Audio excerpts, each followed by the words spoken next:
Hello, everybody. We are kind of going over some things today. We're kind of doing some live weather coverage, various different things here this afternoon. We don't have much severe weather going on right now across the country. Still kind of watching for the severe weather to kind of fire up later this afternoon, potentially across some of these areas across the upper Midwest and the northern plains. However, we're going to be kind of talking more about the upcoming weather pattern as well as kind of more of the tropics here today. So if you guys are interested in that, I definitely could recommend you guys to like the live stream down below and subscribe as well, um, as I will be doing that as well. Give me one moment here. I'm going to actually go run to get my phone because I actually forgot it in the other room. I will be right back here. When I get back, we will be talking about here the live radar, going over some weather data, the models forecast here for this afternoon. Going over the Storm Prediction Center's, updated 3 o'clock update for the severe weather today, and then looking ahead to tomorrow's severe weather. And then we'll also be looking here at more model forecasts and kind of what I think will happen for the tropical season here upcoming, and also a monster heat wave that is set to emerge across portions of the U.S. as we head towards the middle and end of July. So once I do come back here, I'm going to go retrieve my phone here from the other room. We will get right to it here, everybody, so hang with me. If you're just joining here in the live stream, I do encourage you to like the live stream down below and also subscribe down below as well. I appreciate everybody joining here this afternoon, and we'll get right to it here momentarily. Hang in there, everybody. I'll be right back.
Thank you, everybody, for hanging tight there. I did find my phone, just kind of getting things loaded up here.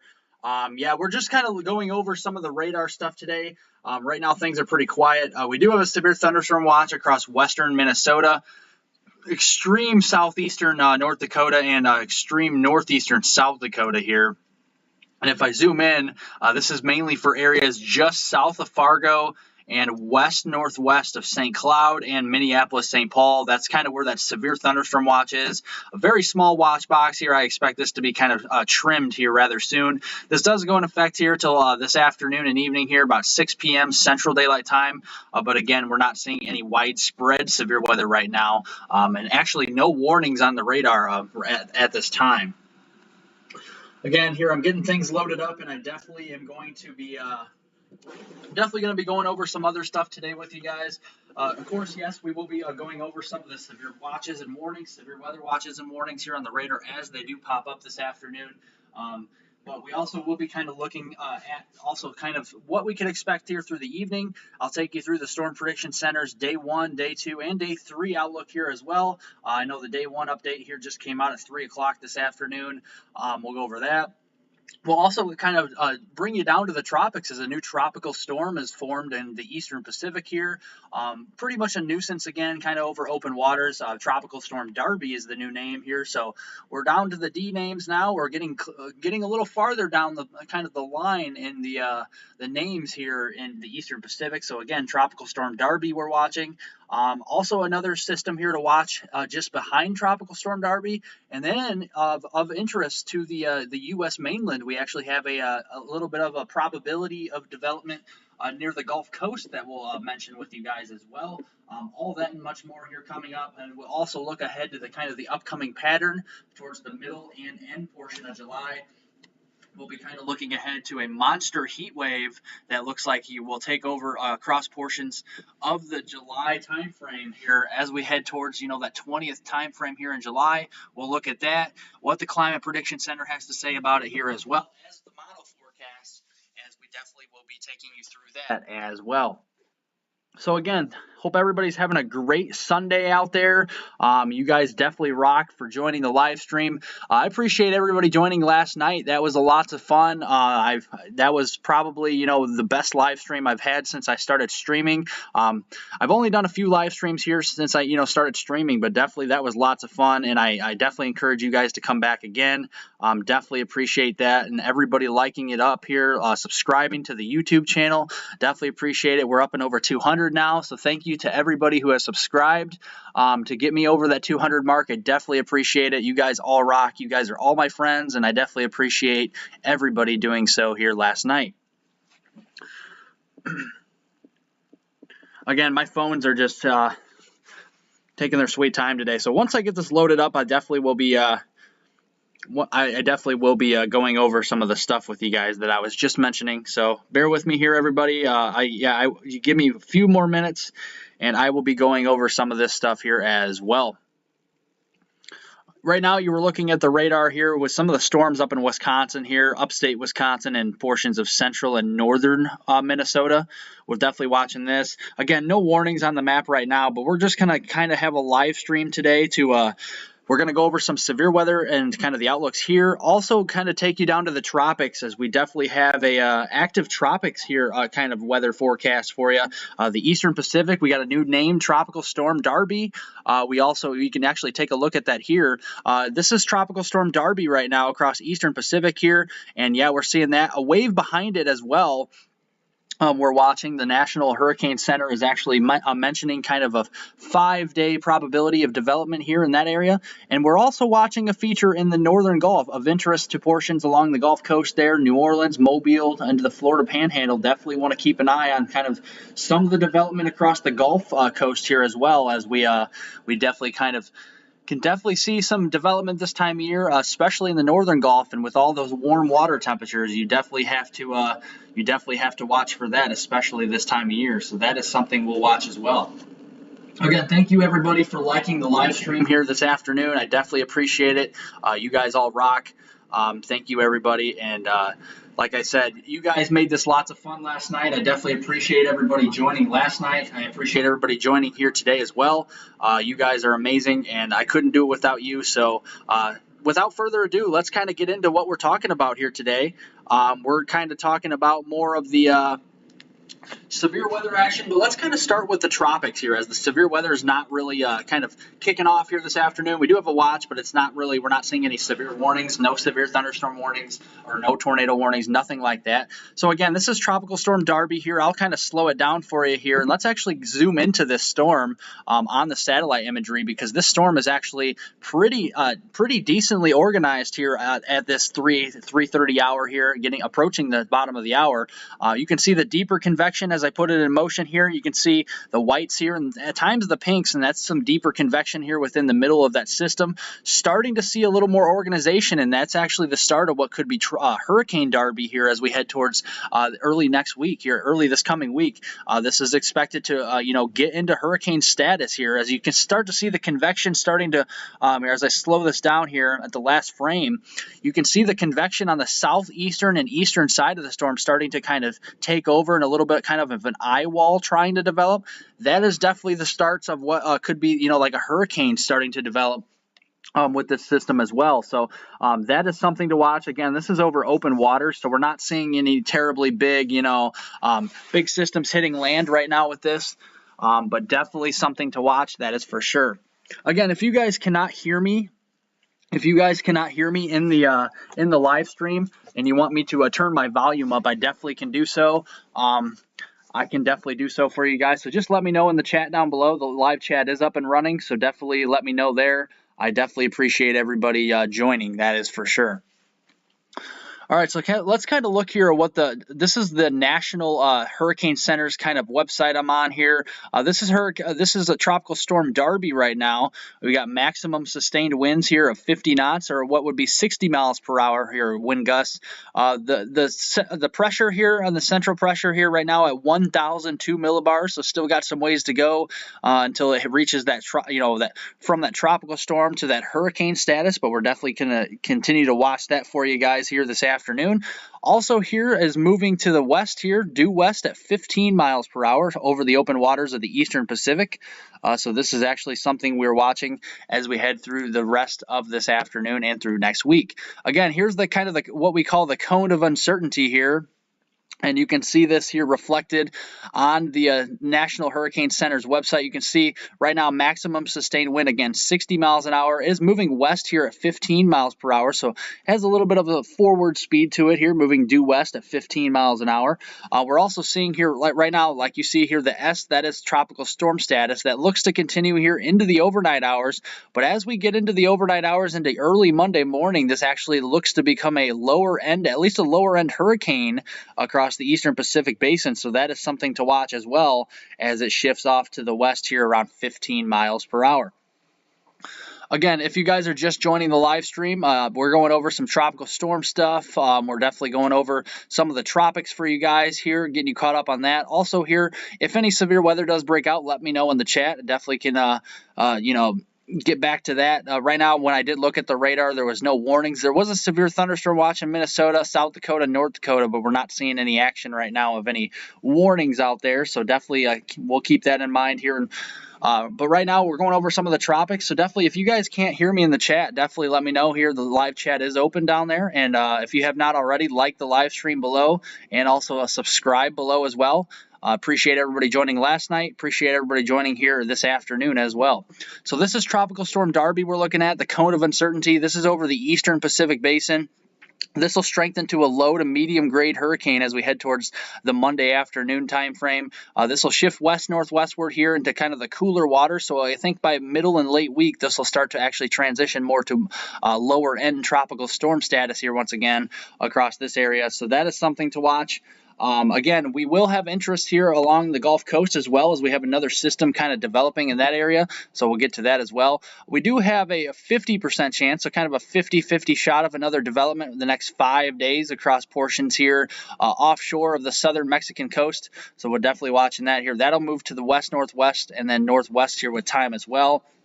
Again, lots of uncertainty with that here, potential system development, developing because there's actually a lot of upswelling with all these storms across portions of the Eastern Pacific. What I mean by upswelling is we have a lot of colder waters kind of from the bottom of the ocean here kind of translated up towards the top layer of the ocean, so definitely watching that.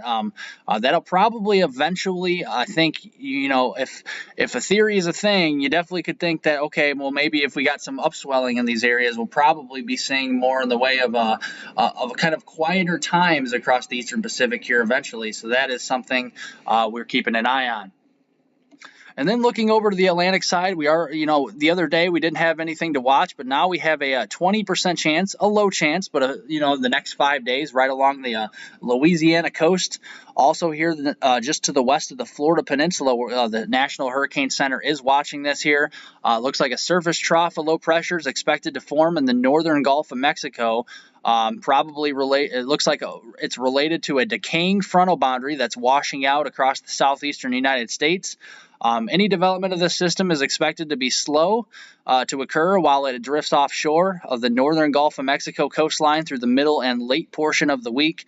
Regardless of development, tropical rains are possible along with the some, like I said, those flooding rains. So that is something to watch. So if you live along this, the northern Gulf Coast here, from the coastal Texas, even from the Houston area over towards New Orleans, the Mobile, Alabama area, towards Panama City, Pensacola, you got to watch out for this here. We got some heavier rainfall. Again, this is a 20% chance of development. This is within the next 5 days across the Gulf Coast states. So we're going to have to watch this. Again, if you guys are just joining, we're going over various things here in this weather coverage here today, weather discussion. So definitely be interactive again in the live chat. There was lots of fun yesterday, and I definitely appreciate that as well. Again, if you have not liked the live stream down below, definitely press the like button and subscribe below as well. Definitely appreciate it. Helps it get it out to more and more people on YouTube, so I definitely appreciate that, everybody. Again, if you haven't liked the live stream down below, let's try and get to 10 likes here. Let's get to 10 likes here in the next few minutes. That would be pretty sweet. Thank you, everybody, for doing so. Again, looking here at the model forecast, this is the new 12Z European, and you can see as we get towards the portions here of the middle and late week, the European actually shows a system developing in the northwestern panhandle here of Florida. So we're definitely going to have to watch this here. If you live in the Gulf Coast, this could be tropical. This could be our first tropical system, a real consequence across this area. So we're definitely going to have to watch this here. We got some very warm, if not hot, waters across this region, and we're definitely going to be seeing some action around here within the next few days. And look at how slow this system is as well. It looks like to park itself right off the coast here. So we'll see if the probabilities do increase for development. We're definitely going to have to watch this. Again, this is the European, the ECMWF here. Weather computer forecast model. So we're definitely going to continue to watch this system. Again, this is having the potential of development here, the next several days. By next weekend here, we'll continue to watch it and then kind of moving inland. That's just kind of what the European model here is actually showing right now. So that is something to watch. And then it's really kind of translate across portions of the Carolinas with maybe a tropical depression or storm towards the following week. So that is interesting. We'll continue to watch kind of the European model forecast for that. Again, this is something to watch, especially if you live in here the Gulf Coast regions right along the coastlines. That is definitely something to keep an eye on as well. So if you guys are just joining the live stream, it would be very much appreciated here. If you did like the live stream, press the thumbs up button down below. Also subscribe to the YouTube channel. We're at 215 subscribers now. It would be so awesome for you guys if you guys did subscribe down below as well. Press that red subscribe button and also the thumbs up button below here. We got 5 likes. Would be pretty cool if we got to 10 likes here in the next few minutes. You guys rock. So again, if you're just joining, press the like button down below. This helps to get out to more and more people here on YouTube, so I definitely appreciate it. We're up to 5 likes. Let's try and get to 10 likes here within the next few minutes. Let's see if we can do that, everybody. Try and help me out here, everybody. Let's see if we can get to 10 likes here in the next few minutes. I appreciate it. You guys are awesome. Again, now kind of transitioning more to the severe weather side of things. This is the Storm Prediction Center's update here, the 3 o'clock update, showing a couple slight risk zones across the northern and central U.S. here today. We do have a bigger slight risk zone across eastern North Dakota, getting into north central Minnesota and northern and northwestern Wisconsin here. We're seeing a slight risk across also portions of northeastern Wyoming into western South Dakota, and then another slight risk here down towards portions there of the west of Lincoln and Omaha into west central Nebraska here as well. So that is something we're watching. The tornado risk is, they did actually take down the 5% tornado risk. That was actually originally what was expected to happen here this morning. That's some good news. That has been decreased to 2%, so we'll definitely watch that. That's across Minnesota, northern Wisconsin here in the western UP of Michigan. Again, the wind risk here still is in play here across those slight risk zones and that 15% shading there on those 3 different slight risk zones across Minnesota, eastern North Dakota, getting into northern Wisconsin, as well as central portions of Nebraska, northeastern Wyoming, far southeastern Montana, and western South Dakota. And then we got a significant hail risk here as well, just northwest of the Minneapolis-St. Paul area, so kind of between the Fargo area and Minneapolis-St. Paul, the St. Cloud area, definitely impacted by potentially some 2-inch or larger hailstones, that golf ball size hail or larger potential. Again, the last check, I didn't see any warnings or anything on the radar, but we did have a severe thunderstorm watch that had been issued for that area. So we'll see. It looks like they actually did take that down. So actually currently no watches either. So that is some good news, although we are seeing some strong thunderstorms right now. We are seeing some strong thunderstorms right now. We do have kind of a special weather statement, as we call it, across this area. This special weather statement is for strong thunderstorms that will impact portions of central Aitkin, southwestern Cass, and southwestern Carlton and Crow Wing counties through 3:45 p.m. here in the next few minutes, Central Daylight Time. Again, this is for the Doppler radar was indicating strong thunderstorms along a line extending from near Palisade to Leader, Minnesota. These are moving due east here at 40 miles an hour. Again, wind gusts up to around 40 miles an hour, and that the P-size hail potential. Maybe even dime-size hail wouldn't be, completely out of the realm of possibility with this storm system, so we'll definitely have to watch this. Again, this is moving through those areas right now that I just mentioned. Also, Baxter, Brainerd, Merrifield, Kettle River, Upper South Long Lake, and also South Long Lake as well. Again, this is for 40-mile-an-hour wind gusts up to 40 miles an hour, and P-size hail, and is moving east at 40 miles per hour as well. This is all generally to the north of St. Cloud, so just kind of seeing a special weather statement with this. But these could strengthen to severe levels, so we'll definitely have to watch it here within the next several minutes to see what happens here as well. Again, if you're just joining the live stream today, I definitely appreciate if you would like the live stream below and give me a thumbs up as well. Appreciate it. And also subscribe to the YouTube channel as well. Press the subscribe button if you have not already. Definitely much appreciated. Again, you guys made it lots of fun last night. Anybody that's new in here, definitely, like I said, subscribe to the YouTube channel. But everybody that joined last night here with all the crazy severe weather across the northern plains, I know there's a lot of hail reports here. Actually, let's get to that real quick. This is what we were seeing. Let's see here if I can find it. Here's the storm reports from yesterday. Here's yesterday's storm reports. And yeah, we saw lots of wind and hail reports across portions of the Montana and North Dakota area. We did see a lot in the blue there. The blue is actually indicating those are the wind reports here from yesterday. Also, the greens up there. I don't know if how clearly you can see it, but the greens, that is for the hail. We had 143 wind reports with 11 significant wind reports, which means 11 of those were 75 plus mile per hour wind reports. I know we had the potential for that yesterday. Some of that was realized across some of these regions from the yesterday's storm system. So, and then we also had 29 hail reports, 4 significant hail reports, which means 4 of those hailstones. 4 of those reports were actually for hailstones over 2 inches in diameter. We did have a lot of wind reports across the deep south from central Texas to especially Mississippi, north central Mississippi, and north central Alabama there. Some wind reports and maybe even some power damage there as well from yesterday. For a total of 172 wind reports. So it was a pretty active day yesterday, especially across the northern Rockies and northern plains. So that is something to watch. This is the HRRR model. This is what we expect to happen as we head through the rest of this afternoon toward the evening time frame. This captures it very well. This is the latest run of it, and you can see as we head through the rest of the day, not really seeing too much across northern Wisconsin here or anything like that.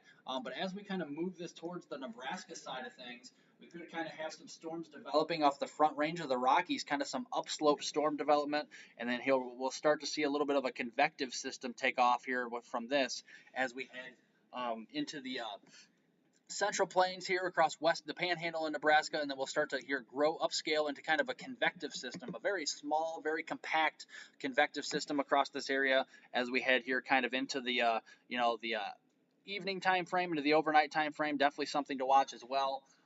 And this will kind of propagate eastward. That's in that secondary slight risk, that very small slight risk here I was showing you, and that will kind of shift into western Iowa, the Des Moines area, Omaha, Lincoln, Nebraska, all these areas here, even north of Kansas City, could have some strong and severe storms later this evening. We'll have to watch that here into your Monday morning again, but then we'll start to see that rain continue to shift to the east. We'll see that you can see clearly where the cold front is as we head towards that Monday, midday time frame. That'll be draped across South Dakota, getting into south central Minnesota. That will shift south and east. And tomorrow, actually, we could be seeing some active weather across portions here of Illinois. Let's show you the outlooks here for tomorrow.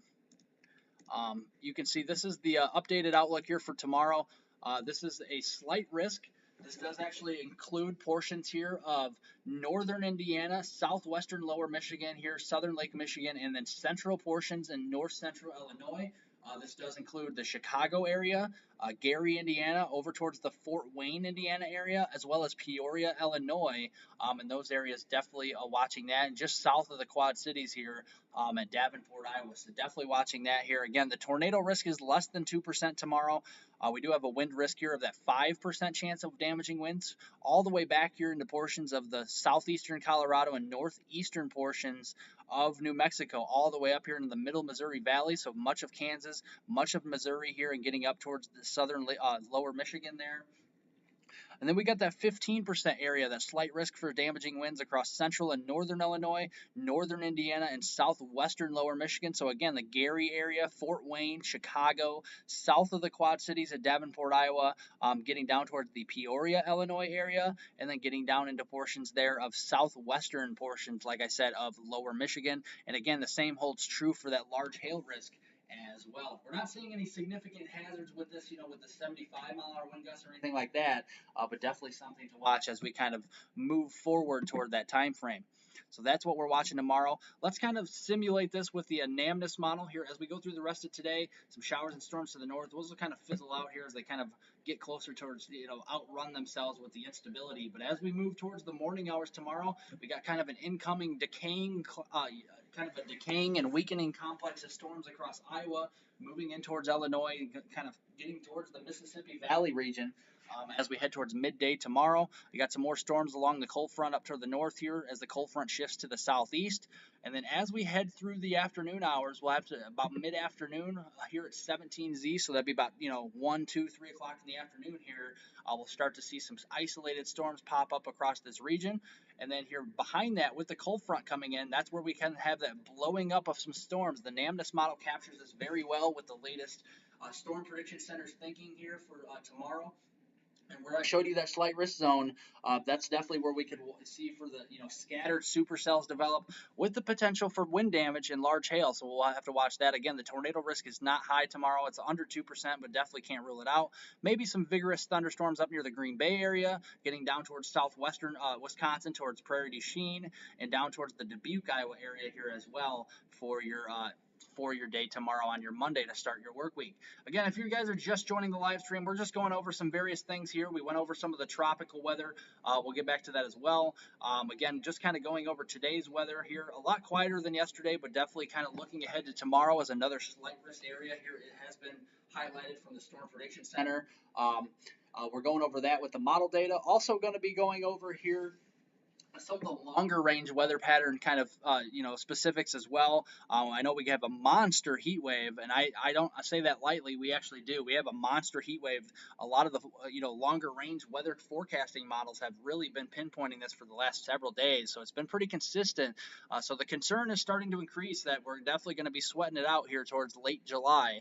So that is something to watch as well. But again, tomorrow you can see there's kind of a line of storms developing here towards lower Lake Michigan, and then lower Michigan itself, northwestern Ohio, getting down through central portions here of Indiana, approaching on here the Indianapolis area. So we'll have to watch this, the Fort Wayne, Indiana, down towards Springfield, Illinois, Peoria, Illinois, all these areas here, and then getting down into maybe towards the St. Louis area as well. We'll have to watch this for your day tomorrow. Again, this would mainly be during the the mid-afternoon hours when these storms would pop up, and then they'll kind of propagate to the eastward here slowly. Again, another heavy rain setup is possible as well. Probably not a major flash flooding threat, as these will kind of be more progressive storms, kind of not sitting over the same areas, but when you have a lot of moisture in the atmosphere, you definitely could bring out that moisture with some torrential downpours, and that's what we could have with some of the storms tomorrow. In addition, also have that dangerous occasional lightning threat here as well, so that is something to watch as well as we go into tomorrow. And let's look kind of at what the RAP model is showing, because this is another decent model we like to look at. Again, we kind of got a decaying complex of storms moving in towards Illinois during the morning hours. Actually, this model shows that cold front coming in with some more widespread storm action across northern Illinois and eastern Iowa during the time frame tomorrow. So we'll have to watch this more carefully. As I kind of look at the low-level jet, we still have some dynamics there coming together during the afternoon tomorrow, mid to late afternoon. The mid-level winds are very favorable along that cold front here. A little more post-frontal, so we'll have to see about that here. But still along the front and ahead of that, we still still have some of the stronger mid-level winds here, the 500 millibar layer, and then the upper jet stream is very favorable. We have a trough. You can kind of see that how it curves. That's what we call a trough in the jet stream, and wherever we see these troughs, that's what you can see, a cold front move through and some severe weather, and that's exactly what we're seeing as we head into the day tomorrow. So again, if you guys are just joining the live stream, definitely press the thumbs up button down below. Definitely give me a like. I appreciate it. I appreciate everybody joining me this afternoon, and you're going over a lot of fun weather data here. You don't get it anywhere else on YouTube. A lot of the YouTubers out there don't do this for you guys. I'm a guy that likes to show you guys how these things set up here, how we, the setups to all these these severe weather, outlooks and all the severe weather forecasts for you guys, and I definitely am one to do that. So you guys kind of understand how these things work here, besides saying it's just, we're just seeing severe weather today. I mean, I'm going to show you the setup here accurately for you guys, so you guys get the general gist of what's going on. Again, we do have some CAPE. We do have what is called convective available potential energy. First, we got a first kind of wave of that moving through with the storms decaying here in the morning hours. We had to watch those, maybe an isolated severe threat there. And then as we head into tomorrow afternoon across central Illinois, we do have more of that CAPE building, that convective available potential energies, we call it, with that yellows here, these yellows. That is actually showing that 3,000 plus joule per kilogram. So that's kind of what we call moderate to locally strong instability. And that's what we have. The reds here, that's actually 4,000. So we're definitely getting up there. We're going to have to watch that. The supercell composite is there on the WRAP model. So we'll have to watch this to see if we have any adjustments to the outlook tomorrow. The Storm Prediction Center did put out their outlook. Again, we'll see if there's any adjustments tomorrow, but we'll definitely have to monitor this. Again, starting to see some decent signals here for supercells, really hitting hard as we head towards the early evening hours tomorrow across central Illinois, and that's where that signal is for that, slight risk zone, so we'll have to watch that. Again, the significant tornado parameter, yeah, you see some values here, but they're not very high, so we're not talking about any tornado action really tomorrow, and if we did have a tornado, it would be very brief, very isolated.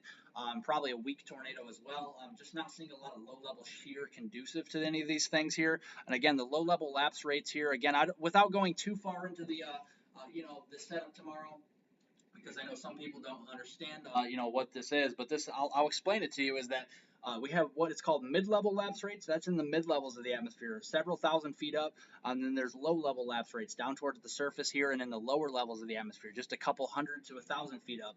And what these lapse rates are, what lapse rates mean is that as you go up into the atmosphere, as you go up aloft into the atmosphere, a couple thousand feet up or so or more, it's the cooling of the atmosphere as you go up in the different layers. So, I mean, the atmosphere near the surface is usually the warmer layer.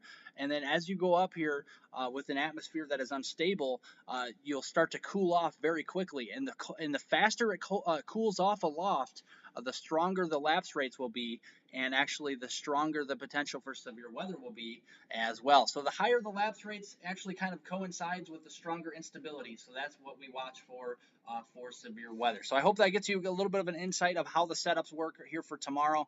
It definitely is something to watch as well. And again, regarding the temperatures here, as we head to the day tomorrow, ahead of that front, we got all that heat across the central plains, back into Kansas, Oklahoma. We got widespread lower 100s and upper 90s in those areas. So definitely sweating it out across those areas. Again, ahead of that front tomorrow, probably more of like the lower to middle 80s across these areas. So just enough instability to kick off some thunderstorms as well. Now, what we do have to watch for tomorrow is what we call a cap, and that's another term that a lot of meteorologists use as well very frequently in the spring and summer months. And what a cap is, here I'll show you, is that where you see kind of it doesn't show the color, it's kind of all gray here. That's what we call a cap, and that is actually more so of what we kind of look for that's a warm layer aloft, basically. And what I mean about that is that once you kind of hit that warm layer, you know how I was just talking about how as you go up in the atmosphere in an unstable environment, you cool off here, and the different speeds here, you cool off as you go higher up in the atmosphere. Where you have a cap is where, yes, you cool off until a certain point. Once you hit the mid-levels of the atmosphere, if there's a cap in the mid-levels of the atmosphere, a few thousand feet up, you have a warm layer, and that warm layer prevents these, the cloud tops, or what we call updrafts, to get really tall. And if you can't get those tall updrafts, those 40, 50, 60,000 foot updrafts, then you don't have any severe weather, and you don't have any really significant severe weather either. So that is something to watch. Now, the cap can always be broken, but definitely something to watch, actually, as we head into tomorrow. could be broken. You can see that here on the model, starting to see some breaching of the cap, as we call it, breaching or breaking of the cap, as we kind of have colder air coming in here behind that trough. So we'll definitely have to watch that, but definitely seeing a signal here for some severe weather tomorrow, just kind of the general idea of that as well. So we'll continue to watch this. This is the latest rep model, I think. Yeah, actually, the 18Z to come out. That's just still loading in, so we'll continue to watch that. But again, this is what we were seeing earlier here, kind of a line of storms moving through with that slight risk zone. So we'll definitely have to watch that. Again, if you guys are just joining the live stream, I definitely would appreciate if you would press the thumbs up button down below. We got 9 likes. Let's try to get to 15 likes here within the next few minutes. That would be pretty awesome, guys. You guys rock. You guys are awesome here on the live stream. I definitely appreciate it. Again, don't think you're not, you can't, put anything in the live chat down below either. You guys can definitely chat down here with me as well. I do have the live chat open here this afternoon, so definitely do so if you so choose. Ask any questions if you want. Also, leave any comments, concerns below. Definitely appreciate that as well. Again, this was lots of fun last night doing the live stream, and I appreciate everybody joining there as well. So if anybody is new here, definitely subscribe to the YouTube channel as well. Would very much be appreciated here down below. So hit that like button down below. We're at 9 now. Let's try to get to 15 likes here in the next few minutes. Also here, we're at 216 subscribers. We're over that 200 mark now, so I definitely appreciate that. And subscribe to the YouTube channel by pressing the subscribe button, and turn all your notifications on as well for future live streams and videos on my YouTube channel as well. You can also follow me on Twitter at HWeather, capital H Weather 420, or Weather on the Go there on Twitter as well. You can see my emblem here in the YouTube page, and that's the same emblem I use here on my Twitter page as well. Again, if you guys cannot hear me very clearly, do also let me know here in the chat. I can definitely turn the volume up so you guys can hear me more clearly as well. I definitely appreciate that. And again, we do have another risk here of severe weather even as we go into that Tuesday time frame. This is mainly for New England, for central PA or Pennsylvania, up to portions of southern and central New York, getting up into southern portions there of Vermont, New Hampshire, and western Massachusetts. So we'll watch that. Again, that 5% chance of severe weather is in that marginal risk zone, and that 15% chance of severe weather is in the slight risk zone here. Again, from central PA or Pennsylvania up through portions of southern and central New York, getting up toward Vermont, New Hampshire, and western portions of Massachusetts on your Tuesday. And that's just all in association with that upper level trough I was showing you about here, that kind of that curvature in the jet stream. That is what we call a trough. And there's also a cold front pushing through as well, or a cool front. I mean, this time of year, would you really call it a cold front? I call it a cold front, but that's technically the term for it. This time of year, I guess you could call it a cool front. So that is something to watch for as we get into Tuesday as well. So definitely something to keep an eye on there. Again, thank you for subscribing, everybody. We're up to 217 and up to 10 likes now. Let's try and get to 15 likes here in the next few minutes. If you guys are just tuning in and just new, definitely keep on pressing that like button down below as this gets it out to more and more people, having just a fun time here on the live stream this afternoon. Again, you guys don't get this anywhere else on YouTube. A lot of the YouTubers don't go over the weather data here on almost daily live streams like I do, going over the weather setups. So if you guys like this and like, going over weather setups here and kind of how these things work, definitely, press the like button below and subscribe, because, you don't get this anywhere else. That is for sure. Let's see here. As we go, into Tuesday, we'll kind of toggle this over a little bit farther towards the New England portion of the area here to kind of show you. This is kind of the Mid-Atlantic and New England view of what we can see here as we head into the Tuesday time frame. Again, Tuesday time frame, we have surface temperatures. These are the temperatures that looks like they will rise here in the mid to upper 80s across here these areas in the interior New England as we head ahead of that cold front on that Tuesday afternoon time frame, peak heating. So we'll have to watch that as well. Dew points will be rising, so that means we're going to have a lot of moisture in the atmosphere. It won't be as significant here of dew points here like you see in the Central Plains or the Midwest here with all the corn crops, but you still have dew points in the mid to upper 60s, and that will still yield what we call instability, or convective available potential energy, or CAPE for short. And you can see starting to have a little bit of a plume of CAPE starting to build across New England during that period, during the mid to late afternoon hours on your Tuesday. You can see where the blues and the greens are. That's kind of just 1,500 to about 2,500 joules per kilogram. So just what we call moderate instability across these areas, and that will be building on your Tuesday afternoon across New England. So we'll watch that as well. And again, when you have moderate instability, you're moderately unstable, and that's where you can see some storms kind of kick off across these areas as well. Again, during that time frame, we do have a little bit of a lower level jet continuing. The mid-level jet is very strong, very potent mid-level jet, and that's kind of why the Storm Prediction Center has put out that, like I showed you, that marginal, especially that slight risk zone from central Pennsylvania up through central and southern New York, getting up towards Vermont, New Hampshire, and western Massachusetts. That's because that strong trough's coming in here with the upper level trough moving in over the Great Lakes, a cold front coming in with that trough, in association with that trough here across the Great Lakes and into New England, and moving southeastward into that environment that is more unstable with all this wind shear, and that's where you definitely could see that severe weather again. With all this wind shear kind of overlapping that instability during the mid and late afternoon hours, yeah, you'll definitely start to see more of that severe weather potential across those areas. Again, if you guys are just tuning in, I would appreciate very much if you could like the live stream down below and also subscribe down below. We're at 10 likes and 217 for the subscribe count, so I definitely would appreciate if you guys here would get it up to about 15 or 20 likes down below. That would be pretty awesome here within the next few minutes. Definitely appreciate it. Also, if anybody out there could benefit from my weather discussions here that I do from time to time here on the live streams and on my videos, definitely appreciate would subscribe and like down below as well. And just encourage them to come watch as well. I mean, like I said, you get this nowhere else on YouTube. None of the big YouTubers do any of this setup stuff, talking about setups here, across the the next few days. I'm the only one that I know of that does it. So definitely, if you could benefit from this, I definitely would appreciate if you would subscribe below and like the live stream to get this out to more and more people as well. Again, we're just going over not just severe weather in this live stream. We're going over the tropical update here as well, as we do have Tropical Storm Darby that's actually moving across portions here of the eastern Pacific. We also are going over kind of a heat wave that is actually set to emerge across portions of the Midwest and really just the general mainland U.S. as we head towards the middle and late portion of July. So that is definitely something we're watching as well, that's for sure. Again, just tuning in, press that like button, press the thumbs up button below. Definitely appreciate it. You guys are awesome. You guys are all my friends on here. Welcome to Weather on the Go, my Storm Center here.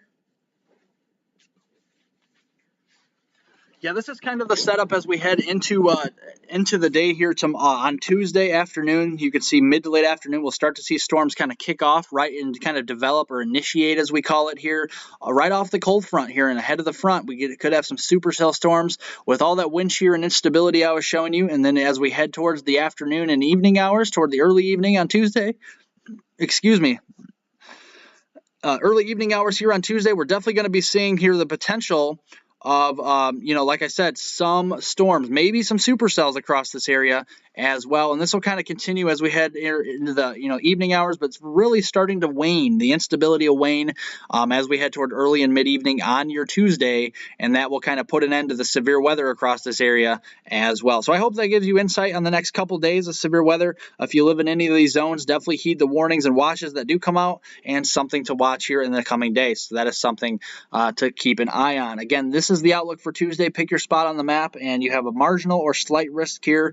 This slight risk could be expanding, or we could have, an enhanced risk introduced, but I think the slight risk here does seem reasonable. The Storm Prediction Center does a great job of their outlooks, and I do commend them for that as well. That's pretty awesome. You guys are all awesome on here. Thank you very much for joining the live stream here this afternoon. Appreciate it. Again, if you guys cannot hear me, I definitely could turn the volume up here for you guys as well. Let's see here. I don't want to bleed your ears out, so let me know if it's too loud as well. The live chat is open to anyone who wants to chat with me this afternoon. Definitely much appreciated if you choose to chat down in the live chat down below. Again, if you guys are just joining, do press the like button down below, the thumbs up button that is, and also subscribe. Press the subscribe button below as well to try and get over that 230 subscriber mark would be pretty awesome here this afternoon. So definitely would be much appreciated. You guys are all my friends. Welcome to Weather on the Go. This is a live stream I'm doing today. I'm doing a weather, discussion live stream talking about the tropics and also talking about here the severe weather aspects here of things as well.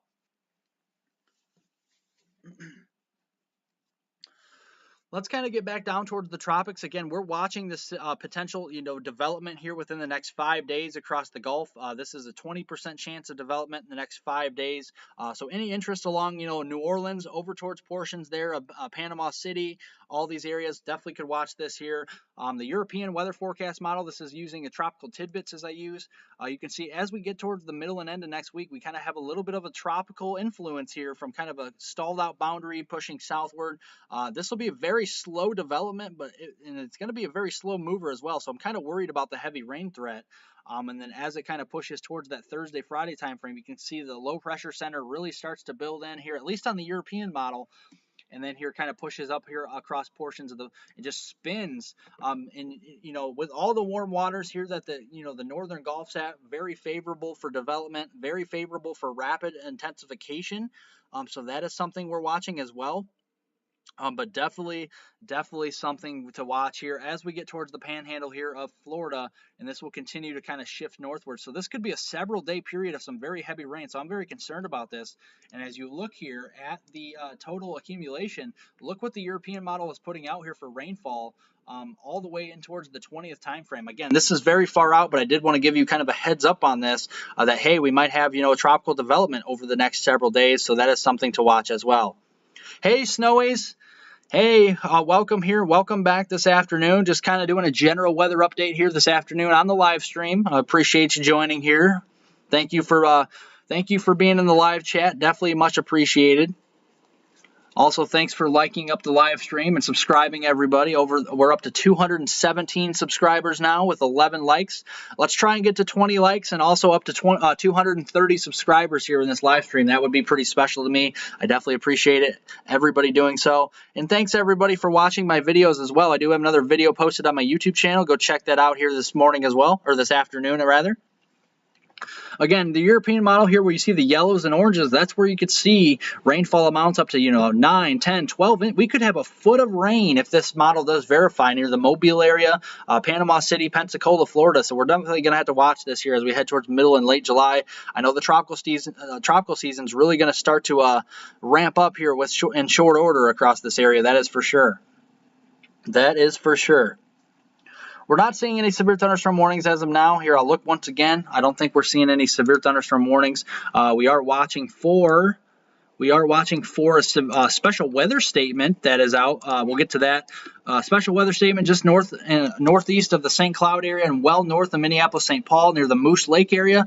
Again, this is starting to weaken a bit, moving very quickly to the southeast here at 50 miles an hour. Again, wind gusts up to 30 miles an hour and pea-sized hail with this. Again, Willow River, Rutledge, and Bruno all impacted with this. Bruno's getting hit right now. Cloverton and Duxbury, all these areas could be impacted. Again, this goes in effect here until about 4:15 Central Daylight Time, the next 10 to 15 minutes. So that is something to watch as well. Again, moving southeast here at 50 miles an hour. But again, we did have a severe thunderstorm watch in this area earlier that it was allowed to expire, actually be canceled. So that is good news. But still watching for severe weather as well. And as I put the lightning tracker here on this as well, the lightning summary, you can see, again, all these storms, just like yesterday, very efficient lightning producers with all the heat out there. Definitely can be watching for some cloud-to-ground lightning potential with these storms as well. You look like Snowy says, guess I'm a bit late. I was painting my pantry. Hey, no worries, Snowies. No worries. Yeah, we're going to be doing this for a while anyway here this afternoon, just kind of going over some of the data here today. Better to do it on a live stream here, I think, this afternoon to get all the information out to you guys. And like I said, if you guys have not liked it below or subscribed to the YouTube channel, definitely press the subscribe button. Definitely press the like button, which is the thumbs up button down below. I definitely would appreciate that as well. You guys are all awesome. You guys are all my friends. And again, you don't get this on YouTube anywhere else. You guys... You could go anywhere on YouTube and you wouldn't find anybody on YouTube that would do a setup like this with, giving you guys all the information you need about the upcoming weather pattern. Nobody else does it here on YouTube. So definitely come here and subscribe as well as like it here. And you definitely will be getting that much more in the future as well, especially in the winter time frame. This will be really fun in the winter, kind of seeing what the upcoming pattern will be in the winter time. I know a lot of people are like, why are we talking about winter right now? But yeah, this will be really fun in the winter time frame because one of the reasons I say that is During the wintertime when you have ice storms and snowstorms and polar vortex and all that stuff, this will be really fun to do weather discussions on that to kind of show you the upcoming pattern and what the winter weather will be conducive for, in the Ohio Valley, the Midwest, the Northern Plains. I know the Northern Plains, they had winter well into April and May this year. I know that. Very cold up in those areas in Dakotas. They got hit very hard with 2 and 3 feet of snow multiple times. The polar vortex came down and was sitting right over their area, and it was such a brutal winter. So definitely stuff like that I'm definitely dedicated to doing in the future for you guys. So definitely appreciate everybody joining this afternoon, and you guys all rock. You guys are all my friends out there. Again, if you can't hear me, I can turn up my the live stream audio. Definitely let me know in the chat. The live chat is open to anyone and everyone. Again, thanks everybody for watching this afternoon. Press the like button down below. We're up to 12. Let's see if we can get to 20 likes here. I give you guys a contest. Let's try to get to 20 likes here by 4:15. Let's see if we can do it here. 9 minutes. Let's see if we can do it here at 4:15. Get up to 20 likes as well as 230 subscribers. Let's try and do it here by 4:15 this afternoon. Don't let me down, guys. Let's see if we can do it for sure. Again, I appreciate all you guys. You guys are amazing out there. You guys make this work. I appreciate it. Again, if I zoom out and put all the kind of heat alerts out there as well, speaking of, let's kind of look at the upcoming pattern with the heat. We got heat advisories across portions of Nebraska, getting up into southeastern South Dakota, as well as far northwestern Iowa, getting down to northwestern Kansas. So we're seeing some heat advisories there as well. Definitely watching for some dangerous heat out there. We do have excessive heat warnings. That's in your purples here. Again, that goes in effect here until 8 o'clock Central Time or 7 o'clock Mountain Time here this evening. Dangerously hot conditions, heat index values across central Nebraska today, down towards northwest Kansas, actually approaching and exceeding 105 degrees. So that is definitely something to watch out for as well. And as I kind of toggle down here, we got a lot of heat advisories down in Texas from Dallas, Fort Worth, on over toward Abilene, Midland, San Angelo, Waco, getting over toward the Lufkin area, Houston. And then we even got excessive heat warnings in the purples here. This is for the Austin area, San Antonio. Again, this is for some extreme heat. Index values up to around 112, and this goes in effect here until 8 o'clock here on your Monday tomorrow. So excessive heat warnings until 8 p.m. Central Daylight Time Monday for these areas. So definitely watch this here. As well. So this is a very dangerous setup with all the heat, and that just will continue, I think, as we get towards the late portion of this month. As we really start to heat things up, a monster heat wave is on the way across portions here of the U.S. So yeah, if you guys have any questions, comments, concerns, don't hesitate to put them down in the live chat. It's open. The live chat's open to anyone and everyone as well. Definitely appreciate that. If you have not liked it, again, let's run a little contest. Like I said, 4:15. You guys got a few minutes. Let's see if we can get to 20 likes out there and also 230 subscribers. That'd be very much appreciated. So thank you everybody for doing so. Again, if you're just joining, press the like button down below, and let's try and get to those 230 subscriber count here. If you have not subscribed, definitely subscribe below. You do not get this anywhere else on YouTube. I guarantee that, folks. None of the other YouTubers that I know actually, do these weather setups for you guys on live stream. That I know of anyway. They cover severe weather, but they don't cover all the stuff like I'm covering now. So definitely you can't get this anywhere else. And I plan on doing this more frequently here in the future as well. So definitely something to consider, turning on all your notifications for that as well as subscribing and liking the video and live stream down below. Appreciate it. You guys are all awesome. You guys are all my friends. Let's see here. We do have one warning. We'll get to that one warning here. This is for a severe thunderstorm warning north of the San Antonio area. So we'll watch this here. This is for 60 mile per hour wind gusts. Again, this is moving in a weird direction. This is moving southwest at 10 miles per hour. So not just a traditional, propagation of what you think these storms will be going. This is going southwest here at 10 miles per hour. So this is moving very slowly. Again, 60 mile per hour wind gusts. This is located near Smithson Valley or 9 miles southwest of Canyon Lake Dam. Moving southwest at 10 miles an hour. A good rush of wind, 60 mile per hour wind gusts here. Again, this goes in effect until 4:45 Central Daylight Time. For New Braunfels shirts, New Braunfels shirts, Universal City, Selma, Canyon Lake, Bulverde, Garden Ridge, Smithson Valley, Timberwood Park, Salms, and Bracken as well. All these areas are impacted. Again, north central Bexar County and southeastern Comal County here in south central and central Texas. Again, this is moving generally towards the northern suburbs here of the San Antonio area, moving to the southwest very slowly. So if you're traveling down Highway 281 towards San Antonio, and then traveling down Interstate 10 here from the northwest here and getting toward the San Antonio area, definitely watch out for that severe weather as it pushes to the south and west toward your area here rather soon. Again, you guys do not get this anywhere else on YouTube. I know that for a fact. People don't get, all the weather coverage that I'm showing you today on YouTube. Again, I went over all the severe weather setups of how it will work the next few days. I also went over here going over watches and warnings. Also looking at the tropics. This is Tropical Storm Darby, everybody. A new tropical storm has formed in the eastern Pacific Basin. This is starting to gain hurricane status here in the next few days, so we'll be watching this. Again, just generally over the open waters, so nothing, a nuisance to anybody out there. If you're out there, I guess, boating, you'd be more than a nuisance, but just over the open waters here, the eastern Pacific. And as I zoom out to Pacific wide here, the whole eastern Pacific, you can see here, put it in motion. This is Tropical Storm Darby right now, soon to be Hurricane Darby here as we head into the day tomorrow. That's what the National Hurricane Center has forecasted. Just behind that, we're watching another kind of investigative area here of more development the next 5 days. A little bit more sheared out, but we'll see if we can see any more development behind that with a wave behind there as well. And then another wave behind that. So definitely a very active go of it here in the eastern Pacific. That is for sure. And we'll keep you updated with that on my, my social media here with Twitter. You can also, follow me on Twitter, HWeather420, capital H Weather 420, or Weather on the Go. I got the same emblem here on YouTube as I do on Twitter as well.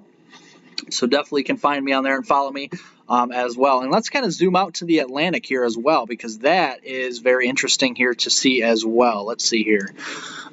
See that system here across portions of the Gulf. We're going to have to watch that here the next several days or so, with that kind of lingering down with some heavy rainfall across the Gulf of Mexico. Again, that area has a 20% chance of development the next 5 days from the National Hurricane Center. That is something we're watching. Again, this is what I'm talking about. 20% chance the next 5 days of development here. A surface trough of low pressure expected to form in the northern Gulf of Mexico. Looks like it's going to start to decay. The frontal boundary will start to decay as it moves southeast across the southeastern United States. Again, any development of the system is expected to be slow in occurring while it drifts offshore into the northern Gulf of Mexico coastline through the middle and late portion of next week. Regardless, however, of development, it will be a heavy rain producer, as I was showing you here. This is the European's rendition here at the 12Z. This is the midday run here of the European forecast model. Did come out here early this afternoon, and you can see the heavy rainfall threat with this is definitely enhanced across portions of the Florida Panhandle there, getting into southern Alabama, southeastern Mississippi, maybe southern portions there as well of Louisiana, getting into Georgia. We definitely could have some widespread heavy flooding rainfall potential if this comes to fruition during that period as well. So something we definitely are going to have to watch out for. Again, if you guys are just new here to the live stream, we're going over an awesome weather discussion with you guys this afternoon. You get this nowhere else on YouTube, and definitely appreciate that as well. If you could drop the like down below, give me a thumbs up, as well as subscribe to the YouTube channel as well to try and get to that 230 subscriber count here marked this afternoon. Would be pretty awesome. You guys rock. Again, this looks like it'll be really just kind of starting across the northeastern Gulf, and the Gulf of Mexico is pretty warm right now. We have some warm and more favorable water temperatures. We haven't had a lot of development in this area all season long, so definitely something to watch as we head through the next few weeks or so. But definitely, this is the European run here at 12Z, and let's compare that with the GFS. You can see the GFS not as bullish with the system, but definitely still bringing some moderate to heavy rain across this region as we head towards the middle and late portion of next week into the following weekend. So that is definitely something to watch out for as well. Yeah, we're seeing a lot of that here reflected on the global guidance, that's for sure. And look at the Canadian model.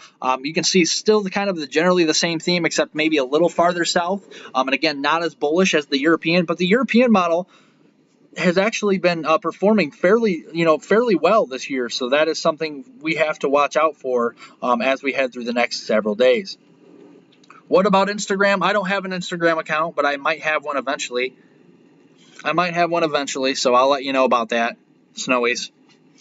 Yeah, I only have Twitter right now and YouTube, so we'll check that out as well. Everybody, if you guys, like I said, mentioned before, I'm going to be starting a sports YouTube channel for NFL and college football predictions as well this season. So definitely check that out. I'll be unveiling my new YouTube page for that, and promoting it here as well on my weather forecasting YouTube channel. So definitely something to watch if you guys are interested in that.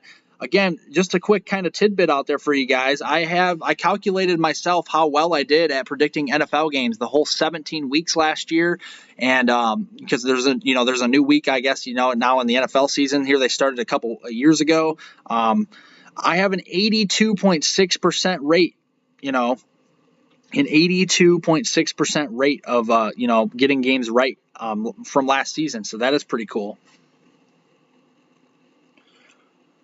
Yeah, I don't have any Instagram, but Snowies, I probably will get an Instagram pretty soon here. I definitely will. I think I will.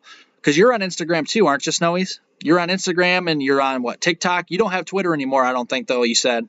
I think you have Instagram, TikTok, and do you have Facebook, Snowies? Do you have Facebook?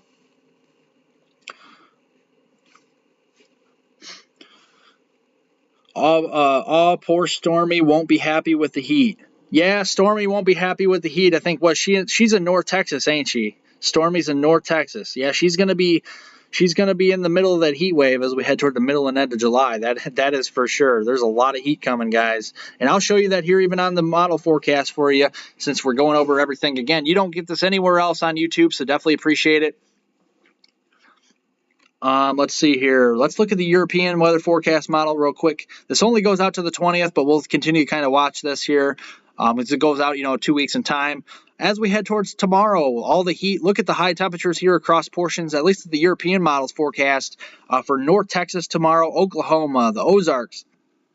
Widespread lower 100s across this region through the day tomorrow. So that is definitely something to consider. If you guys are working outside, definitely take a lot of breaks out there and definitely drink plenty of fluids, plenty of water. So that is something to watch as well. Snowy says everywhere but Facebook and Twitter. Okay, yeah, all right. Yeah, I'll hit you up for okay, you don't have Facebook and Twitter. Okay, so Instagram, TikTok. Yeah, I have to check out your TikTok. I know I keep saying that. I'm definitely gonna check it out, Snowies. Seems like you're pretty popular on the TikTok there, so I definitely will do that as well. Is your TikTok account, is it Snowies too? Is that what your account is called? It's called Snowies? Like, is it Snowies Photography or is it just Snowies? You have to let me know. Again, thank you everybody for joining. If you could press the like button down below. Again, you don't get this anywhere else on YouTube. I'm going over the general weather pattern all the way through the end of the month, going over severe weather, tropical weather, the heat wave, and more across this whole entire live stream. So definitely, if you could benefit off this, definitely subscribe and like below as well. I definitely appreciate it. Yeah, tomorrow, a lot of heat down into Texas. Look at the whole state of Texas, basically, except for far west Texas, probably, in the hundreds, if not 110. Look at that, approaching 110 in portions of the San Antonio area and towards the Houston area. Even Dallas-Fort Worth getting up to near 105 tomorrow or higher. Again, I have my personal weather forecast on my videos in the mornings at the end there, so you definitely could tune into that as well. I definitely do that. I definitely put out my own forecast for Toronto, Canada here, Toronto, Ontario as well. Yeah, unfortunately, Snowies, I'm very sorry. You have the cooler weather there for a little while longer. There'll be some warmer days mixed in. I know tomorrow for you Snowies, you'll be in the mid-80s there, so definitely enjoy that. You might just have to dodge some thunderstorm activity, though, some showers and storms, but I think I had that about 60% tomorrow on my forecast for you, but there'll be some dry time tomorrow to get outside and enjoy the mid-80s for you. Probably not very hot, but just, summertime warm for you, mid-80s. Again, look at Tuesday, continuously hot in Texas there. And then as we head towards Wednesday, that's kind of the transition period. We start to see more of that heat start to build across the northern plains, getting into the northern Rockies here as the ridge, as we call it, starts to retrograde up farther to the west. So that is something to watch as well. Oh, it's under a different name. Okay. Oh, I don't know, Snowies. She's close to Roy. I don't know. I thought she was in Texas somewhere, but I'm not too sure. Roy would know. I don't have a clue where she lives. I thought she lived in Texas somewhere, but I'm not entirely sure where.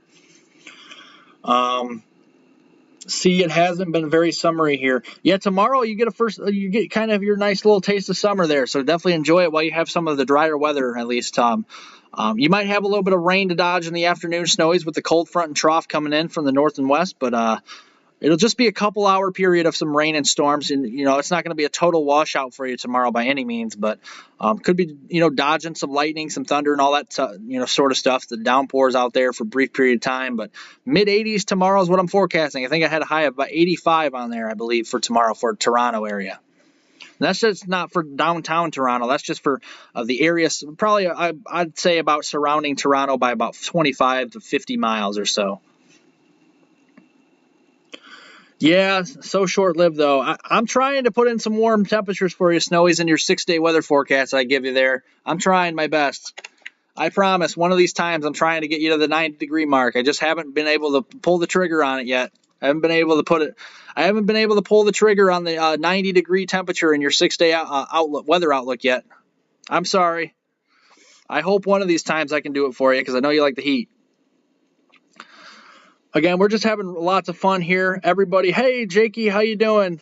Hope you're having a great Sunday afternoon there. Again, we're just going over general weather discussion stuff here today. Again, if it's so inclined to, definitely, like the live stream down below. It gets it out to more and more people. We're kind of having an afternoon live stream party here today, a kind of weather party on here today. So definitely join. Everybody's welcome to join. The live chat's open. If you have any questions here, we're just having a fun time going over some of the weather data here that we're looking at with the models here. Again, you don't get this anywhere else on YouTube. No other YouTuber that I know of, goes over all the weather stuff that I do on here on the live stream as we're doing now. So definitely something to do, something to subscribe about. So definitely, if you have not subscribed, definitely subscribe down below. Definitely appreciate it. You guys are all my friends.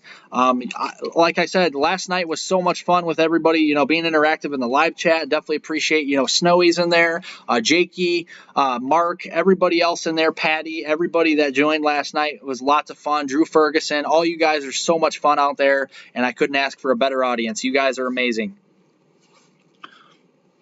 You guys are amazing.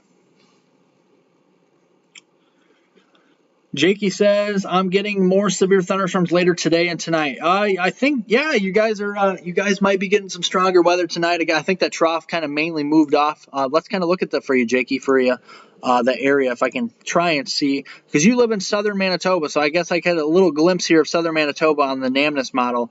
Let's go through this. Yeah, you might have a little bit of storm action here into the evening hours. So we'll have to watch out for that there for you in southern Manitoba. We'll have to watch out for that. Definitely probably not a widespread severe weather event, but definitely could be talking about, some scattered showers and storms with some embedded, isolated, instances of severe weather in southern Manitoba. Wouldn't be out of the realm of possibility.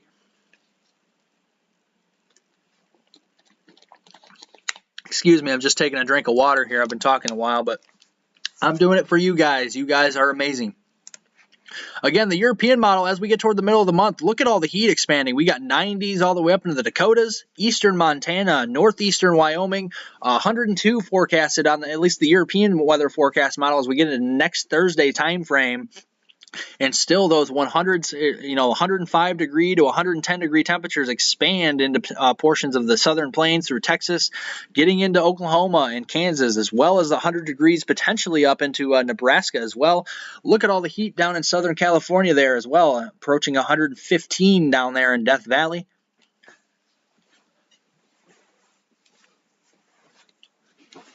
Yeah, so unfortunately, Snowies, it looks like, you'll be cooling off behind that cold front in the end of the week there. I am forecasting some afternoon showers for you in Toronto area. Just a low chance right now. I'll be updating that.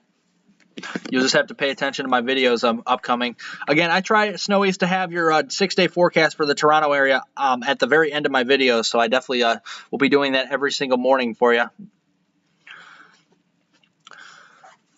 Again, like I said, I'm taking more requests, so if anybody else wants me to do their weather forecast like I do for Toronto for Snowies, it's a 6-day weather forecast. It's kind of, you can see weather icons, high temperatures, low temperatures. I put the percentage of what I think, the precipitation percentages on there, everything, the whole 9 yards, where the wind direction and the wind speed as well. Definitely. I can take up requests for that. So if you want me to do your area, definitely let me know down in the live chat. Definitely appreciate it. Again, if you have not liked the live stream below, we're at 15 likes. Let's try to get to 20 likes. That's the new goal here in the next few minutes. So definitely would be much appreciated.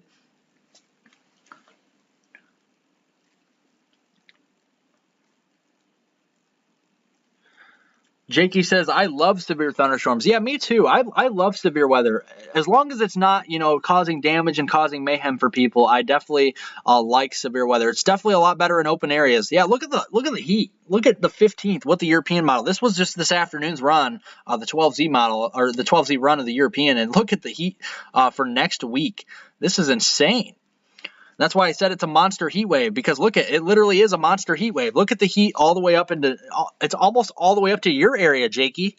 Just getting very close on Friday, all the way up into North Dakota, Minnesota. Just kind of a, I guess you could call a state away. I know it's called provinces up there, right? In Canada, it's not states, it's provinces. Or do you guys call it states? I'm not sure. I always call it provinces. But yeah, look at that widespread 100 to 105 there into portions of, Nebraska, Kansas, Oklahoma, Texas. We could be at 110 near Dallas, Fort Worth, and, Wichita Falls. Blistering heat across the Death Valley area as well. Lorraine, how about that? Hey, how are you doing? Welcome to the live chat. I think you're one of the new ones on here, so welcome. Hey, Mark, how you doing? Hey, Mark.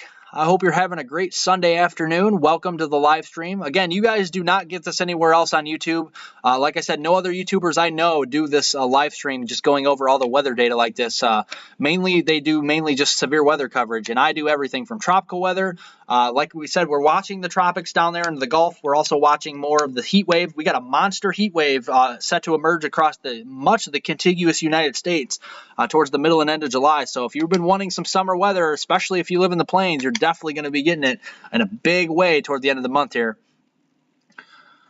Good afternoon, Lorraine. She says, good afternoon. Can you do Trinidad? Yes, I can. I can definitely do Trinidad for you. You want me to do a six-day outlook for you like I do for snowies? I definitely could do that for you. I'll have that for you here in the next couple days. So just watch my videos, watch my YouTube videos, and subscribe below, and I definitely will have your 6-day weather forecast for Trinidad in the next couple updates for you. Maybe not tonight because I have to go over the data for that, but definitely as we head into that tomorrow time frame or the day after, I definitely will have it. Watch it. It'll be at the very end of the video, so you have to watch the video and then toward the end. I'll definitely have that for you though, Lorraine. Okay, yeah, Snowies, that's what I figured. Yeah, I figured it was provinces and not states. Okay, yeah, I gotcha. I figured that was the case anyway. Okay, now we are starting to see some more severe weather, so let's get to a couple warnings here. Far northeastern Colorado, we got a severe thunderstorm warning in a couple different locations here. This is far southwestern, the Panhandle here in Nebraska. We got a warning for 60-mile-per-hour wind gusts and quarter-size hail. This is for Panorama County, or not Panorama County, but Panorama Point. This is the area actually impacted. Again, I try not to butcher these names and try to pronounce them as best as I can, so bear with me here. Again, thank you for subscribing down below. We're up to 218. We're almost to 20 likes, so let's see if we can get over 20 likes here in the next few minutes. Definitely appreciate it. Again, if you guys are just joining, press the like button down below and subscribe. Much appreciated. Mark says storms in New York. I'll get to that here in just a moment, Mark, I promise. Yeah, 60-mile-per-hour wind gusts and quarter-size hail, that 1-inch hail, moving east at 30 miles an hour there. This is near just south of Kimball and south of Interstate 80 in far southwestern, the Panhandle here of Nebraska. Another warning into far northern and northeastern Colorado here. Again, 60-mile-an-hour wind gusts, nickel-size hail. This is moving straight east here at 35 miles an hour. Again, this is for northeastern Weld County, in northeastern Colorado, and northwestern Logan County in northeastern Colorado. Again, West Plains is the area to watch. Again, this is in effect till 4 p.m. Mountain Daylight Time, and then a warning behind that as well. We're watching. That looks to actually moving out of the expired area, so we're watching that as well. So we'll watch that severe thunderstorm. Again, we did have some severe weather across the upper Midwest. That was kind of the more bullseye area for severe weather today, I guess you could call it. Not a high risk or moderate risk or anything like that, but something we'll watch here as we head towards the next few hours. We did have at least a special weather statement. We still do. Okay, let me kind of refresh the thing here. Yeah, we have a special weather statement for this area just south of the Duluth area, so towards Moose Lake, and then just south northwest of Hayward here in Wisconsin. This is far northeastern portions of Minnesota, northwest Wisconsin. Again, wind gusts up to 30 miles an hour and pea-sized hail possible with this. This is moving very fast off to the east at 70 miles an hour. Yesterday we had a storm moving east here at 75 miles per hour, and I think 95. That's like the fastest I've ever seen a storm move, and this is right up there. Here's 70 mile an hour to the east. That's pretty quick. That just shows how strong the jet stream is in this area, and that's just with that strong upper level trough, as we call it, pushing in. Again, the troughs bring cooler weather. Ridges is what we call it. That's another terminology. That brings the warmer, hotter conditions. So again, thank you everybody for liking it up down below. Thanks for subscribing. You guys are awesome. You guys are all my friends. And let's get here to the New York area that I promised Mark. Mark, yeah, if you're still, let me know if you're still on the live stream. I can get to the New York area for you. If you're still on the live stream, let me know. You want storms in New York City? You guys are high and dry in New York City right now here, Mark. Ithaca. Here, I'll look that up for you, Mark. Ithaca, New York. You guys are dry. You guys are going to be dry. You guys are in southern New York State. Yeah, the whole state of New York is dry. The nearest rainfall to you, Mark, is actually south of D.C. It's actually all the way down into the outer banks of Virginia and eastern North Carolina. That's the nearest organized rain for you. You might have a sprinkle, but if I'm not mistaken, you have some mixed sunshine there, don't you, Mark, up in the Ithaca area? I hope I'm pronouncing that correctly as well. Again, I try not to butcher the names. I try to get them correct on here, so bear with me. But I try to get them right. And if I get them wrong, definitely don't hesitate to correct me on those, because I definitely want to be accurate with the town names and all that.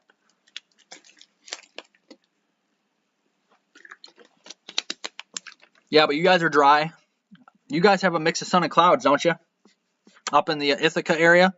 You guys should have some decorative cumulus clouds today, I believe, as you got some drier weather. But you guys, if you do live in New York, Mark, I will warn you here for this, okay? You do have a severe risk tomorrow, or on not tomorrow, rather Tuesday. You have a severe risk on Tuesday. You're under a slight risk for severe weather Tuesday, Mark. You have a trough coming in, a cold front moving through during the peak heating of the day, mid to late afternoon to the early evening. I would watch out for some large hail and damaging winds in your area. A tornado cannot be ruled out, but I think the main risks here for your area, Mark, on Tuesday across southern New York State and into the interior New England here, into portions of central PA or Pennsylvania, into northeastern Pennsylvania there. Mainly here, damaging winds and large hail will be the main risk. So Mark, on Tuesday, I would watch the skies, and I will be probably live on Tuesday as well, Mark. So if you are tuning in here to the live stream and you have any severe weather in your area, I will more than likely be covering it for you. So I have your back, man. I have your back. That's what I'm here for. I'll have your back. I have everybody's back on here. Everybody, you guys are safe with me on this YouTube channel, that's for sure. Stormy says, let's see, aren't you supposed to be in these storms tonight? Not tonight. We might be, well, tonight I guess we might have kind of a little bit of shower activity. As I'm looking out the window right now, we are seeing more sunshine. It's very sunny outside today, not a lot of clouds. But tomorrow, the trough is moving down my way, and especially that cold front. That'll be coming through my area, and that's the same here for you tomorrow evening. The cold front will come through your area tomorrow as well, Snowy, so you'll probably see some shower and storms. I think, actually, Snowy's, the chance for what should I say, thunderstorms is better, I think, for you. The severe weather chance is better for me. The thunderstorms, just the garden variety type showers and storms, are better for you there. Like I said, 60% chance. I'll be updating that for you, Snowies, on there. The Toronto, weather forecast, the 6th day here tonight. I'll give you a better input on that tomorrow. I might be increasing or decreasing the percentage there with the thunderstorms, so just tune in for that. The end of my video tomorrow morning, and I'll let you know. Again, appreciate everybody joining. We're up to 219 subscribers. We're up to 20 likes. You guys are amazing on here. I appreciate everybody joining. You guys are awesome. Again, you don't get this anywhere else on YouTube, so I very much appreciate everybody joining this afternoon. You're welcome, Mark. You're welcome. I'll keep you covered there for the Ithaca area on Tuesday. You have that slight risk here. It's on the map right now. You can see it. Pick your spot on the map, everybody. If you live in New England, this is your severe risk on Tuesday. This is for Tuesday, July 12th, so. Lorraine says, lots of rain in Trinidad today. Tropical wave number 19. Yeah, you guys got some tropical weather down in that area. Yeah, I'll be covering that for you. I'll be doing a weather forecast for you for sure. Like I said, I promise I'll be getting that outlook out for you. It'll be 6-day outlook for the Trinidad area. Again, I'm not taking requests just for the United States. I'm definitely taking requests outside of the United States. I definitely would love to forecast outside of the United States as well. Kind of broaden my horizons a little bit. So yeah, I'll get that out for you, Lorraine, definitely in the next few days. Maybe not tonight, but the next day for sure, probably. So it'll be at the end of my video, kind of with Snowy's Toronto forecast. So do stay tuned. Hey Sonia, how are you doing? Greetings from the Netherlands. We love the Netherlands. How are you doing? The Netherlands, huh? That's awesome. Appreciate you joining the live stream here. Welcome, welcome. Good afternoon to you. At least from the United States, it's the afternoon. Is it the afternoon there? I don't know. I'm sorry. The timing's different for me here. I'm in it's 4:36 p.m. Central Daylight Time where I live. Snowy says, I think I'm Tuesday night to Wednesday morning. For Tuesday night to Wednesday morning for what, Snowy? I forecasted rainfall for you Monday night to Tuesday morning. Let's see. Snowy's also says, that's what my weather network said this morning, but I'm sure we won't see anything. You're going to see some rainfall, Snowy's, I have no doubt. Whether or not it's at your house, though, I'm not sure. The Ontario area is going to see rainfall at some point, though. Snowy's also says, we have people from everywhere tonight. Yeah, we have people from everywhere. This is awesome. Very diverse live stream. This is what we want. This is what we need, everybody. Again, we all come together on the live stream. This is what it's about. We all unite on the live stream. This is pretty sweet on here. We encourage everybody, even outside of the United States, to join as well. This is pretty sweet. Again, we got all the tropical weather here with all the tropical influence across portions of, Florida, getting into the Carolinas here. Just some general showers and storms here as well. We always have to watch out for this time of year because of the warm waters here in the Gulf. Definitely have to watch out for some of that as well. Again, this is what the Europeans showing, getting back to the heat wave. I know I keep circling back and forth, but I promise I'll slow down here for you guys as we get to next weekend. Really starts to expand. We might have to watch, however. I did have in my video, if you guys watched my video, and if you haven't already, please do. And watch the entire thing as well and subscribe because it's pretty interesting, especially toward the middle and end of the video again with all the forecasts I put on there. And the northern periphery of the heat wave, we got to watch for derechos again. I mean, I keep saying this all year, but with heat waves at that extreme, with temperatures, widespread 105 to 110, you definitely got to watch out for an enhanced jet stream, the enhanced mid-level jet here. Again, look at the jet stream at 250 millibar layer. Just look at, you can clearly see where the high pressure system will be sitting, at least on the European model toward the middle of the month. This is the 16th time frame. This is next weekend, actually. So it's really not that far off. Just, a few to several days off here. And again, this is what the model is used for. It's used for medium and long range weather patterns. So it's been pretty accurate this year. I'm not going to lie. So it's been pretty accurate, pretty on. So that's pretty good. Sonia says, fine. It's 23:37 p.m. We're here. Oh, okay. That's pretty cool. Welcome, everybody. Hey, we hit 220 subscribers. Thank you, everybody, for liking it up. We're at 21 likes and 220 subscribers. You guys all rock out there. Appreciate it. All you guys are amazing. Our weather says thunderstorms Tuesday night into Wednesday morning, but I'm not holding my breath. I don't know why it says Tuesday night. They don't have Snowies, they don't have a chance of rain for your area even Monday night to Tuesday, which is interesting because what I was looking at anyway, it's showing Tuesday, it's showing tomorrow night into Tuesday morning for you. There is some showers. I'm not doubting what they're saying on Wednesday. Wednesday morning or afternoon, you guys could have some showers. I'm forecasting showers for your area Wednesday afternoon, actually, not the morning hours. So again, Snowies, I would stay tuned to my weather forecast because if I've been accurate for you, definitely tune into mine because I look at model data extensively every single night before I do my video. So And I don't look at just one model run. I look at every single one to make sure I give you an accurate weather forecast. And the same thing for you, Lorraine, as well. I'll be looking at a lot of model forecasts before I put out your forecast there for Trinidad as well in the next few days. Because they're horrible. I don't want to see a derecho. My greenhouse probably won't make it. Yeah, let me look for that, Snowies. You will revolve around the. Okay, Snowies. Okay. Again, this is long. This is far out, folks. This is getting toward the middle and end of the month. But this is what we watch out for. Again, if I put the map back on with the, with the temperatures during the middle of the month here, you can see this is why I called it monster heat wave. I mean, look at how big this heat wave, extensively 105 degrees all the way up to South Dakota. I mean, that is pretty extreme. That's a pretty extreme heat wave. That's a monster heat wave, as I call it. And yeah, this is crazy. You can see in the northern periphery where you have the 80s there. You can definitely see where the outer periphery we'll have the instability building. We'll have look at what we call precipitable water values, which is how much rainfall can be squeezed out in the atmosphere at one time. And again, this will be increasing as well, especially down in the Gulf Coast. But again, we're talking about here in the middle of the country. And again, along the outer edge of the heat wave, we also have to watch here the upper level winds here are kind of favorable for derechos. You got the northwest flow aloft we watch out for, so that is something to keep in mind during this period as well. And then we also have, we also have a stronger mid-level flow as well off the northwest. So we'll watch this for windstorms across the United States here. The next several days, and getting toward the middle of the month, we'll have more updates for you on my videos. Zinga Zinga, hey, nice YouTube, nice YouTube name. That is pretty cool. Hello from Indonesia. Hello from Indonesia. Hello from the United States to you. Hope you're having a great day out there from Indonesia. Welcome to the United States live stream here.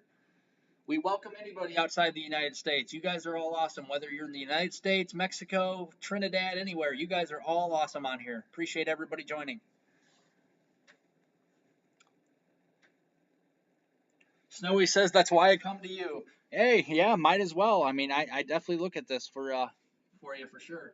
I don't take it lightly. Before I put a forecast out, I definitely look at this very, very extensively for you to give you an accurate reading. That's for sure. Nope, I was wrong. It was Monday to Tuesday morning. Okay, I was about to say.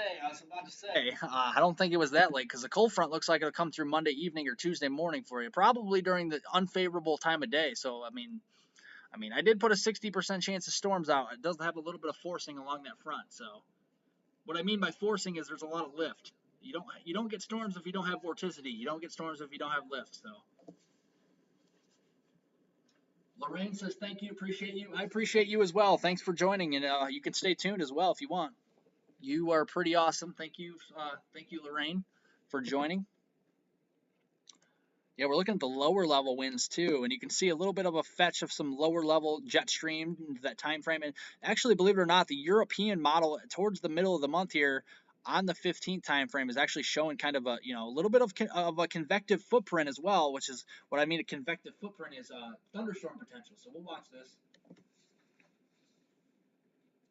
Sonia says it is quiet here, just some slow moving clouds before the moon.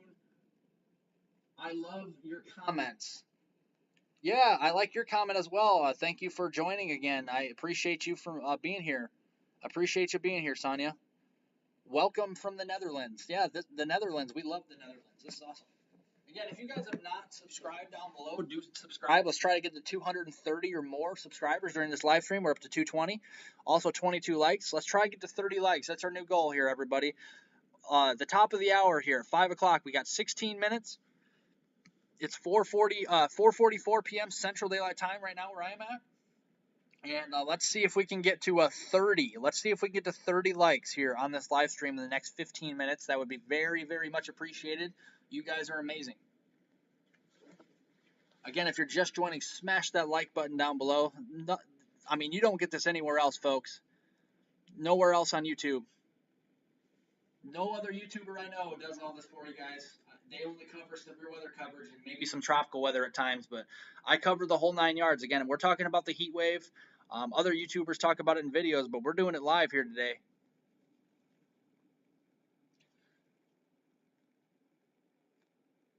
You'll keep me to it. Yeah, I definitely will, Snowies. I'll keep you updated on your forecast. That's for sure. I will keep you updated. I'll be as accurate as humanly possible for you. Mark says I will get storms too soon. Tomorrow, yeah, Mark, if you're still in the live stream, again, I would watch the potential of severe weather Tuesday. This is here. I'll put the Storm Prediction Center's Day 3 outlook up. This is the Day 3 outlook. This will be updated here the next couple days. They won't update the Day 3 outlook until 1 a.m. In the morning. So, we got several hours till they do so. But there is a slight risk of severe weather where you live, Mark. We're seeing a slight risk of severe weather across portions of southern New York State. So in the Ithaca area where you live, I think it's Ithaca. Yeah, that's right. Okay. Yeah, you have a slight risk here for your Tuesday. But for Monday, Mark, you are just kind of either in a general, you're kind of on the line between no thunderstorms and maybe that garden variety type storms. The severe weather Monday will be centered around the Chicago, Illinois area, Gary, Fort Wayne, Indiana, getting down towards Peoria, Illinois, all these areas here, and maybe even as far northeast here as southwest lower Michigan. Again, the main threat tomorrow is not going to be tornadoes. We have a less than 2% area.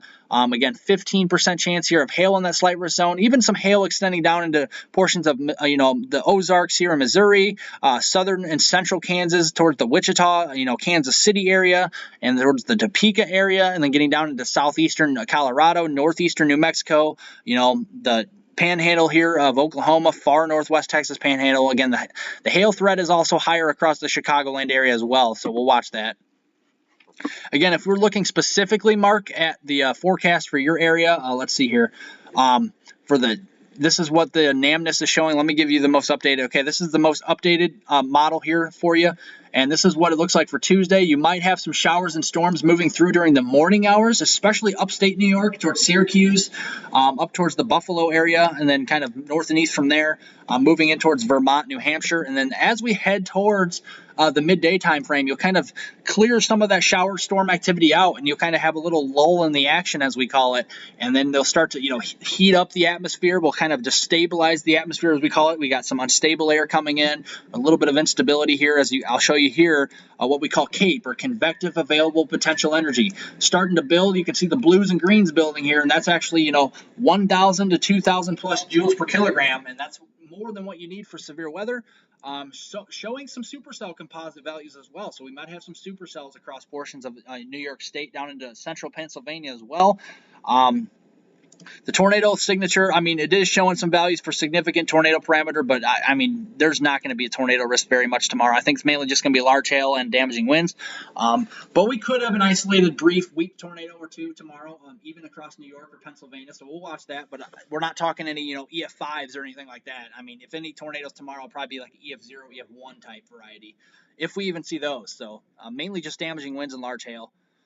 But yeah, going back to the reflectivity here, storms that pop up along and ahead of a cold front as the trough comes in, the cooler air from the northwest here, the trough comes in here, and then we'll kind of have multiple different areas of kind of line segments of severe weather and some supercells embedded in this, mainly across portions here of western Massachusetts, downstate New York, down towards the New York City area, down towards Baltimore and portions here of Philadelphia, a couple storms back towards Pittsburgh, getting up towards Syracuse, all these areas.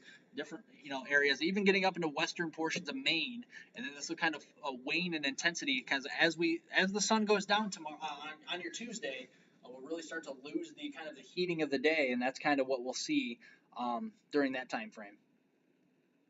Again, thanks for all the likes. We're at 24.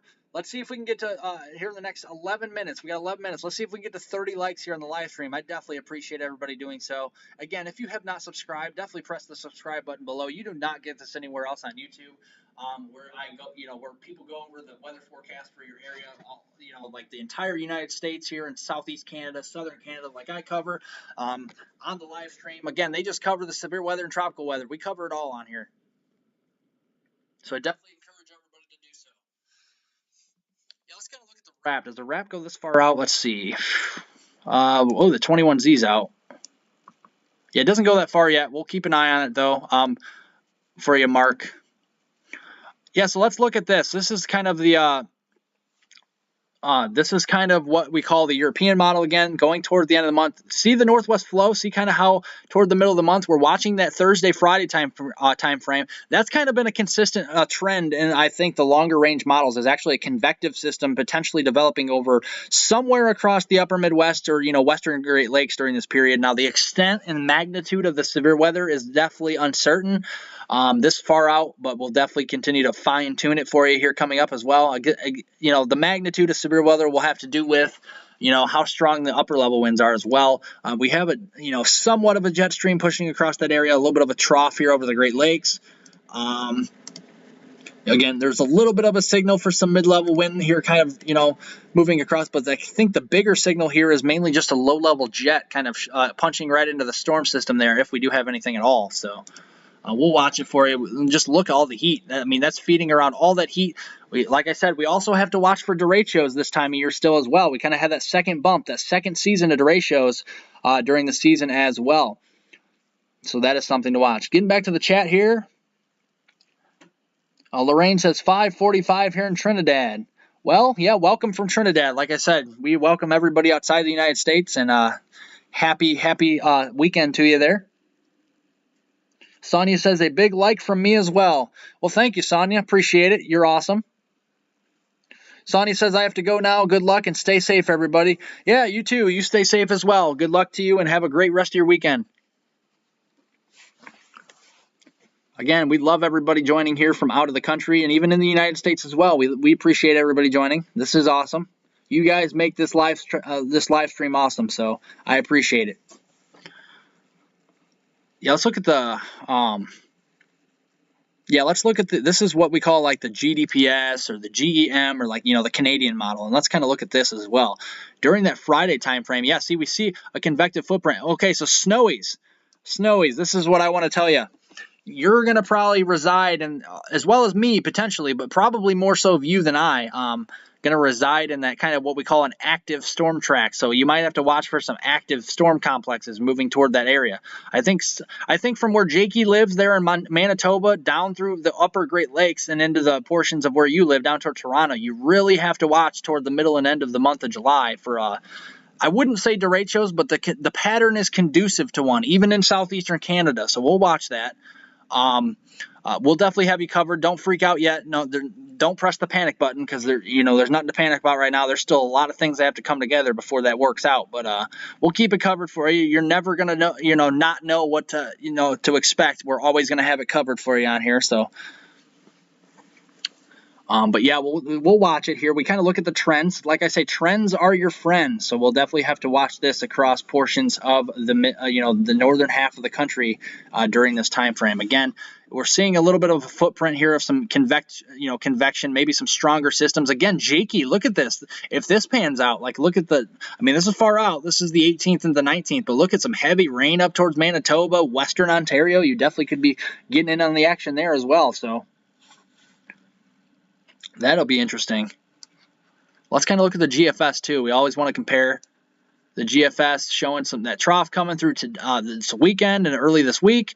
And then again, yeah, the GFS is kind of steering that complex a little farther to, across Wisconsin and Western Great Lakes. So snowies, if you want some rain there, you'll have to wait toward the middle and end of the month. But yeah, there's a lot of storm complexes we'll watch for your area. Again, snowies, we got to watch this time frame. Look at this. This could be showing some significant severe weather potential toward the end of the month. Again, we'll be keeping this in touch with you guys, keeping you ahead of all the storms out there. We're never going to have you guessing. We'll have you we'll have it a few days ahead of time. I've nailed 2 derecho events here this season. Actually, there's been 3 derechos, but I've nailed 2 of those. So, definitely stay tuned and subscribe to the channel here if you like my content. That's for sure. My weather content.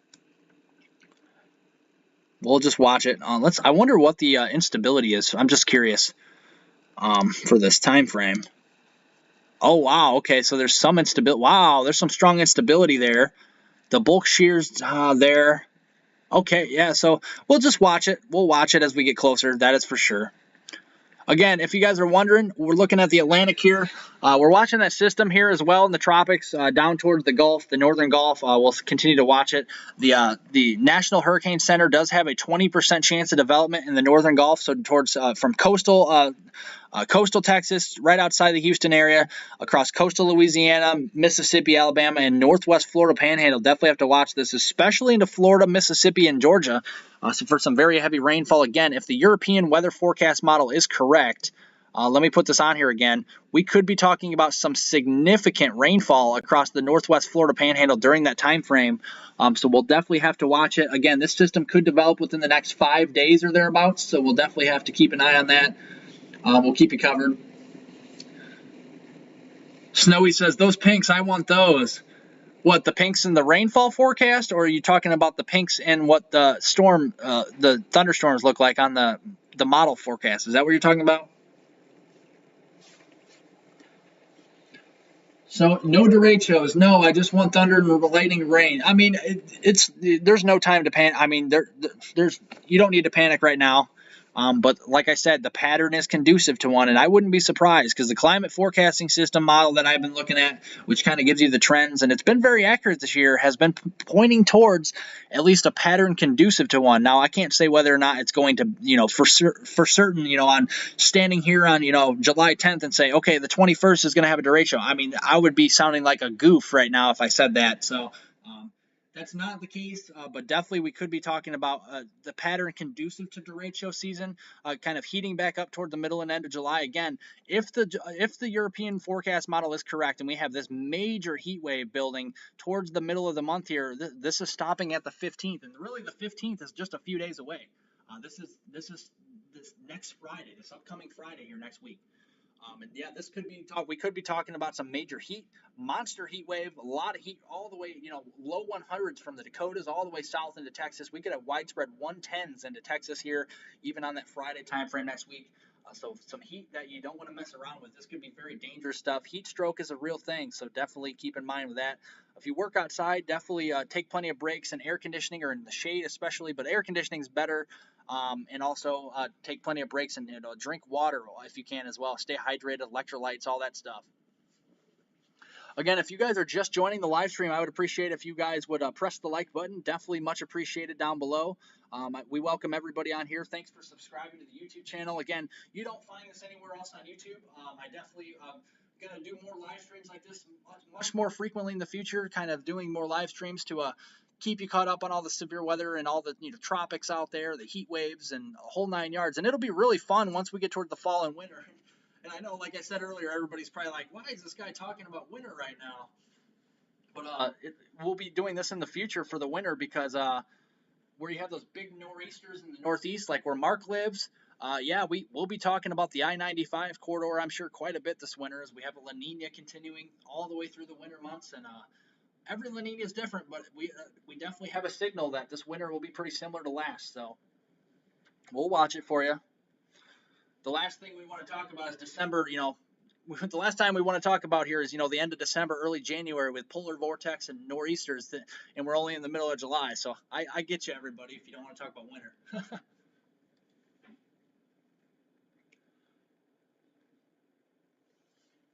I thought it was heat. Yeah, the pinks are heat. The pinks is heat.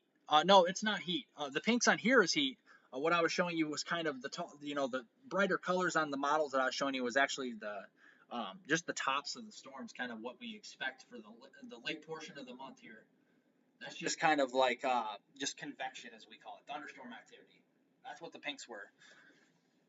Again, if you guys have any questions about the coloring on the map, I definitely can explain it to you, because I know it can be confusing from time to time. I try not to take too many soundings on air here because they're very confusing here. But I can definitely do more educational videos for you to kind of get everybody to know like what the radar is, how to read the radar and what a derecho is, how it forms, what a hurricane is, how it forms, all that stuff. Flash flooding, what happens, why does it happen, when does it happen, all that stuff. Mark says July 20th, first big hurricane. I called it yesterday. Where are you seeing the hurricane at, Mark? On July 20th. Oh, you're talking about the Florida down there? I don't know about a hurricane, but probably a tropical depression or storm. I mean, I wouldn't be surprised if there was a low-end hurricane. That would have to spin over the open waters. I mean, the waters are very excuse me, I didn't mean to do that. The waters are very warm in that time, the Gulf just in general. So, I mean, I wouldn't be surprised, but, it would have to stay over the open waters for a considerable amount of time. in my brain. I got you, Mark. I got you, man. Appreciate it. We love to joke on here as well. Don't I mean this we're just having fun this afternoon. We're just having fun going over some weather data and stuff like that. Definitely think about doing more of this here in the future as well. Again, if you cannot hear me as clearly, definitely let me know in the chat and I'll definitely fix this for you. 27 likes. Hey, we're almost to 30. Thank you, everybody. If you are just new, tuning in here to the live stream, definitely drop the like down below. Much appreciated. Also, subscribe to the YouTube channel. We're almost to 230 likes, or 230 subscribers, rather. So definitely would be much appreciated if you could subscribe. Hit the subscribe button below, and while you're doing that, also hit the thumbs up down below as well. Much appreciated.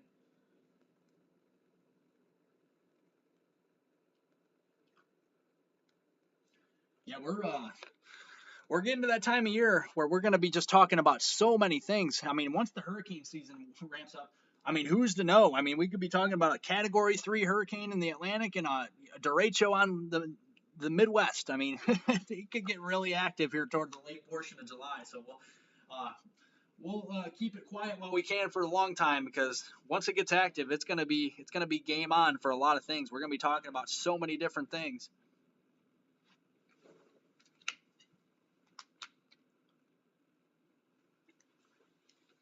So I'm just taking a sip or two of water here because I've been talking for so long.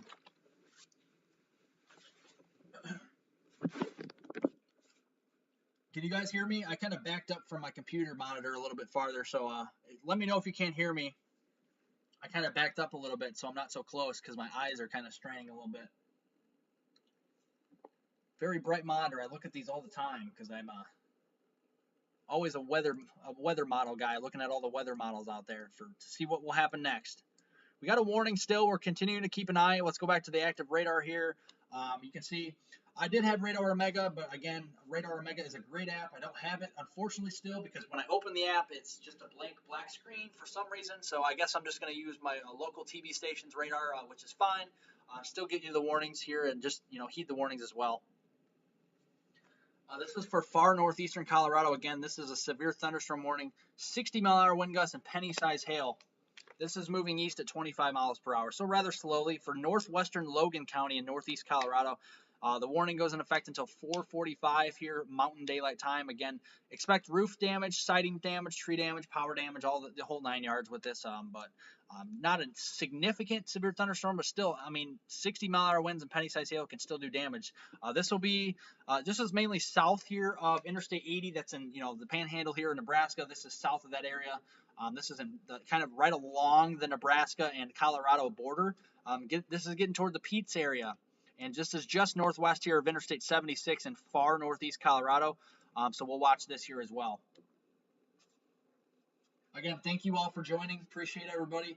Again, I'm doing a sports channel as well. I'll be doing a sports channel. I'm going to be starting that later this month. Doing NFL and college football predictions as well, so do stay tuned for that. My success rate for 17 weeks of the NFL season last year was calculated. I calculated that up to be 82.6% getting the games, predicting the games correctly last year. So hopefully I can do better this year. If you definitely want to know about your college or high school, or not high school, my bad. If you want to learn more about your college football team, your favorite college football team, or your NFL football team out there, I definitely will be doing NFL predictions for you week by week, and kind of breaking down injury reports and all that fun stuff for the I mean, injuries aren't fun, but I'm just saying all that fun stuff with predictions and stuff here on the on my new sports channel here. I'll be unveiling here later this month, so that will be pretty fun. Stay tuned for that. You can also subscribe to this channel and also my sports channel. Penn State, you like the Penn State, huh? That's pretty cool.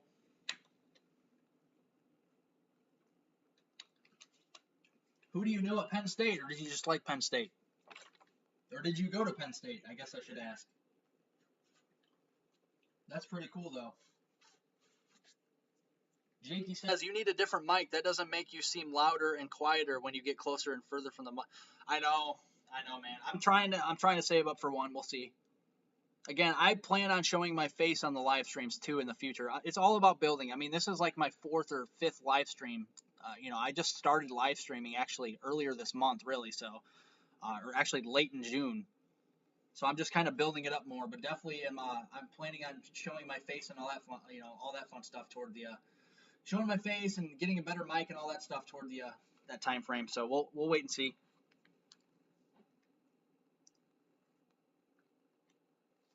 Again, we're just watching this warning here. Northeastern Colorado again, 60-mile-an-hour wind gusts and penny-sized hail. We'll zoom out here. You can see we were seeing severe weather in the cross portions of Wisconsin. This is probably just still, we still have a special weather statement on this, which just is indicating a strong thunderstorm. Strong thunderstorms along a line extending from near Gordon to near Sandstone, moving east very quickly at 60 miles an hour eastward. Goes in effect till 5:15 for the next few minutes here, Central Daylight Time. Wind gusts up to 30 miles an hour and pea-sized hail, so just a strong storm here. For Cable, Sealy, Duxbury, Danbury, Webster, Namecogan, as well as Namecogan Lake and Webb Lake, Wisconsin. All these areas are impacted by this storm. Also Hayward.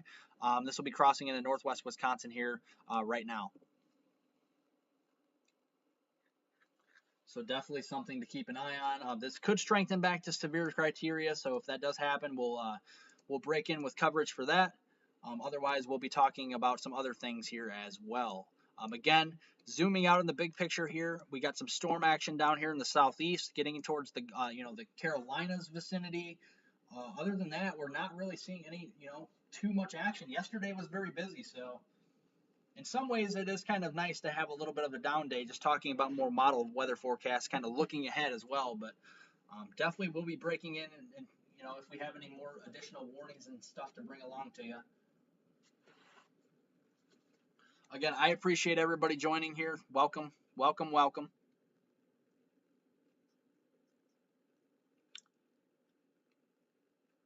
Snowy says, I have friends there, so been to Pennsylvania many times. Been to Eagles and Penn State games. Yeah, the Eagles. I'll be covering the Eagles as well.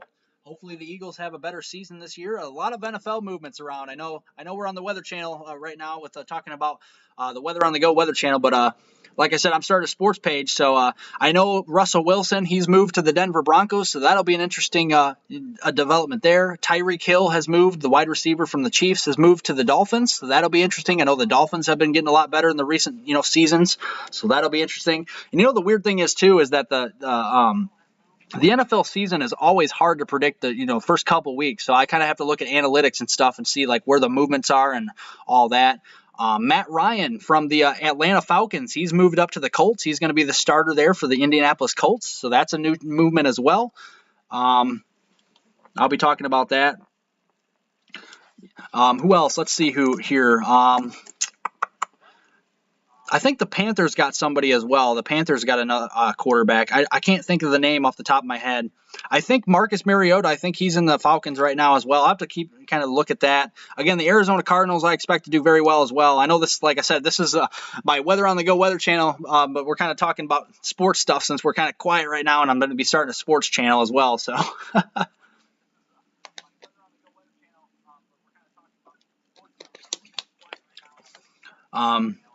You got the Chicago Bears there, Justin Fields. I know they got a little pieces of the puzzle there. They lost Khalil Mack. Khalil Mack's actually with the Chargers now, and Joey Bosa. So a monster defensive ends over there.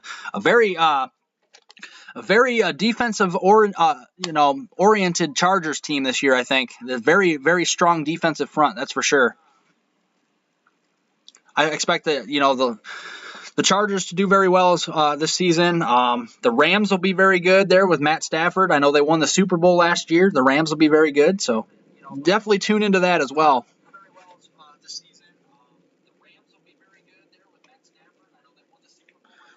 Let's see in the chat. Jakey says, "You're a ghost. You don't need to show your face, but when you're not a ghost, then we'll see your face." I like the joke, man. I appreciate it. That's funny. I actually haven't really watched much football or baseball these past few years. That's all right, Snowies. Not everybody has to be into sports. I'm not forcing you to be into sports. I'm just saying I'm just doing a sports channel. Again, we're just watching. Again, I'll put the lightning tracker on here. You can see all the lightning here across the southeast, just sporadic. The Atlanta Metro seeing some lightning across these areas, picking up here over the last few minutes or so. kind of the peak heating time frame of the day. So we're watching this area. And we're watching southern South Carolina, so from Columbia over towards south of Myrtle Beach, towards the Charleston area, down towards Savannah, Georgia. A lot of lightning, Augusta, Georgia, all these areas. A lot of lightning strikes lately. Snowy says, I only turn the TV on at night when I'm in bed. That's just for background noise. Okay, I gotcha. That makes sense. I'm just too busy, she says. Yeah, we all are this time of year, it seems like. Everybody's busy outside in the pool weather. There's going to be a lot of pool weather to get to here as well this season. A lot of heat coming. Again, if you haven't seen it yet, let me look at the ensembles, because this is also something we like to look at too. The ensembles is kind of the errors that the operational models here. This is what we call global models, or operational or deterministic. There's so many different terms that you can call these models, but I call them operational models, and this is for the European model, the ECMWF, that's European. The EC Fast, kind of European there as well. The GFS, the American model, the Canadian model, CMC, and the Icon's very good as well, kind of in the medium term. But looking at the ensembles, that kind of takes a little bit of an average and also the errors that could occur in the operational models and puts them into one model here. And so we'll look at the GEPS, kind of an ensemble of the GFS, and let's see here. Still, the consistency is there for a major heat wave in the ensembles, and that's why I have high confidence in a heat wave. Now, the magnitude of the heat wave is still a little uncertain, but I do have a lot of confidence in a heat wave occurring, a monster heat wave at that's for sure. Again, if you were just tuning in, I appreciate it if you could smash the like button down below and also hit that subscribe button here. We're at 223 subscribers. Let's try and get over 230 subscribers. Let's try and get me to 300 here in this live stream. That would be pretty special today. If we could get to 300 in the live stream today, that would be amazing. You guys all rock. I know you guys can help me out here, and definitely appreciate it. Hope you guys are having a great Sunday afternoon and evening out there to you. I know we got a lot of people in the chat today from out of country. I definitely appreciate everybody joining from there as well, from Trinidad and also from the Netherlands and all over the United States. Definitely appreciate it. And also Canada as well. Don't want to exclude Canada. We've got some lovely people up there in Canada as well.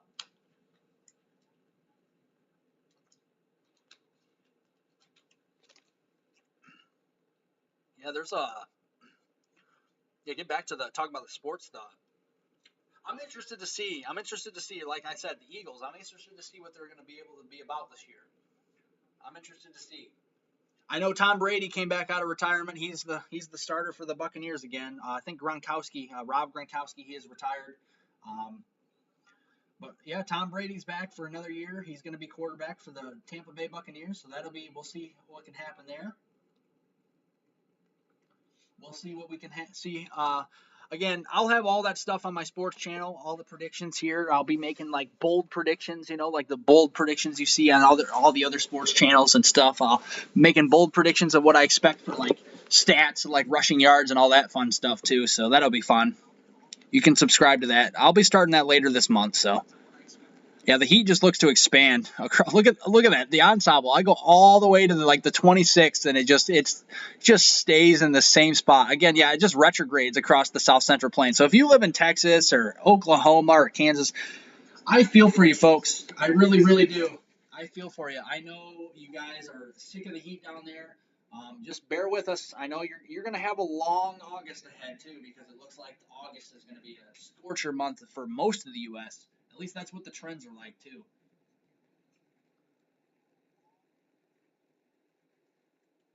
Snowy says, I'm supposed to go to my cottage in a couple weeks, and I'm pretty sure I'm going to stay home instead. Why? Because it's cool outside, or what?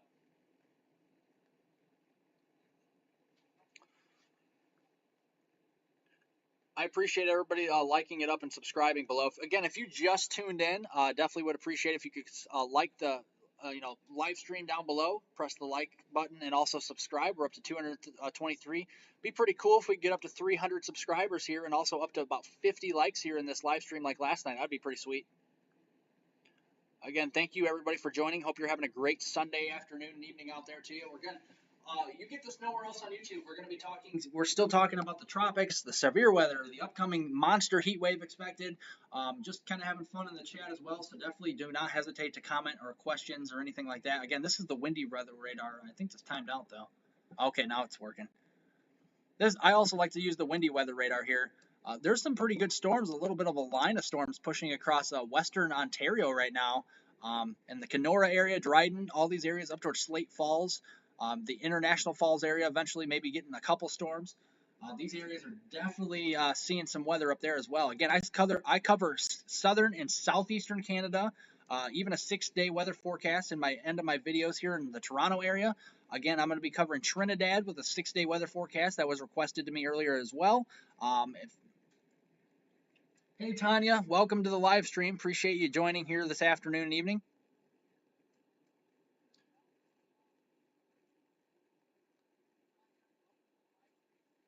Tanya says it's 90 in the Gulf.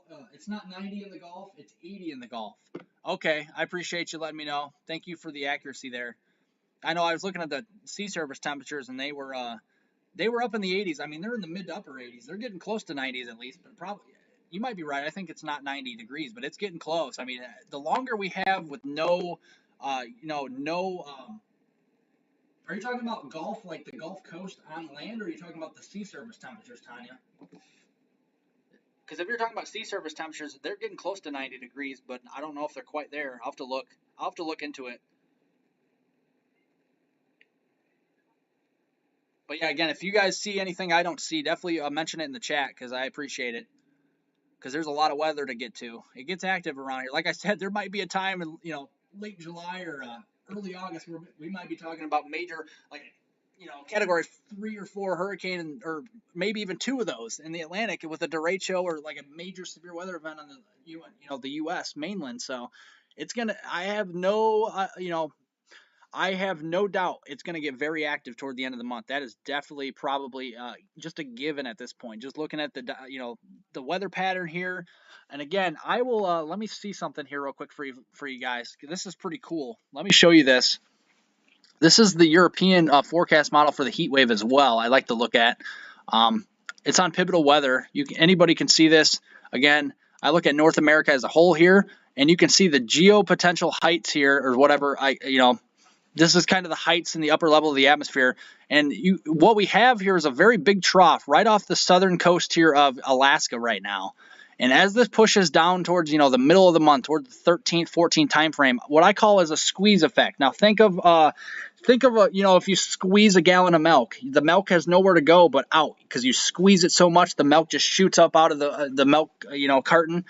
Same thing here with the weather. You have a trough, digging southward, as we call it, towards the Pacific Northwest, and then here the ridge across the country has nowhere to go but up.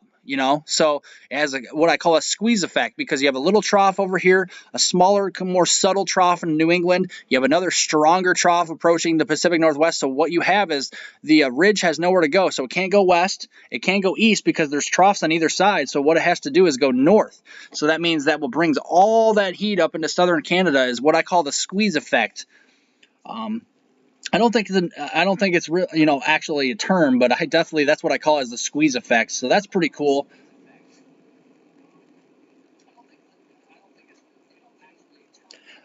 Tanya, I can turn up my mic real quick.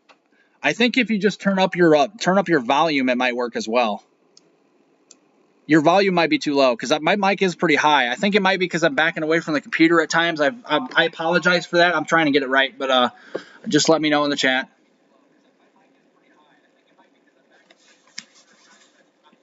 Your milk comes in bags. How about that? That's interesting. That's pretty cool. Jakey says, did you know that lightning hit Earth about, what is that, trillion times in 1 year? Yeah, or a billion times? I don't know. But anyway, yeah, lightning is very abundant around the globe in this time of year, especially with the heat in the northern hemisphere. That's for sure. The northern hemisphere is in the summer right now. The southern hemisphere is in winter right now. If anybody didn't know that, that's what is going on right now. That's for sure. Again, if you guys are just joining the live stream, I definitely would appreciate if you would subscribe down below, as well as like the live stream as well. It's pretty awesome for you guys to join today. You guys rock.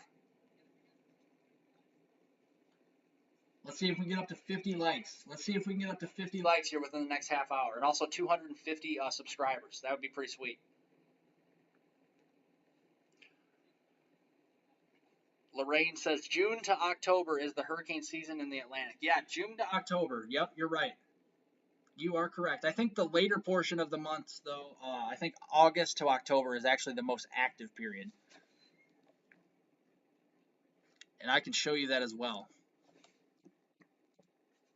I will show you that as well with proof and certainty, because the climatology for this, you can see in the Atlantic season here. I'll put this on the screen.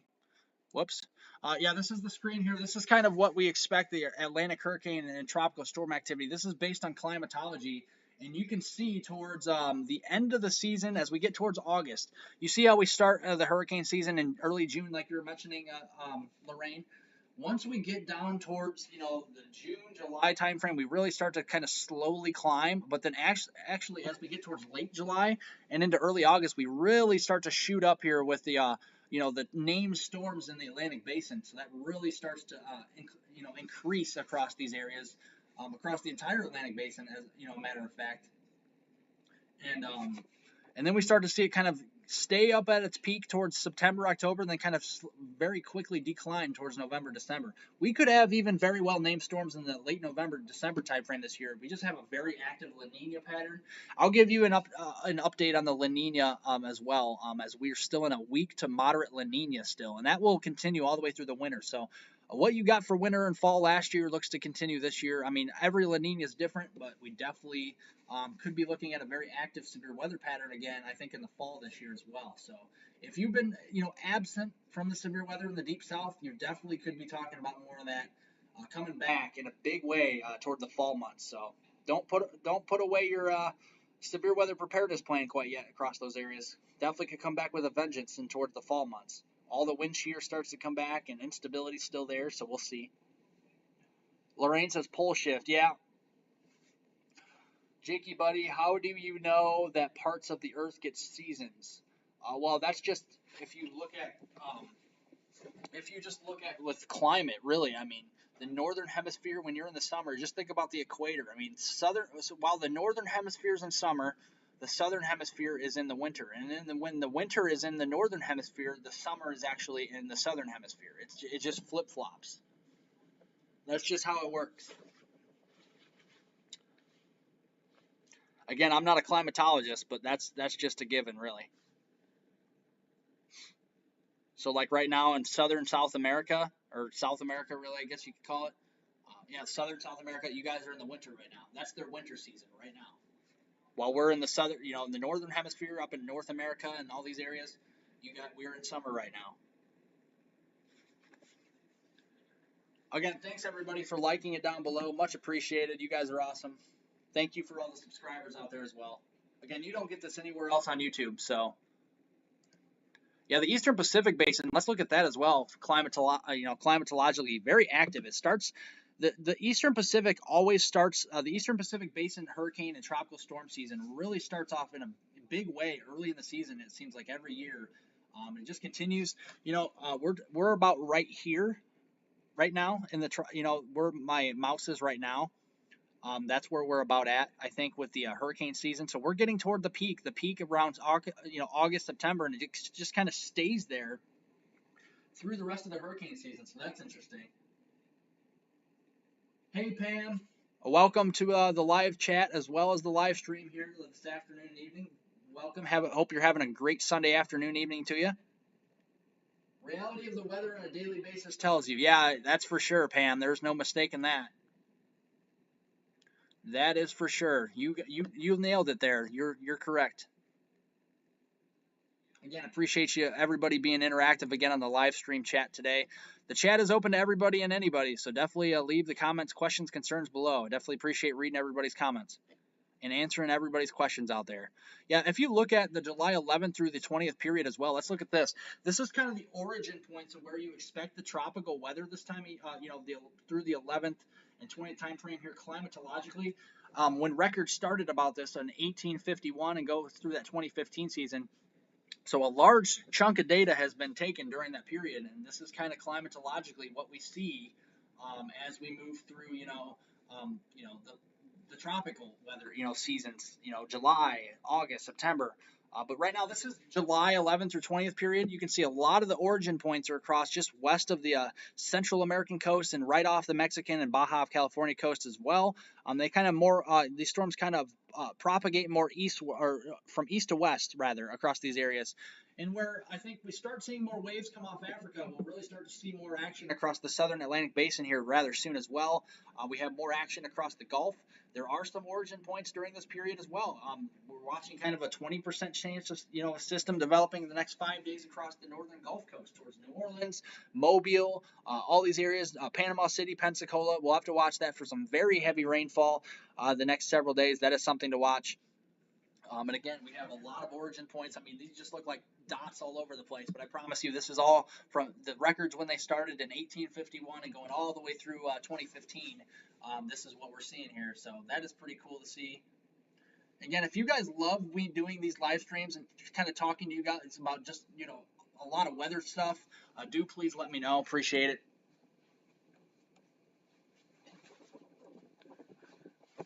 Let me know your thoughts down in the live chat. If you guys love me doing these live streams and want me to do live streams like this in the future, talking about the upcoming long-range pattern in the hurricane season and, derecho season and just other things like that, and, just let me know down in the chat. I definitely appreciate any feedback for that.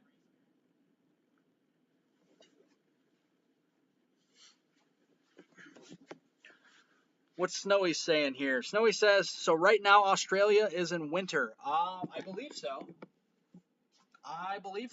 Because if Australia is in the southern hemisphere, that sounds about right. Yeah, the entire southern hemisphere is in winter right now, and the entire northern hemisphere is considered, I guess, in the summertime, right now.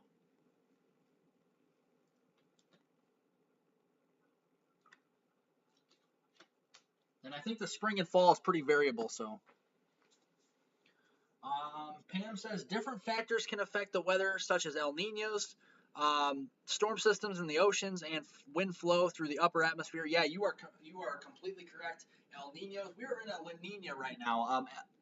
Actually, interestingly, I'm glad you brought that up, Pam, because this is actually very, I wouldn't say rare, but very uncommon that we have 3 La Ninas actually forecasted in a row, and then we have another La Nina continuing into the winter.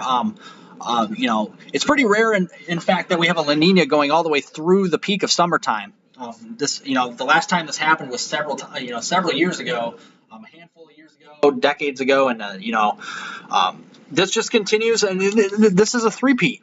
This is a three-peat, a La Nina year where we have kind of more of a, 3 La Ninas in a row is what I mean, three-peat. And this is pretty rare air, and like I said, very uncommon. Now, if we have 4 La Ninas in a row, if we have a La Nina next summer, now that would be something that has never happened before. So that is something to watch as well. Because I mean that would be that would definitely be in the record books for sure, because that has never happened before.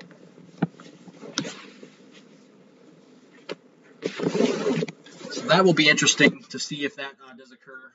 I don't think so. I think we're going to be getting back toward the El Nino pattern once again, and the El Ninos are different, very different from the La Nina. They're just the La Nina is one end of the spectrum, and the El Nino is the other end of the spectrum. And what I mean is, when you see La Nina, you see, okay, so for example, La Ninas in general, like I said, every El Nino and La Nina are different, but when you're talking about, La Nina in general, that's when you have your bigger heat waves. So that's what we're going to see toward the middle and end of this month that I was showing you. Also, the higher hurricane season frequency with more major hurricanes. That's more for the La Nina years. Stronger, snowstorms with heavier snows and more cold air. That's what we expect in La Nina years. More action here with the weather in general. Now, as we're talking about El Nino, on the other side of the spectrum, that's when we're talking about more of drought weather, drought in the southwest like we're seeing now, and that's not good as well. less in the way of severe weather in the El Nino years. So that's where you kind of see all these tornado outbreaks. You probably won't see as many. Yes, you could have a couple tornado outbreaks, a handful of them during El Nino years, but those are kind of more focused down into the southern and central plains and the southeast rather than all the way up here into the Dakotas, Montana, where we've seen it, recently. So that's something to note as well. And more wildfires is definitely a concern during El Nino years as well, because you have that drought and you have all that dry vegetation, and that definitely impacts the El Ninos as well. So that's kind of a little bit of an insight on that. You guys can do some research on that. I do research on that all the time, so that's pretty interesting. Yeah, volcano activity, that's interesting too. I haven't looked too much into that, but that's cool. Even earthquakes, I really haven't looked into either. Flow through the oceans. Yep, that's correct. It has to do with the water temperature. That's correct. The water flow and the water temperature, all that stuff. Yeah, Lorraine says the weather patterns is very weird and strange. Yeah, La Nina can just bring a lot of different, very diverse weather conditions. That's for sure. Like I said, with the La Nina we have this year, with a weak to moderate La Nina continuing through the height of summer. Like I said, there might be a period into late July and sometime in August where we have a couple major systems with major hurricanes in the Atlantic, where we have a couple hurricanes in the Atlantic off the African coast getting towards the Gulf. We might have a hurricane even in the Eastern Pacific. We might be talking about a severe weather outbreak on land. We might just have a crazy sequence of things that could happen potentially. I wouldn't be surprised this year if that happened. La Ninas are just crazy weather phenomenon, that's for sure. Again, if you guys are just tuning in, we're just having fun today talking about the weather. Again, if you guys, I know it's the weekend. If you guys want to just sit down, relax, talk about the weather and all that. If you guys have any questions, definitely the live chat is open to anyone and everyone. And also remember to drop the like down below and subscribe to the YouTube channel as well. I definitely appreciate it. Like I said, I'm starting a sports channel as well. I talked about sports earlier, so. We still got a severe thunderstorm warning in the far northeastern Colorado here. We're still watching this warning. If I take the warning, the warnings off rather, you can see a little bit of a hail core. I was showing this yesterday here. We got a little bit of a gray or white speck showing up. This is a hail core in the storm, just to southwest of Pete's, Colorado, very close to the Colorado and Nebraska state line. And this is actually just south of I-80, which is actually in Nebraska technically, and northwest of Interstate 76 here in Colorado. And if I put the warning back on, we just got another warning. Okay, we got another warning southwest we'll get to. This is for 60-mile-an-hour wind gusts and half-dollar size hail. That's what that hail core we were showing you. That's what that storm moving east at 30 miles an hour. 9 miles west of Pete's or 22 miles southwest of Sydney here in Colorado. Roof, siding, tree damage, and power damage all possible. Again, this is mainly over open areas in northwestern Logan County in Colorado, so we're watching this. Again, this warning expires at 4:45 p.m. Mountain Daylight Time, again, for northwestern Logan County. We do got another warning farther to the southwest here. This is for 60-mile-an-hour wind gusts and 1-inch quarter-size hail, so we're watching this potential as well. This is, expect damage to roof, siding, trees, power line damage as well. Again, this is for northeastern Weld County and west central Logan County. This is all in northeastern Colorado, far northeast Colorado.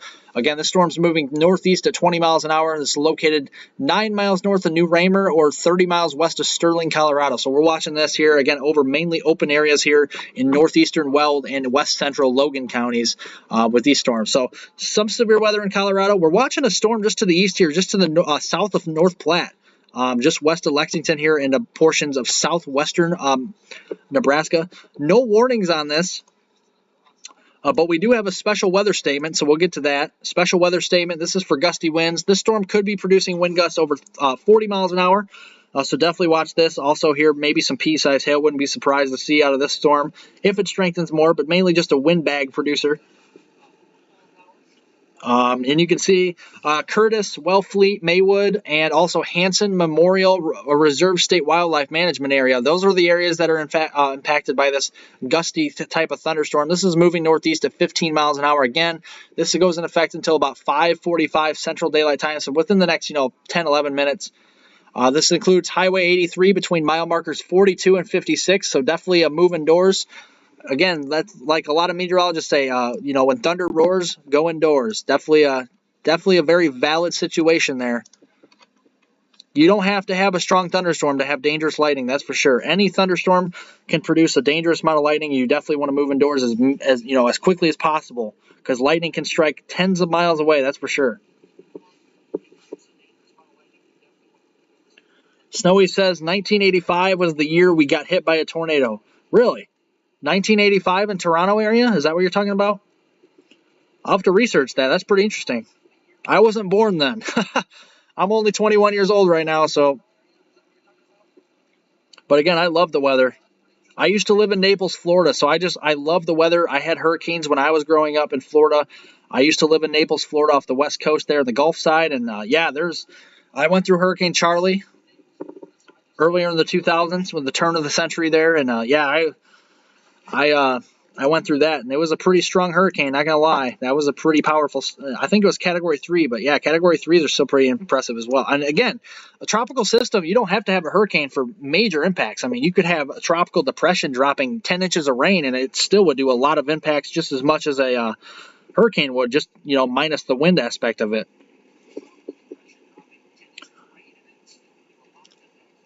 Snowy says, when thunder roars, I go indoors. Yeah. Thank you for alluding to that. I appreciate it. You definitely are. You hit that right on the nose, Snowy. You got that right. Again, we're still watching a special weather statement up here in northern Wisconsin. Again, we had severe weather last night across the Dakotas, especially North Dakota. We're seeing a severe thunderstorm earlier that kind of weakened to now a special weather statement type of environment here. This is for wind gusts up to 30 miles per hour and pea-sized hail, so we're watching this threat as well. Again, this is for northern Wisconsin, so for central Pine, southwestern Bayfield, southern Douglas, Washburn, and southwestern Ashland, northern Price, northeastern Burnett, and Sawyer counties, all in Wisconsin here. This goes in effect for the next few minutes, 9 or 10 minutes or so here, until 5:45 p.m. Central. This is moving southeast at 55 miles per hour, so it's got some good movement on it, as well as impacting the Spooner, Park Falls, Shell Lake, Fiffield, and Butternut area. They got some cool names up here in northern Wisconsin, that's for sure.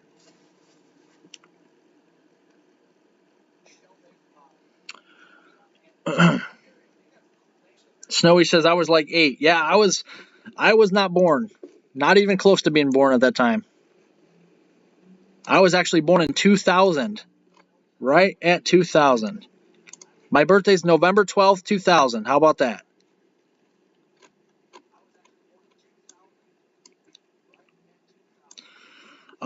Yeah, we're still seeing these storms. Let's see if this has actually strengthened here. No, we're still seeing that, 60 mile per hour wind gusts and $half size hail threat. That's in far northeast Colorado. So we're still watching that. Again, if you guys are just joining, I would be very much appreciated if you guys would just like the live stream down below. Also, like I said, like the live stream down below by pressing the thumbs up button. And also subscribe to the YouTube channel. Very much appreciated as well. Like I said, no other YouTubers here do this like I do on here. Go over weather stuff on here with the warnings, and also go over tropical weather, heat waves, and all the weather models like I do on here. I'll definitely appreciate if everybody would give me feedback here in the live chat down below as well, to let me know if you want me to do more of these future live streams. I definitely would be appreciative to get some feedback from that. Again, I am very much so inclined to do so for you guys, to keep everybody safe out there. Like I said, I love doing long-range weather forecasts for you guys, so that's what I'm striving to do. Again, I try and do my utmost accuracy of my weather forecast for you. I look over hours and hours of weather model data for you guys before I put a forecast out. Hey, gaming, how you doing? Welcome to the live chat. Appreciate you joining. Hurricane Ida was terrifying. Yeah, that was a pretty impressive storm as well. That's for sure. Hurricane Ida was a very robust system here in the was it the Caribbean? That was right. Yeah, we got another severe thunderstorm warning here northwest of San Antonio near the Medina, Texas area. So let's get to this. This is for 60 mile per hour wind gusts and quarter-size hail, so that 1-inch hail variety, and that just baseline, 60 mile per hour wind gusts, but still that can do some damage, some branch and tree damage with that. So we'll watch it. Western Bandera County in south central Texas. Like I said, this is until 6:15 p.m. Central Daylight Time. It was located over the Medina area, moving southwest. So this is moving in a weird direction. This is moving southwest at 20 miles per hour. Medina and Tarpley, all these areas are impacted here by the storm. Again, you can expect hail damage to your vehicles, wind damage to roofs, siding, trees, and also that power line damage as well if you get those strong damaging winds from a good rush of wind from the thunderstorms. That definitely could be impacting your area there in the Medina and Tarpley area right now. So heed the warning if you live in north central Texas. I guess that would be south central Texas, rather. I'll put the lightning summary on here for you. And you can see just some scattered thunderstorms across south central Texas here from the San Antonio area, just especially to your northwest, and then westward here towards Fort Stockton, southwest of Midland and Odessa, Texas here, getting into that monsoonal flow across, western portions of Mexico, all the way up here into portions of New Mexico, eastern Arizona, Colorado, seeing a lot of thunderstorm activity today, just west and southwest of the Denver area. So that's something we're watching. Yeah, Lorraine says I was about 16. There you go. Yeah, I think we were all young, if not even, for me and my sake of things, I wasn't even born then. That's for sure. Again, thanks everybody for joining. I appreciate it if you would just, press the like button down below, the thumbs up button here, the thumbs up button down below as well. Get this out to more and more people on YouTube. We're just having fun on here talking about weather forecasts and, other stuff, long range. Again, no other YouTuber does this, so I definitely appreciate it. At least any YouTuber that I know of. Again, if you would very much appreciate it, I would very much appreciate it if you would subscribe below as well. We're up to 225 subscribers now. That'd be amazing if everybody could try and get me over that 230 mark. That would be pretty awesome. Yeah, we got some storms, not severe, but we're seeing some storms kind of up toward the Billings, Montana area as well. We're kind of getting all around the country here for all you guys that are scattered about the United States. We're getting all around to your areas here across the country from coast to coast, tracking the weather for you. Scattered thunderstorms here in the Billings area, Roundup, and also back towards Bozeman. We got some scattered lightning strikes with that here, and maybe some brief heavy downpours. Nothing severe or strong with this activity really at all, so not too worried about severe weather threat. I know Montana needs a break after all of the severe weather they've had of recent. They had 3 days, at least 3 days, maybe even 4 straight days in west central Montana with a severe thunderstorm watch. I mean, that's rare for any one location, but that's crazy. As I zoom out here with all the lightning on here, you can see, look at all the lightning across the United States. You can see how dense it is. The most dense of the lightning here strikes are across Wisconsin, southern and central portions of Montana, and then from the front range of the Rockies, from the Denver area, southwestern Nebraska here, all the way down into New Mexico, eastern Arizona, and then down into west central and south central Texas here as well. And again, across the Gulf Coast into Florida, we get that kind of stubborn frontal boundary that we'll be watching for that tropical development over the next 5 days. The National Hurricane Center, I'll go to that right now for you guys that are just tuning in. We do have a 20% chance of development of the system here in the northern Gulf of Mexico over the next 5 days, so through the height of this week.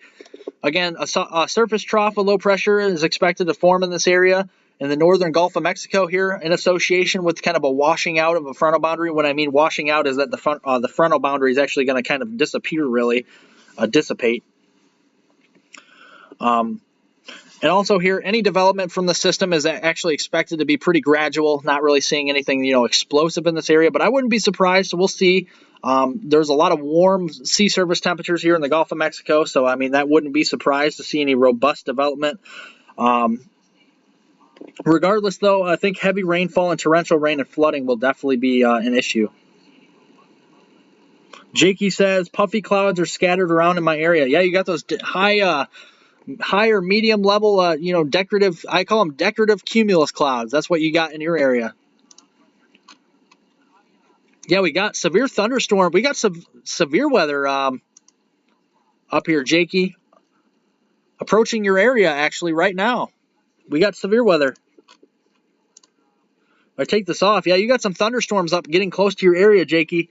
Just to your west. You might have some storms later today, like you were saying earlier. You got some severe thunderstorm warnings to your west, and also you got some severe thunderstorm watches and all that stuff up into the Manitoba area, especially western Manitoba, and I think that's eastern Saskatchewan, if I'm not mistaken. Southeastern Saskatchewan. And then we got a lot of storms and even more severe weather across western portions there in southwestern Ontario as well, toward International Falls, getting all the way up toward Dryden, the Sioux Lookout area, and then getting all the way up towards, Slate Falls, First Nation area, east of Red Lake, east of Ear Falls, Kenora, all these areas.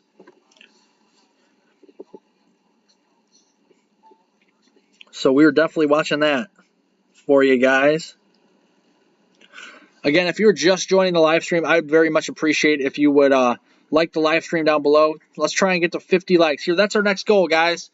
Let's see if we can do it. Everybody that has joined, let's see if we can get to 50 likes. 50 likes here by 6 p.m. Central Time. We got 15 minutes. Let's see if we can get to 230 subscribers as well. 3 more subscribers by the next 15 minutes. Let's see if we can do it. Let's see if we can do it, guys. I appreciate it.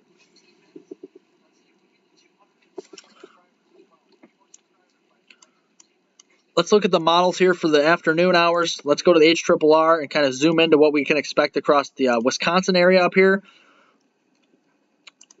This is kind of the simulated reflectivity, so don't take this model verbatim, but definitely this is what the closest resemblance to what you could expect for your future radar, kind of the forecast for this area, the next few hours or so. Some thunderstorms right now. This will be kind of propagating off to the east-southeast. Maybe some scattering of some more strong to possibly severe storms across north-central Wisconsin here towards the Wisconsin Rapids area, Wisconsin Dells, Eau Claire, Stevens Point, all these areas, maybe over toward La Crosse, towards the overnight and evening hours, so we'll watch that. Maybe kind of a complex of storms developing across the Nebraska area, so from Lincoln, Nebraska, Omaha on westward toward North Platte, we'll watch that. And this will kind of propagate into western Iowa, maybe having some strong kind of storms moving in that area. And the reason why is actually because we have some strong vertical velocity starting to develop here. And that's, we have to, you need velocity, you need the vorticity for thunderstorms to develop. That's for sure.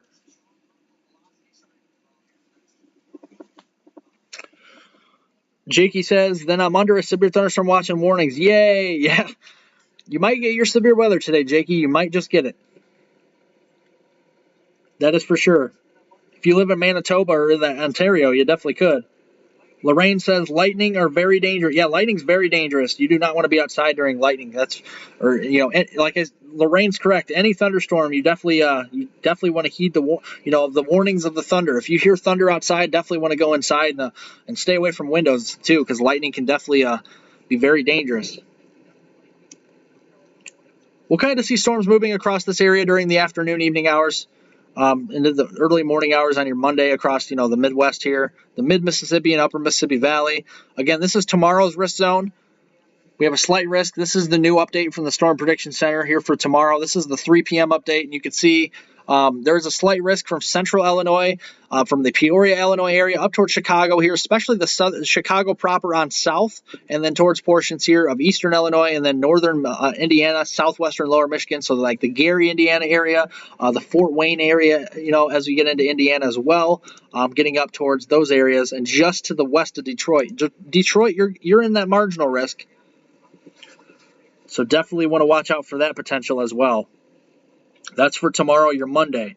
Then as we move into your Tuesday, this is your outlook here on your Tuesday. Again, I know Mark was in the chat earlier. I'm not sure if he's still here live with us. But Mark, if you live in southern New York State there, you have a slight risk for severe weather on your Tuesday. Could have some, that means, scattered severe thunderstorms are possible, if not likely, in your area.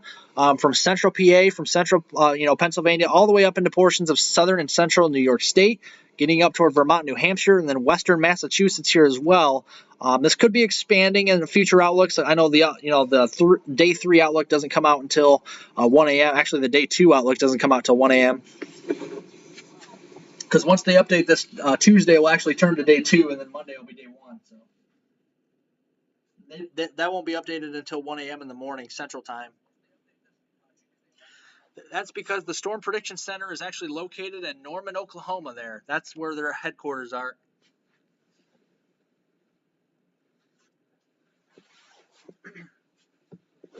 Don't mind me, guys. I'm just drinking a little bit of water. I've been talking for quite a while, so if I get quiet, I'm just drinking water, that's all.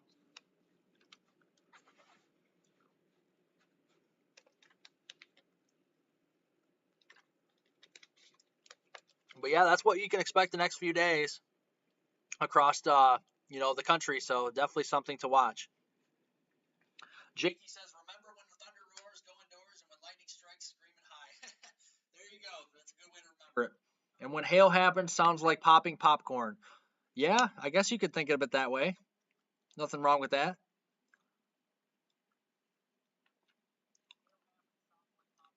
Yeah, you guys are awesome here in the live stream today. I appreciate everybody subscribing. I appreciate everybody in the liking it up. If you guys just joined, like the live stream below. Let's try and get to 50 here in the next 10 minutes. Let's get to 50 likes. I know you guys can help me out. I know you can do it. Appreciate it. Let's try and get to 230 subscribers as well. That would be pretty special.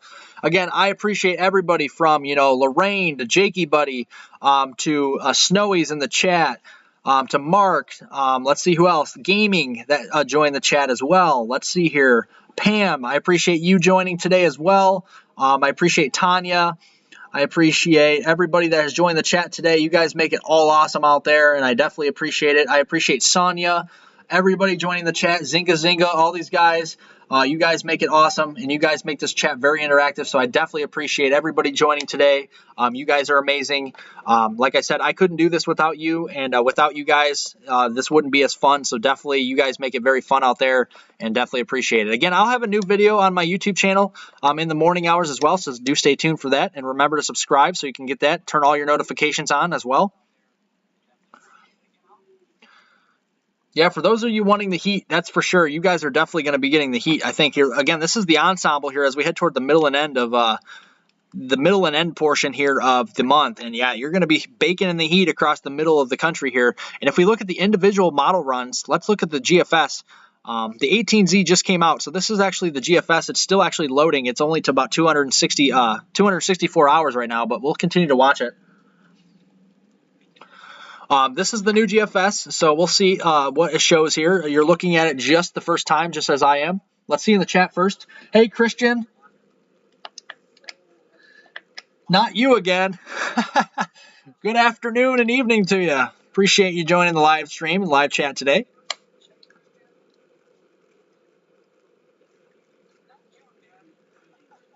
Lorraine, oh yeah, you're laughing at Jakey, buddy. Yeah, that's funny. Tanya says, "Is your mic do that wind? Is your mic do that when you do a video?" No, usually my videos are a lot better because I'm a lot better at more concentrated on not moving around during my videos. I promise you, my videos are a lot better. And even there's a couple videos I know that I do that are kind of a little, the mic goes in and out, but I definitely have been a lot better at that lately. I plan on buying a mic that's actually so I can actually get, more of that stuff. I can turn here. Let me turn up my volume just a little bit. If it's too loud for you guys, let me know in the chat. I just want to, give you a most accurate reading.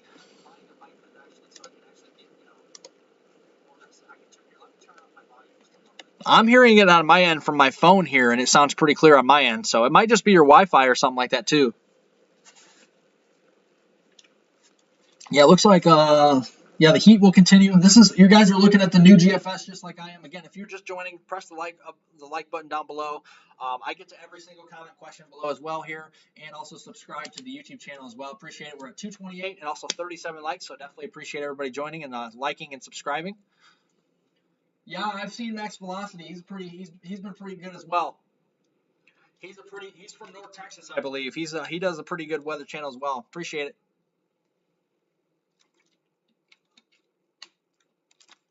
Appreciate you joining, Christian.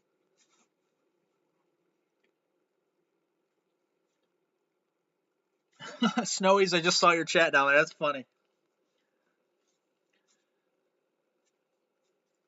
Check radar. What area do you want me to check, Christian?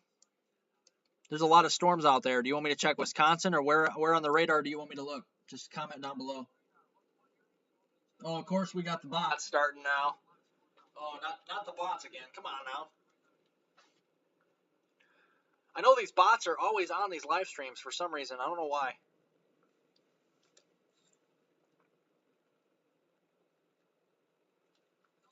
It seems like after you live stream for like 2 or 3 hours, they always just show up out of nowhere. The bots do. It seems like they're like on every single person's live stream too. It just seems like every single person gets bots for some reason. Yeah, Snowies, I know. Oh no, bots. Are you kidding me? That's what I'm saying. That's what I'm saying.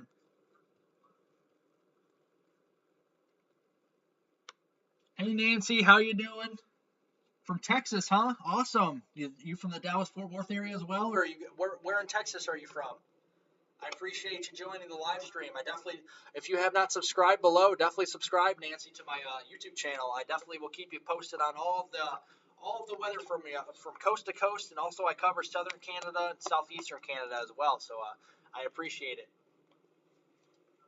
Also, anybody that has joined, if you have not liked it below, definitely like the live stream below, and like I said, subscribe. Definitely couldn't hurt. I plan on doing these live streams more in the future as well. So again, if you guys want me to do these live streams, like covering all the weather, not just severe weather, but just like tropical storms, hurricanes, severe weather, heat waves, and just going over model forecasts and the long range pattern here during the live stream. Like I said, no other person that I know of on YouTube does this, and I definitely will, definitely can do that for you. Just give me some feedback in the live chat. I definitely would appreciate it.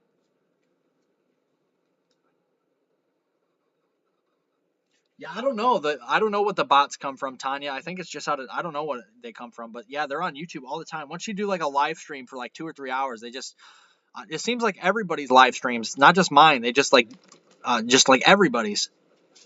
They just like come up. I need like a moderator so I can get them to delete, to delete. But at least that time it was just one. It wasn't a ton of them, thankfully.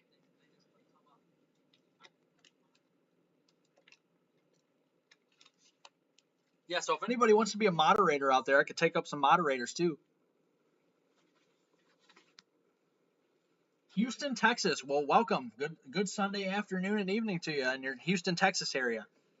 You guys look like let me zoom into Houston, Texas. You guys are dry for the time being. Maybe a couple sprinkles, but your area right now, you got some storms off to your northeast. This is just north of the Beaumont area up toward Woodville and north Cleveland. And let me put the lightning tracker on here. There's a lot of lightning, a lot of electrical storms just north of Lake Charles, and then up toward north of Beaumont in Texas there as well. So there is a lightning strike just outside of Houston, just up toward the North Cleveland area. A couple lightning returns there, but Houston, you guys are mainly dry. Probably seeing some cloud cover though, but yeah, let me know. Let me know, Nancy, what your weather's like. If you got mixed clouds, some sunshine poking out, or you got a lot of overcast skies down there. Definitely be very much appreciated.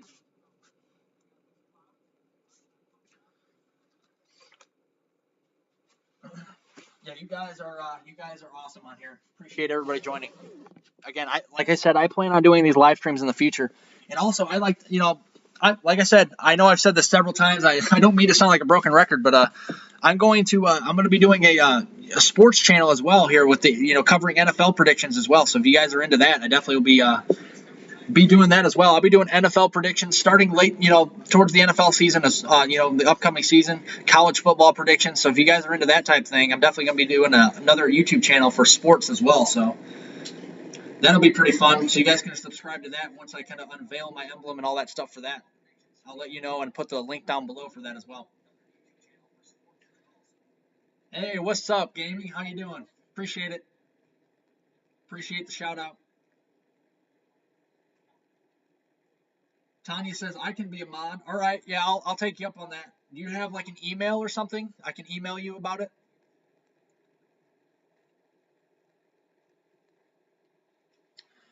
Let's see here. Christian says max velocity isn't going live. Oh, he's not going live today. All right. Yeah, I try to go live on most slight risk days. And I also try to go live, on the days where where severe weather warrants it, or just like today, there's not much severe weather going on, but we definitely, have some warnings. But I'm just going over the weather pattern, just having fun with you guys. I mean, I love live streaming for you guys, and I love, just having fun out there. I know it's Sunday afternoon, evening, and everybody's busy sometimes, but definitely got to heed the warnings out there, and I definitely pass that along to you. So we do still have that warning, like I said, north of Sterling, Colorado. This is approaching the Interstate 76 corridor here in far northeast Colorado. This is just south of the panhandle here of Nebraska, south of Sidney, Nebraska area. Again, this is for 60-mile-an-hour winds and over an inch in diameter hail. So this is a $half size hail and 60-mile-per-hour wind gusts here. Again, this is moving east at 15 miles an hour. This is for north central Logan County, for Padrone around 5 o'clock Mountain Daylight Time. So right now, these areas are just getting impacted near the Padrone area here in Colorado, just to the north of Sterling, Colorado, approaching the Interstate 76 corridor. Could have that 60-mile-an-hour wind gust potential and that $half size hail. Again, up here into Wisconsin, we're tracking some storms here as well. We got a special weather statement that was out earlier. Let's see if it still is. It's got a load here. Yeah, we still got special weather statement out here for far northwestern and northern Wisconsin. Let's get to those. Wind gusts up to 40 miles an hour. Some smaller, pea-sized hail potential with these storms. Radar indicated, but you can definitely see near the Chippewa flowage area, getting up to Radisson and also Exelon, around 6 o'clock Central Time. So right now, you could be seeing those gusts around 40 miles an hour and pea-sized hail. So from near Stone Lake to near Shell Lake here, moving southeast at 45 miles per hour. So it's got propagation to the southeast on it here. So it'll start be kind of sliding down towards central Wisconsin here rather soon. Probably toward the Dells and, Wausau, all these areas. Again, I'm trying to get all your chats here. Tanya says I can help. Yeah, do you have it like an email, Tanya? I can email about you later today about being a moderator and all that. Jakey says, what is a sandwich ball? It is a bunch of sandwiches into one big ball. Okay. I gotcha. Tanya says, are you saying Atlanta baseball fan? You talking about the Atlanta Braves? Are you talking about the Atlanta Braves? I try not to yell into the mic. See, that's why I don't want to turn my mic up too loud, because I feel like I'm yelling into you guys. I don't want to feel like I'm yelling, that's for sure. Let me know if it seems like it's too loud. I can turn it down again. I hear it clearly off my phone. We got another, like I said, special weather statement. Winds up to, 40 miles an hour, pea-sized hail again into northwest Wisconsin we're watching. And I can take all this off here and put the lightning on it as well. Let's see here. A lot of lightning with this kind of complex. This is kind of a complex of storms. Again, pretty electrical storm from Worcester all the way up towards portions of Park Falls. And then over towards, let's see, does that say Spooner? So yeah, Spooner, Edgewater. Up towards the Highway 70 corridor in far northwest Wisconsin up here. So well up northwest of Stevens Point, north of Eau Claire, and northwest of Wausau toward the Rhinelander area. I'm definitely seeing some strong thunderstorms up in that area. Kind of a storm cell south of Stevens Point we're watching there as well. And then some more storms just south, kind of in a little bit of a, clustering of storms near the Madison area, down towards Sun Prairie and the Dells. Those I don't believe are severe either. No, those aren't severe, and we don't even have any special weather statements on those. So just kind of general garden variety storms. We even have some lightning down towards the Platteville area and the Wisconsin Whitewater area. So if you live, in that area as well, south of Richland Center, getting towards the Dubuque, Iowa area, we definitely have a couple of lightning returns there this afternoon and evening as well. Actually, we're moving into the evening hours now, Central Time.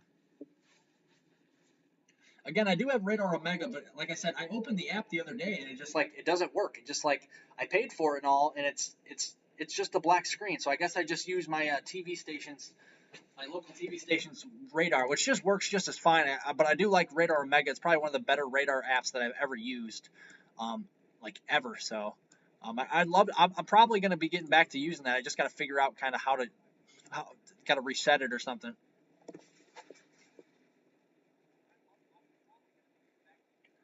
Gaming says, my day is going great. Well, I appreciate it.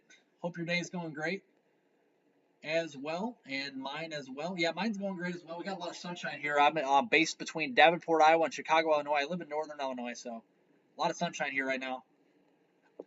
Yeah, if anybody's just joining the live stream, I'd appreciate if you would drop the like below and definitely subscribe below as well. I put daily weather forecasts out there. And again, nobody else on YouTube does this where they do live streams for not only just severe weather events, but for tropical weather as well as kind of looking long range, kind of a long range weather kind of pattern as well. Again, this is the new GFS model. Let's go through it right now. You can see you're looking at it just as well as I am here for the first time, and you can see this is loaded up to about 306 hours now, and we're seeing a lot of heat continuing here into early next week, especially into Texas. All those drought-stricken areas, yeah, you're going to be in the hundreds, 105 to 110 near the Dallas-Fort Worth area, down towards Houston. Unfortunately, you guys are going to be baking in the heat down toward the Houston area, getting up towards Dallas-Fort Worth here as we head toward the middle of the week. This is on your Wednesday, July 13th, according to the GFS. As we even move in towards that time frame, towards that Thursday, Friday time frame, we'll start to ease the heat, I guess, relatively speaking, up towards portions there of the Houston area, getting up towards Waco, even up towards Dallas-Fort Worth, Lubbock, Amarillo, all these areas. San Antonio, we'll have upper 90s to near 100, but not nearly as hot with 105 to 110 degree heat that you've been seeing as of late, but still hot nonetheless, so we'll have to watch for that. And as we get towards the late portion of the week, I'm still watching the northern periphery. You got to always watch when you have these big heat waves here start to emerge across the central and southern plains. You got to watch the northern periphery of all this here, as I'm showing you as well. The jet stream is going to be a little more enhanced with an enhanced mid and upper level flow along the northern periphery of all this heat, and along the northern end and northeastern end toward the the upper Midwest, the Great Lakes, and toward the Ohio Valley. You always got to watch for the derecho potential as well. I'm not saying a derecho is going to happen, but definitely the pattern could become more conducive to one as we get toward that time frame. So that is something that we'll watch, and I'll definitely keep everybody posted on my page, on my YouTube channel with my videos as well. Again, I'm taking up requests for anybody who wants me to do a 6-day weather forecast for you. I'll show you one of my examples here right now. If you guys want me to do one, I'm doing one for snowies up there into Canada right now as well. So if you guys want me to do one of these for you, I can do it as well. Here, I'll show you. Yeah, I'm just starting to take requests for this. So if you guys want me to do a specific area for you, if it would just load, that would be nice. There we go.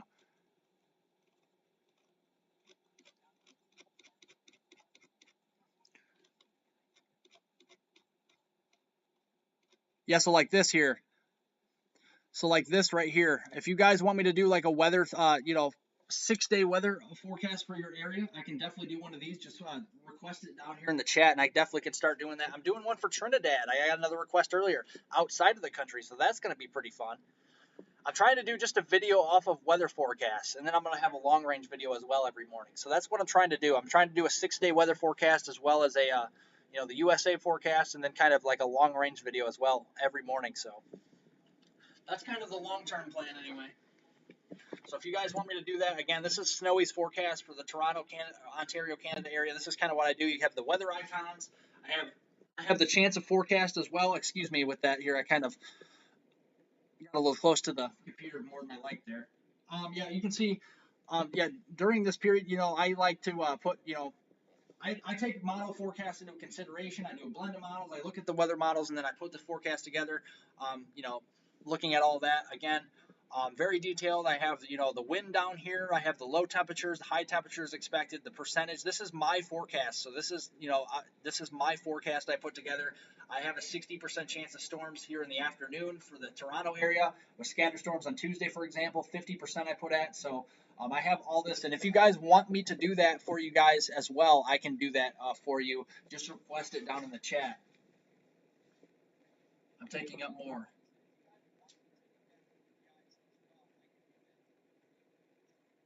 No, it's 2 slides. It was a 6-day. It was actually 3 days on one slide, and the other slide had 3 more. So that's 6 days total.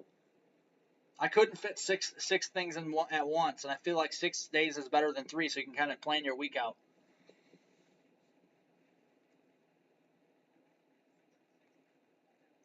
Gaming says, well, just clouds and storms. Yeah, I hear you, man. That's this time of year for sure. Christian says, weather on the go. Do you watch Max Velocity? Yeah, I watched him yesterday. He's pretty cool. I got him that Fairdale, Illinois tornado video. I think he liked it. I'll have to ask him. Nancy says, from where? I stay. I don't see any cloud cover just yet, but maybe later, I hope.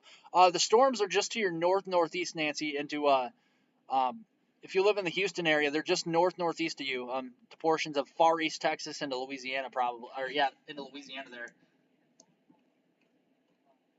You're probably not seeing much clouds. All these storms I'm talking about are just north of Lake Charles and north of Beaumont, so they're a ways away from Houston. But the closest lightning strikes, at least I see right now in the Houston area, is actually relatively close. I mean, North Cleveland, if you know where that is, there's a couple returns of lightning there. But otherwise, all the other lightning's over toward Austin and San Antonio area. And then a lot more lightning over towards, with some kind of garden variety type thunderstorms, maybe a couple stronger storms down toward Baton Rouge, just north of there, north of Lake Charles, Alexandria, Louisiana, Hattiesburg, Biloxi, over towards portions of Mobile, Pensacola. So if you're in the Pensacola Beach area and towards Fort Walton Beach, toward the Gulf Shores, Dauphin Island, all these areas, you could probably seeing a lot of thunderstorm activity. Probably not a good day to be on the beach here today, that's for sure. Yeah, Tanya, I cover winter weather as well. I do everything. I do ice storms, polar vortex, winter weather. I do the whole 9 yards. So definitely subscribe to the channel if you haven't already. I'm very excited for the winter. Just because of these live streams that I started to do in late June, I'm going to be doing more of these in the winter, kind of giving you an updated forecast on what I expect to happen this winter as well. Weeks ahead of time, so you guys can prepare for the winter storms and all that stuff as well. Kind of looking at the long range pattern like we're doing now. Like for right now, we're saying, because it's the summer, we're saying, okay, we're going to look for the heat as we head toward the middle and late July, as well as the derecho potential. The pattern could be conducive to one. Not saying there's going to be one, but the pattern is favorable for one to develop, along the northern and northeastern periphery, and also, just we're doing that in the wintertime and the fall as well. So again, if you guys are, thinking tornado season is over and okay, the tornado season has waned a little bit, we haven't had nearly the tornado season we were expecting, which is definitely some good news, but the fall is still in 2022, so we can still see some nasty outbreaks in the fall. So definitely don't sleep on it if you live in the Tennessee Valley or the Alabama, Mississippi, Georgia. The severe weather season will come back to you into the fall. I have no doubt for that. So definitely don't put away your severe weather preparedness plan if you live anywhere in the United States, because I think this year fall is going to be pretty active severe weather wise as well. Sorry guys, I'm trying to get all the comments down here. Let's see. Jakey says you sound like a rock star. I sound like a rock star. What do you mean? Is there a place called Austin Keller, Texas? Austin Keller, Texas. There's a place called Austin, Texas.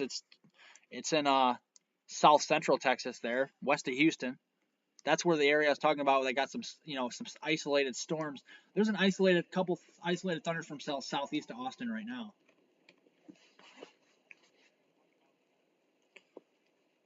Again, if you guys have not subscribed to the YouTube channel and have definitely, if you have not liked it as well, I have to refresh this here. Give me one moment. It's timed out. The radar's timed out. Yeah, I'll do the future radar here in just a moment. Yeah, if you guys have not liked the live stream down below, we're up to 41 now. We can try and get up to 50. I definitely would be appreciative.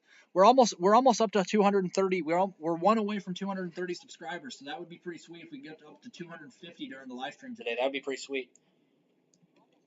So definitely help me out in doing so. I definitely appreciate it. If you love this live stream and my content, definitely consider subscribing and liking it down below. Much appreciated. You guys are all awesome. You guys are all my friends, and I appreciate everybody joining me today, and always all the regulars on here for live stream that I do, as well as my videos. I appreciate it. You guys rock.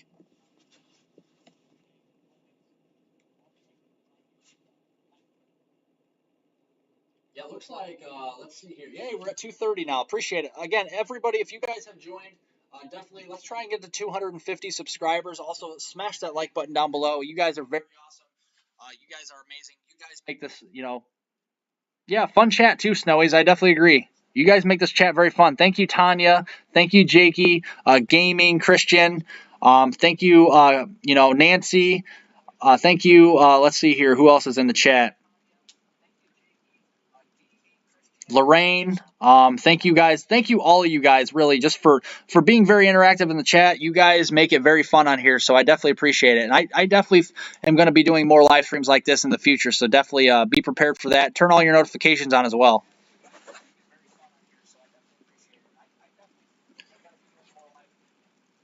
Yeah, there's a lot of storms out. Okay, so you want me to do the future radar for what area though, Christian? What area do you want me to do the future radar for? The whole United States? Is that what you want me to do? Or do you want me to just do a certain area? Let me know in the chat. No, this is not my first live. I've done a live stream a few times. This is like my third or fourth time live streaming, I think. I'm pretty new at live streaming, but I definitely am dedicated to get the job done to keep everybody safe out there. That's for sure. Hey Tim. Hey Tim. Appreciate you joining the live stream chat and the live stream today. Definitely just covering some severe weather today as well.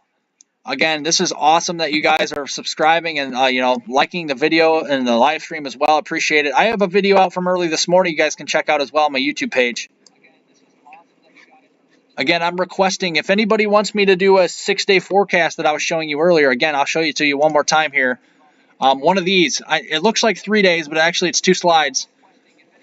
I'm doing one for Ontario, Canada. I'm requesting more. If you guys want me to do like a 6-day forecast for you, I can do one here as well. For example, I put the weather icons on here. I look at model data before I put out these forecasts. This is my forecast here. This is my own forecast for Toronto, Canada. For example, for Monday, July 11th, tomorrow, I put a 60% chance of thunderstorms in the afternoon there, mid-80s. Gusty south-southwest wind at 15 to 25, probably some higher gusts to 35, and then lows near 70. That's just an example. If you guys want me to do that, and here I have 3 more here for the, going all the way through the Friday the 15th. It's just the forecast here for Toronto, Canada. So if you guys want me to do that for you, I can. I'm taking requests here for a few more people in the live chat there for me to do forecasts for them if you want. I put those at the end of my videos, end of my long range videos. So. Yeah, Christian, let me know what area do you want me to do the future radar for? You have to let me know in the live chat.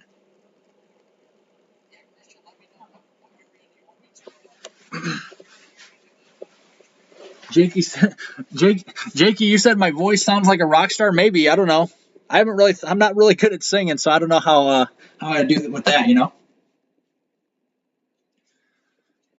Yeah, gaming. There's a disturbance in the Gulf of Mexico. Yeah, let's look at that real quick. Yeah, we're watching some kind of a lot of shear in the Gulf of Mexico. If we're looking right now in the Atlantic, though, a lot of shear, but in the Gulf of Mexico, let's look at that here. This is the kind of right now what we're watching in the Gulf of Mexico. This is the satellite view. I'm looking at this at Tropical Tidbits.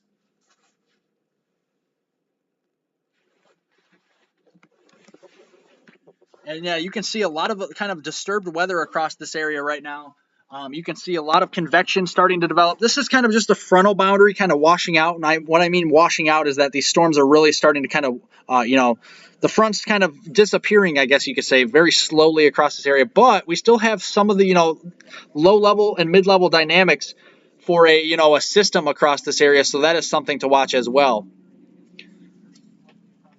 And this is kind of the update from the next 5 days from the National Hurricane Center, expecting a 20% chance of development here across this area in the next 5 days or so. I do think there will be development. The European model has really extensively been kind of consistent on showing this in the last few runs, so we'll have to watch this.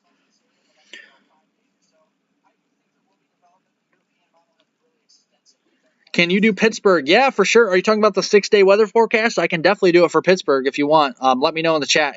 If you're talking about the 6-day weather forecast that I was showing you on my thing, I definitely could do it for Pittsburgh if that's what you're talking about, Tim. Just let me know in the chat, though, if that's what you mean. Like I said, I'm trying to get to everybody's comments down here. I don't want to skip any. Yeah, if I look on the European weather forecast model here on Tropical Tidbits, look at the rainfall it's spitting out for, well, first of all, let's look at the precipitation of how we got here. Toward the middle of the month, you can see the system kind of takes characteristics right off the coast here, right over the warm, very hot waters here of the northern Gulf. And if it does, develop into a tropical depression or a low-end tropical storm, those could be just as dangerous or even more dangerous than even a hurricane, just in the fact that they sit over these areas. And if you remember Hurricane Harvey, definitely it was very devastating with all the rainfall in Texas. And I'm not saying this is going to be a Harvey, but look at how it just sits there over the same areas and then just finally moves off toward the Carolinas. We'll have to wait and see. But look at the Look at the total accumulated precipitation here on the European going all the way through the 20th time frame, midday on the 20th of Wednesday there. And you can see it's showing that, the maroons and even the yellows and, reds there, that's almost a foot of rainfall, folks. That's a lot of rain. So we'll have to watch that.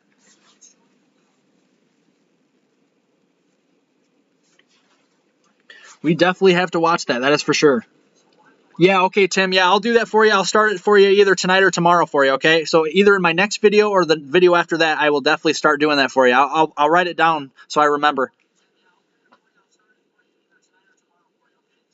So I got Trinidad now. I got, a different country. I got Trinidad. I'm forecasting a 6-day for. I got Toronto, Ontario, Canada, and Pittsburgh. I can take one more at least for right now. So if anybody else wants me to do at least one more for them, I can.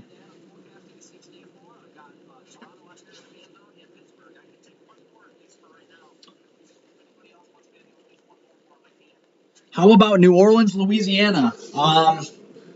Nolans, let's see. New Orleans, Louisiana for what, today?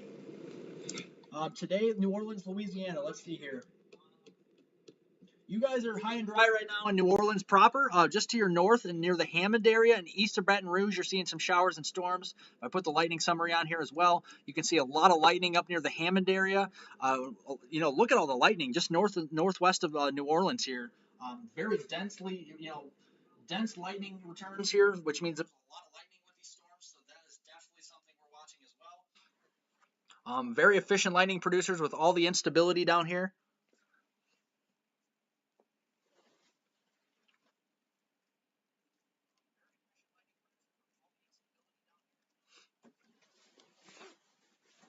Oh, okay. All right. Yeah, I'll do one for New Orleans. So I got to remember. Okay, I got Toronto, I got Trinidad, I got Pittsburgh, and New Orleans as well. Okay. All right. I appreciate it. I think I got all I need for now. For the 6 days. So appreciate everybody doing that. I'll do New Orleans. I usually do pretty accurate forecasts for you guys. I look at the models very extensively. So.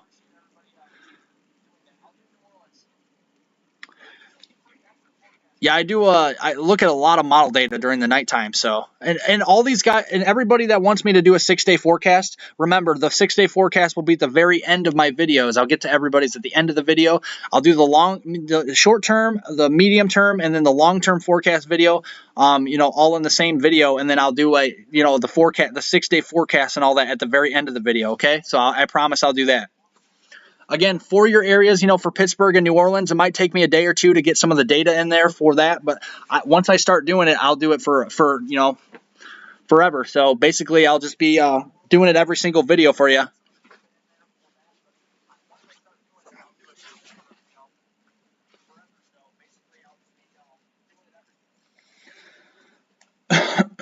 Yeah, there's a lot of interesting weather. Yeah, see, that's pretty cool. I'm covering 6 days from Toronto to Pittsburgh, all the way to New Orleans, and then even Trinidad outside the country. So that'll be pretty fun. So this is what we're seeing. This is the HRRR model. See if it's updated. Oh, it hasn't got to the 22Z yet. But this is what we expect across Wisconsin. The main kind of severe weather day we're expecting.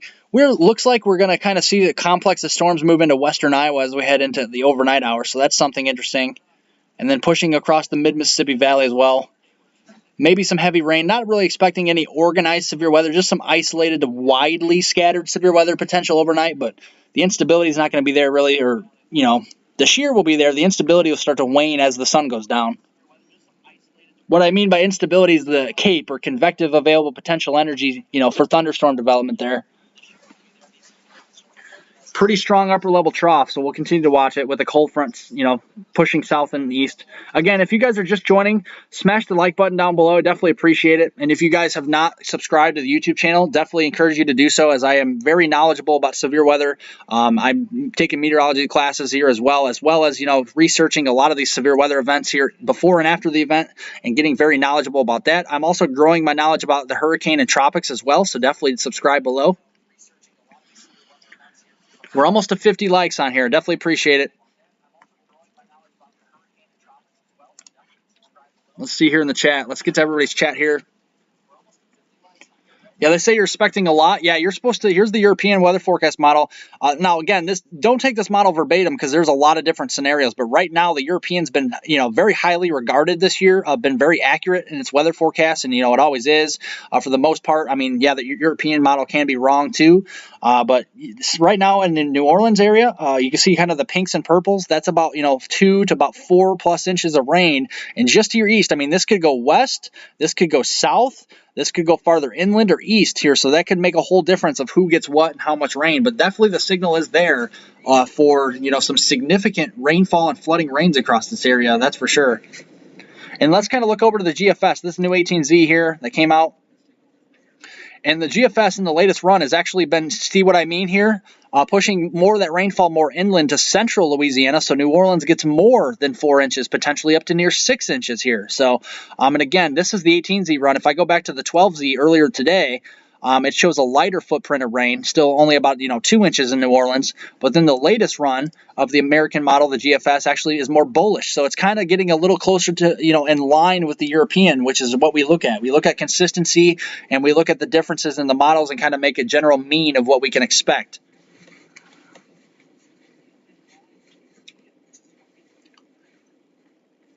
I appreciate everybody joining today. Like I said, this is amazing with all you guys subscribing, all you guys liking the video, definitely getting this out to more and more people. Definitely appreciate it. Again, if you haven't liked it below, we're trying to get over 50 likes down below. And if you have not subscribed, trying to get to 250 subscribers here in the next hour or so. So that would be pretty sweet. Definitely appreciate it if you guys could do so. Yeah, and then let's look at the CMC. This is also the Canadian model here. This was out at 12Z as well. Still showing kind of a footprint of rain, but a little more, offshore. So we'll have to watch this here, at least in the New Orleans region. But still, there's been a signal for this, that's for sure.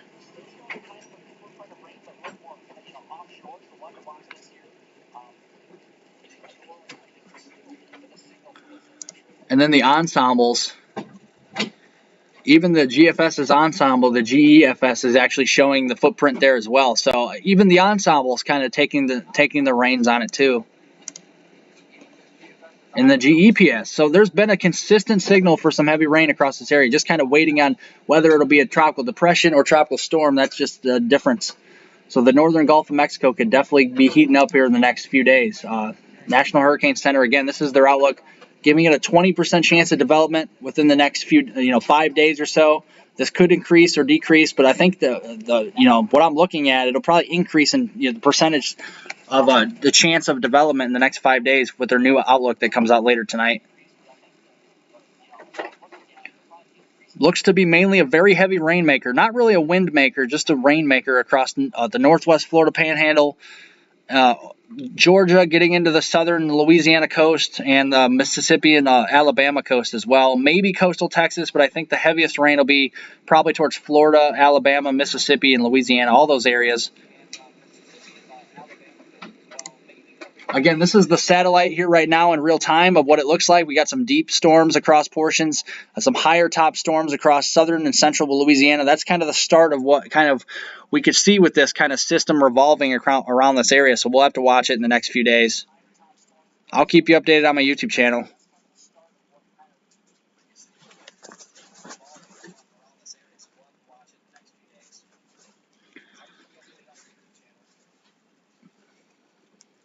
Here, let me get to some of the comments down here since I haven't been getting to them here lately. Let's see. Jakey says, lots of lightning strikes in my area heading my way. Yeah, in Manitoba, there's a lot of lightning. There's maybe some severe weather coming your way as well, so do watch the weather, and I'll keep you updated on that. Tanya says, how slow the storm going to be in the hurricane? It's not a hurricane. It's not even a tropical depression right now. It's not even anything. It's just a kind of a wave that we're watching, kind of an open wave as we call it. And if it's really even that, I mean, it's just kind of a frontal boundary washing out that's going to just become a low pressure center that might develop into a depression or a storm near Florida here in the next 5 or 10 days. So we'll watch it. But it will be very slow. I mean, the confidence is there. It'll be slow. It'll be more of a, like I said, a rainmaker. It's not going to be a wind producer as much as a rainmaker. I think it's going to be rainmaker. But if it sits over the northern Gulf, over the really warm waters for long enough, it could become more of a wind maker. So we'll have to watch it, especially if that low pressure center can really deepen. So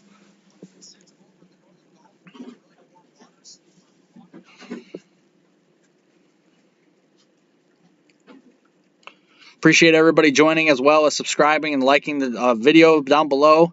If you haven't already, like the live stream down below, and also subscribe to the YouTube channel. We're up to 233 subscribers now, so it'd be appreciated. Try and get up to 250 in this live stream.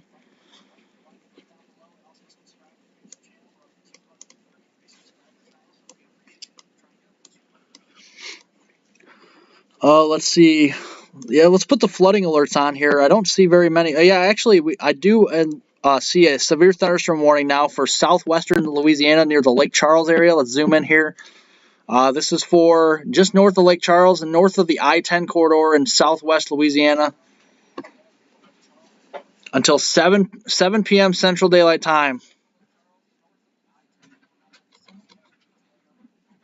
It was located near Longville or near Ragley, moving due south at 20 miles an hour, 60-mile-per-hour wind gusts, and nickel-size hail. It's radar indicated. Again, Lake Charles, Westlake, Moss, Bluff, Ragley, Longville, Bueller, and also Gillis. All these areas can be impacted. Again, this goes until 7 p.m. Central Daylight Time, so we'll watch this across southwestern Louisiana.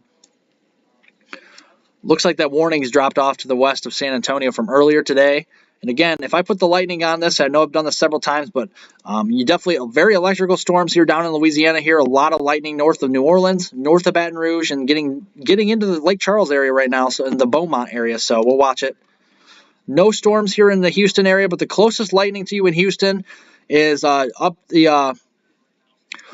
the interstate, or up Highway 59 here towards North Cleveland, just south of North Cleveland here and east of the Woodlands, in the kind of the northern and northeastern end of Houston. We're seeing some lightning and a couple of thunderstorms here right now.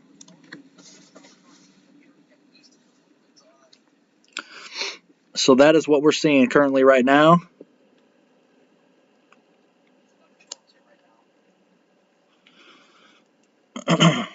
Yeah, let's see. Tim says, yeah, no worries. Yeah, all right, thanks. Appreciate it, Tim. Appreciate you joining today. I'll definitely have that 6-day for you here in the next couple days or so, I promise. Thank you, Snowies, for all the thumbs up. I give you 5 thumbs up. Since you gave me 4, I give you more because you're awesome. Like I said, you guys are all awesome. You guys are all my friends. I definitely appreciate everybody joining today. And as always, watching my videos and liking my videos here on my YouTube channel. Also liking the live stream and subscribing definitely means a lot to me. I definitely appreciate it. You guys are the rock. You guys are awesome. Tanya says, if it goes slow, can it be a hurricane?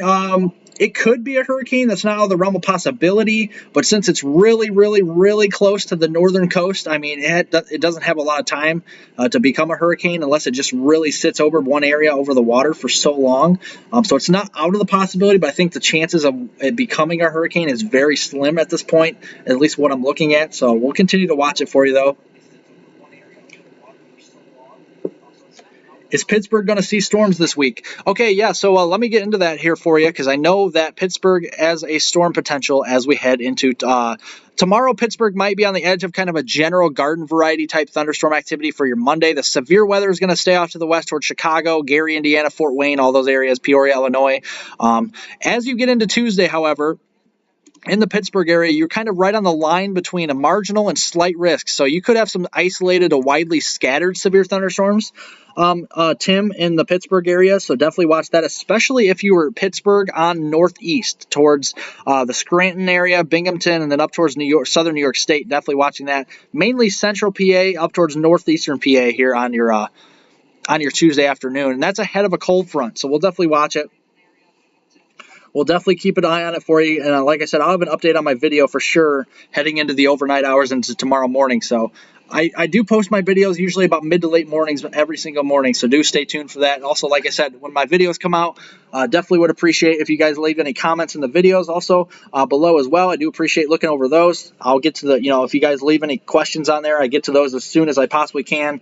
And, like the video up as well. So I appreciate it. It helps to get out to more and more people.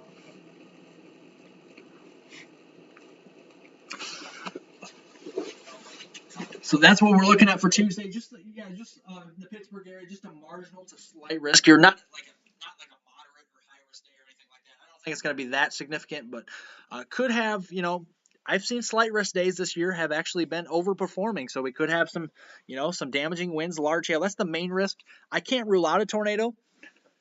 But I think mainly kind of a windbag producer tomorrow, or on Tuesday rather, or even tomorrow too, really. But yeah, Tuesday.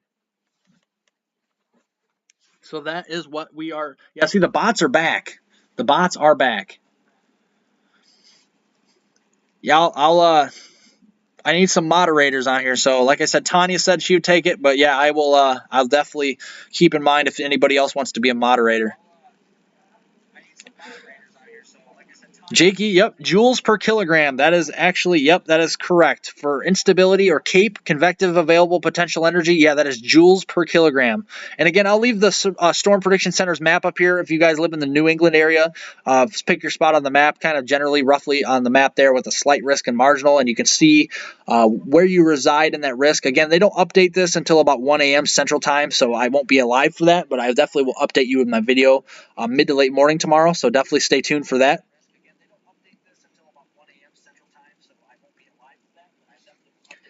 Can it be a Category 4 hurricane? No, it's not going to be anything like that. No, I promise you that. I guarantee everybody in the United States, there's not going to be a Category 4 hurricane hitting Florida or any of these areas this week. That's for sure. Just a heavy rainmaker, really.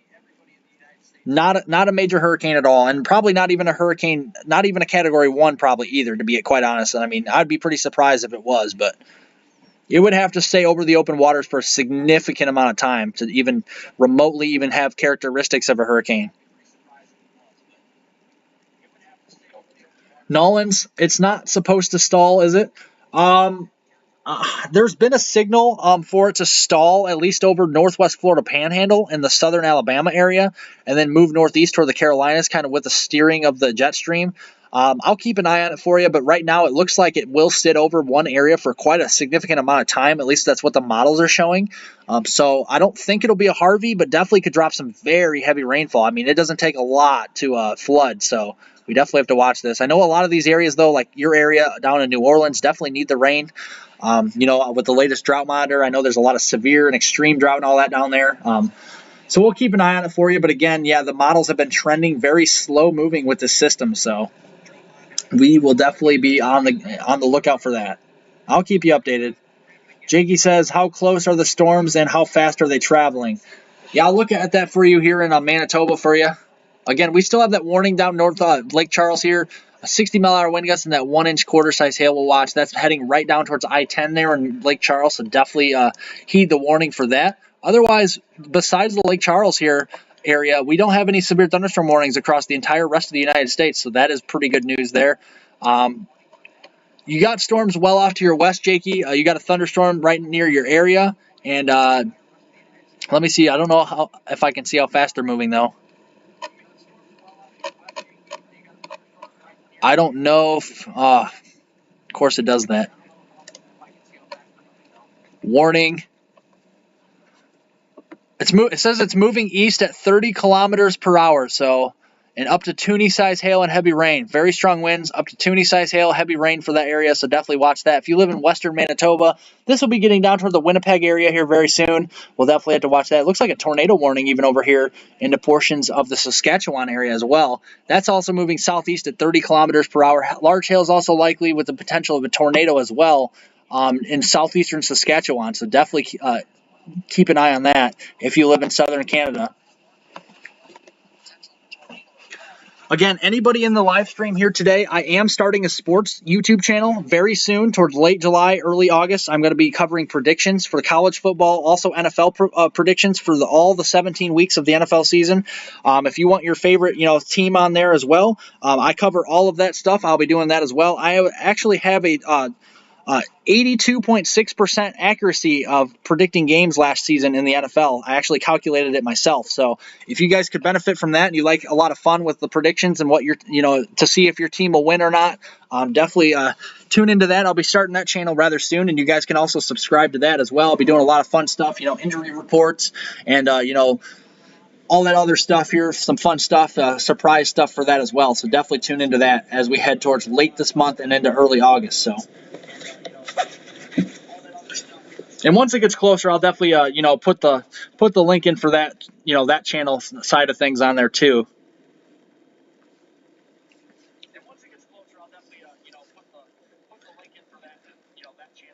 I'm also curious. Let's have a little fun in the chat right now. What's your favorite NFL team? I want to know. Put it in the chat.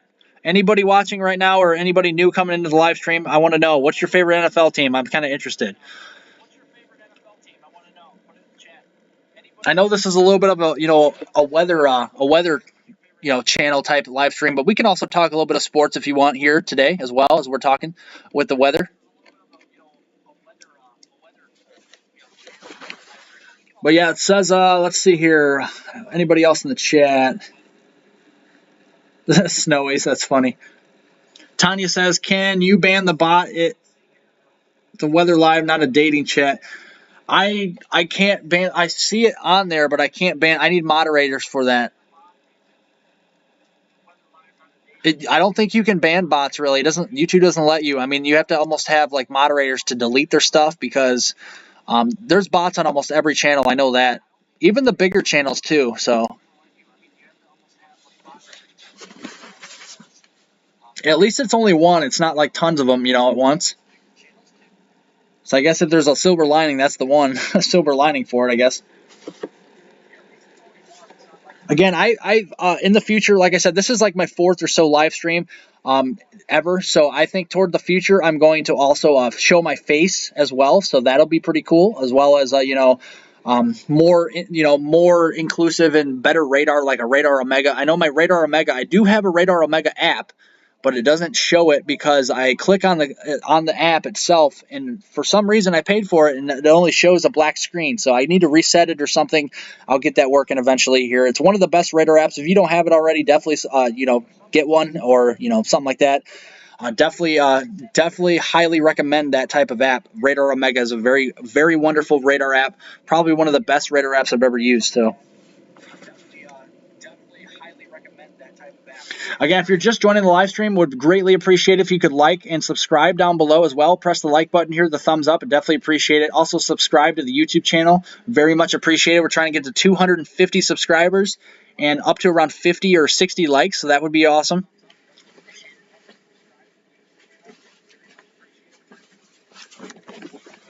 Again, you guys are all my friends. I appreciate everybody joining the chat today, making it very fun and interactive. It was fun yesterday, fun today as well.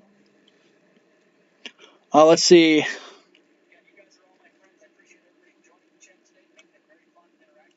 Snowy says the tornadoes are on the Canadian side again. Yeah, they're in the tornado warning is actually in southeastern Saskatchewan right now, and there's a bunch of warnings. There's probably the largest severe thunderstorm warning I've ever seen, actually, into western and central Ontario right now.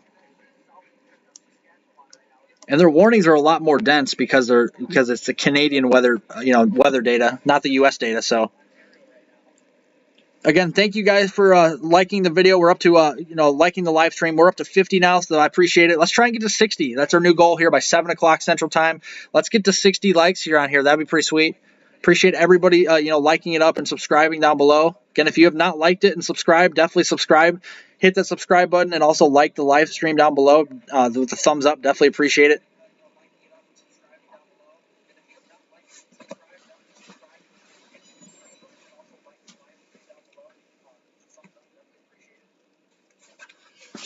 Yeah, I may have to go eat some dinner here shortly, but I definitely will be back. I'll take another, 20-30-minute break like I did yesterday, but I will be back, and we'll be talking about more model data. We'll talk about a monster heat wave that is expected here as we head towards that time frame as well, toward the middle and end of July.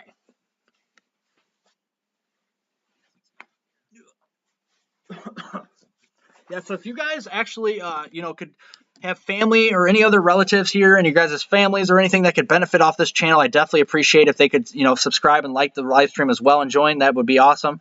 I do appreciate everybody joining. Like I said, you guys are awesome. I could not do this without you guys. You guys rock.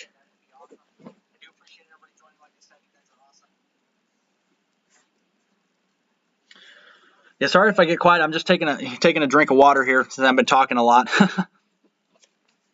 Let's see, getting through here more. Yeah, I know those bots just keep going. I'm sorry about that. I'll fix that eventually.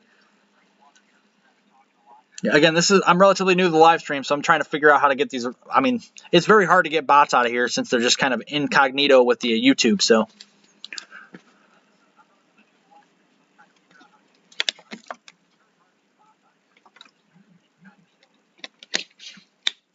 Snowy says Eagles. Yeah, I know. Snowy's likes the Eagles.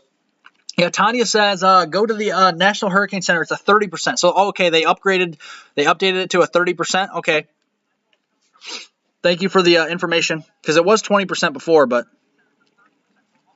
I didn't know they went up to 30%. I'll have to look at that. Thank you for letting me know.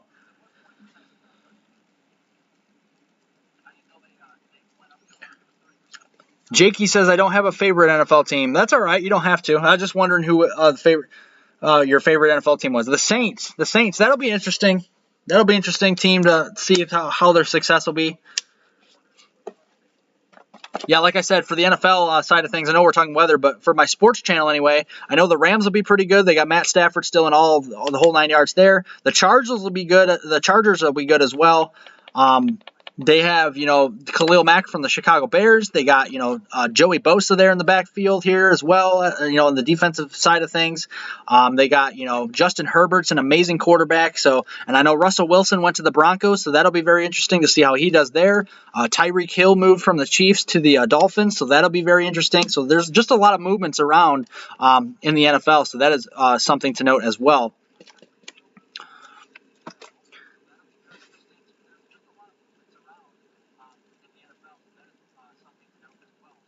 Gaming says Saints. Yeah, we got a couple Saints fans here in the chat today. That's pretty cool. Yeah, again, so this is the ensemble to what we can expect for the rainfall as we head towards the the middle and late portion of the month of July. So that's what we can expect. Again, let's look at the heat wave though. The heat wave that is expected toward the middle of the month, it looks like a monster heat wave. Look at all the heat, how it just expands all the way up into portions of the Dakotas, Minnesota. All these areas, we definitely could have some extreme heat here the next several days, and especially toward the middle here of the month and thereafter. We definitely could be expecting a lot of heat, that's for sure.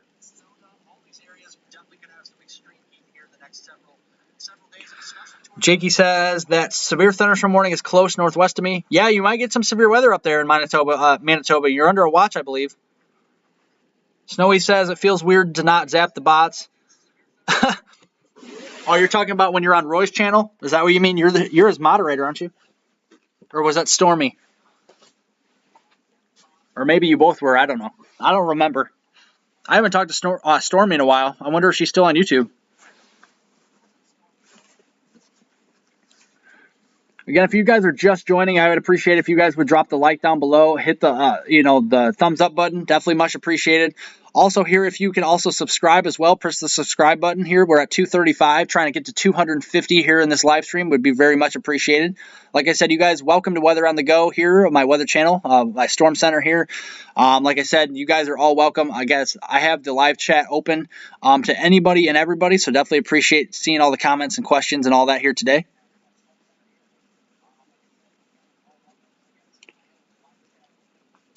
Snowy's, can you filter certain words out? I'm not sure. I'll have to look into that. Like I said, I'm new to the live stream, so I'm still trying to figure out how to do all that. I'm sure it's pretty simple, though. Jakey says, my only NFL players are the meatball team. Okay.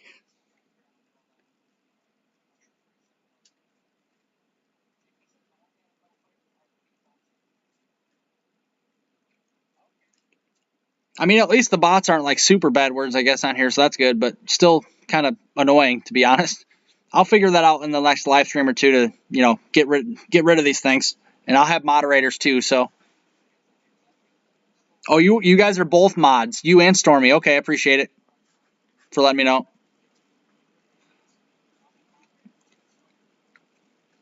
Hey, Elir, how are you doing? Eagles. Welcome to the live stream chat. Appreciate it. Appreciate you joining. Again, you guys are all awesome. I have another video coming out here as we head towards, like I said, tomorrow morning. Again, I'll be wrapping up this live stream here pretty soon in the next, little while. So, but we have a lot of heat. Look at all the heat as I kind of move this here from this is the 16th, the 17th, the 18th. This is just the ensemble. I mean, don't take this verbatim, but it just shows you where the brighter, pinker colors are. You definitely could see that all that heat expanding. Even up towards Snowies, you could have the mid-upper 80s as we head towards late this month. We'll have to wait and see. And then we'll just kind of expand and kind of retrograde, back westward. And this just goes all the way through the end of the month. So I just expect it to be a very hot mid and late July. I expect it to be a very hot August this year. So definitely expect that. Just a lot of heat out there. And we are just getting into what I call the dog days of summer here. I think, the dog days of summer, at least in my mind, are kind of, mid-July through mid-August, kind of a month time frame like that.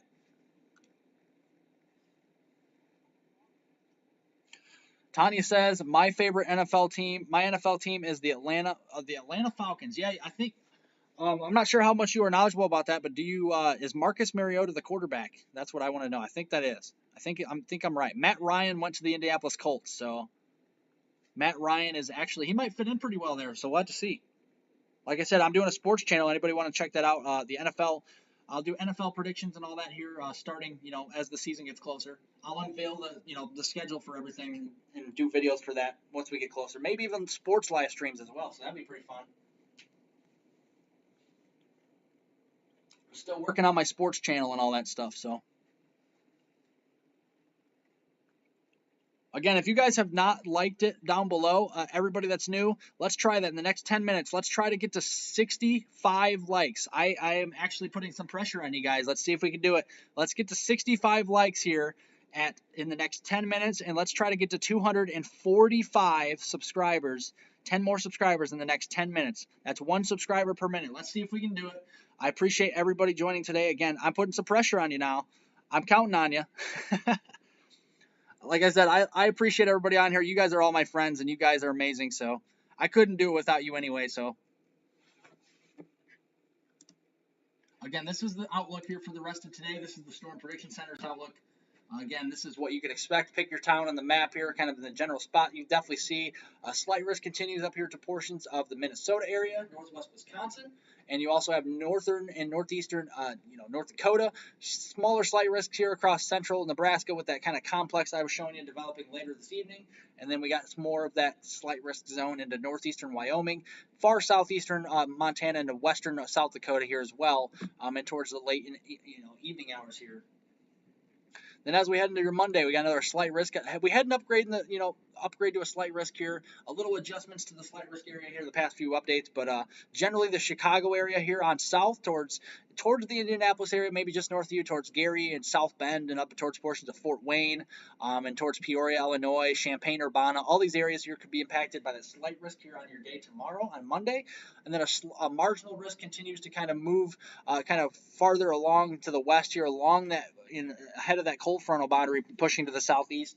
Again, Kansas City, getting down here to the north of Joplin, getting up towards portions of the St. Louis area, Wichita, Topeka, all these areas here impacted, getting into the western portions of the Oklahoma Panhandle, far northwestern Texas Panhandle, northeastern New Mexico, southeastern Colorado, all these areas impacted here on your Monday.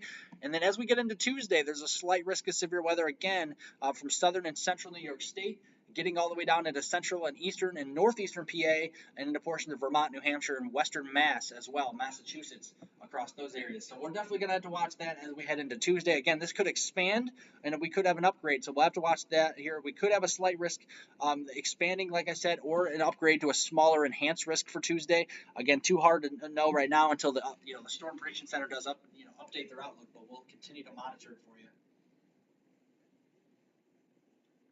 Again, thanks everybody for joining. Thank you for liking the stream down below. Appreciate it. Snowy says yes. I need to get going and finish what I was doing.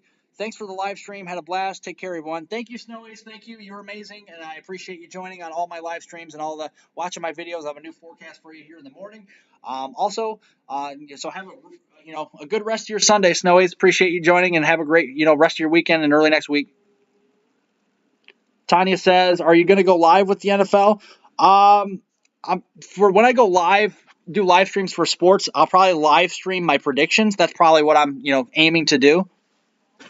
So every once in a while, I might be doing like sports, college football and NFL predictions for that, and then I'll be doing like NFL predictions. I might just live stream those. That'd be pretty fun, especially when it gets to like playoff time. It'd be kind of fun to do that. Kind of have like a playoff party on here on YouTube. Let's see here. Jakey, imagine scorching hot summer in the mid 100s and lows in the mid 80s. That's actually occurring right now in Texas. Not gonna lie. I mean, there's some areas that approached or even exceeded 105 already to 110, and some of their lows, like the Dallas-Fort Worth area, going back in records, some of those areas have actually seen lows near 90 before. So I mean, it's not it's not common, but it has happened before, especially, the big cities like that where you have a lot of pavement and it takes a lot longer to cool off. That's definitely what we've seen before.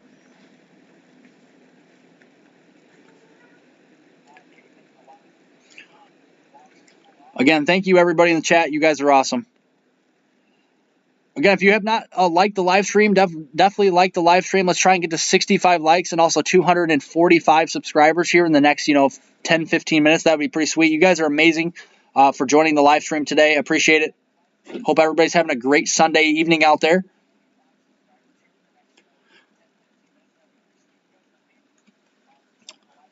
Tanya, can we see low 90s? Remind me again where you're from. Is it Houston area? Is that where you're from? I'm sorry, I already forget. I'm sorry about that, though. Jakey says, didn't Louisville, Kentucky had 123 a few days ago? No, it did not. Not that I know of. It did not get that hot that far north. But this next heat wave is looking pretty impressive, so we'll wait and see. I mean, that's pretty tough to get that far north like that.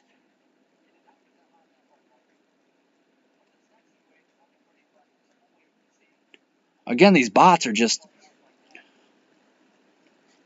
Night Ninja, welcome. Night Ninja says thank you. Appreciate it. You're welcome. You're welcome to the live stream.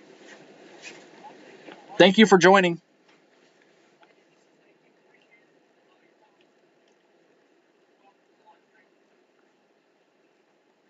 $200, that would be bad, Tanya? What do you mean 200?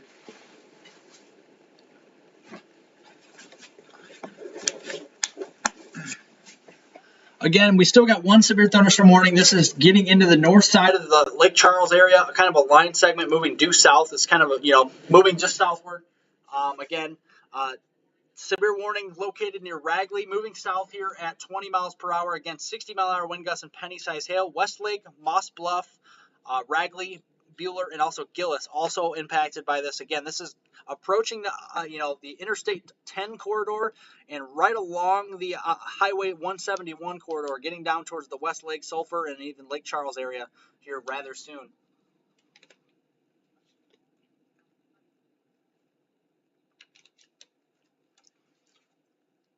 So if you live in these areas, definitely heed the warning because we could have some damaging, good rush of wind out of the storm, that's for sure. And, a good downpour and all that stuff. So some hail. That 1-inch hail, even if it's quarter size, can still do some damage. So let's look at that for you here on the HRRR down here towards the New Orleans region, if I can. Yeah, okay, so this is what we can expect here through the rest of today. This just came out, so let's use the 22Z. The rest of today, these storms will start to continue to propagate, straight south, if not southwestward, kind of a weird motion today. And then as we get in towards the evening hours, we'll kind of lose the instability, so then the storms will kind of fade out very quickly. Where we still have that disturbance in the northern Gulf, we'll still have some storm action across those areas. But other than that, we're not seeing anything, too organized, at least with the severe weather side of things, that's for sure. Again, if you're just joining me, definitely, press the thumbs up button down below, like the live stream. Definitely helps it out, get to more and more people. Having some fun today with, looking at models and stuff like that, model forecasts, computer weather forecast models and all that stuff. So lots of fun. Again, no other YouTuber does this. Like I said, no other YouTuber goes around the country and does all this stuff. And, they mainly just do severe weather and tropical coverage. I cover heat waves and all that other stuff. So even on the live stream. So keep in mind. So that's what we can expect. Let's see here in the chat.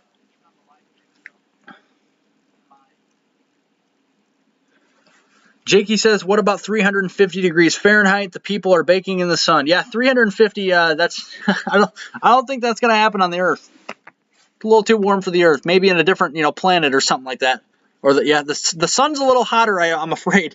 I'm afraid the sun's a little hotter than 350 degrees. I wish it was, if the sun was only 350 degrees, it'd be really cold on Earth, that's for sure. Again, if you guys are just joining, we're having lots of fun here. A lot of people joining the live chat. You guys are awesome on here today, being very interactive. I appreciate it. If you have not pressed the like button, the thumbs up button down below, I definitely encourage you to do so. Also, subscribe to the YouTube channel. Trying to get up to 250 subscribers in this live stream. That's my new goal for this live stream. So definitely encourage you to press the subscribe button down below as well.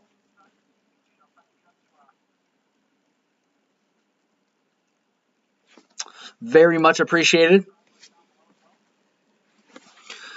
Let's see here. Yeah, Tanya, hot. Yeah, hot is the word.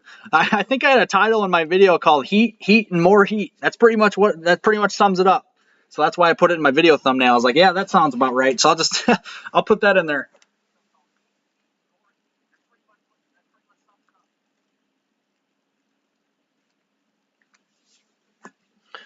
All right, so let's look at here the south. Let's look at the rainfall accumulation here across the southeast here through the rest of today. Again, if you get under a downpour, you could probably have some enhanced rainfall around 1 inch to 1.5 inches or so, or a little bit more, a little less, but definitely expecting some heavy rainfall across the Gulf Coast regions, the immediate Gulf down towards New Orleans. I guess if you're unlucky, you probably won't see any rain at all, but most areas will see at least some rainfall, but some more lucky areas could see, rainfall over 1 inch or 1.5 inches across these areas as we head in towards, the rest of this evening and toward the overnight hours, after midnight. So that is definitely something we are watching as well. Christian says Canada keeps getting a rotating thunderstorm. Yeah, let me look at that here. I don't see the warning in Canada. I don't see the tornado warning anymore. There was one in southeastern Saskatchewan. There's a lot of storms down here in Canada. I can put the lightning tracker on. Look at all the lightning here in Canada. Again, southeastern Saskatchewan near Regina, just south of there. Weyburn, getting over towards portions of Manitoba here, from northwest of Brandon and northwest of Portage La Prairie. All these areas. This is all well to the west of Winnipeg still, so not expecting Winnipeg to get hit right now. Maybe later this evening or even in tomorrow morning. Again, as this trough continues to push off to the east, it still will affect southern and southeastern Canada as well. Tanya, gusts up to 900 miles per hour. I don't think that's possible. I don't think that's quite possible on Earth either. That would be interesting, though. But I don't think that's quite possible.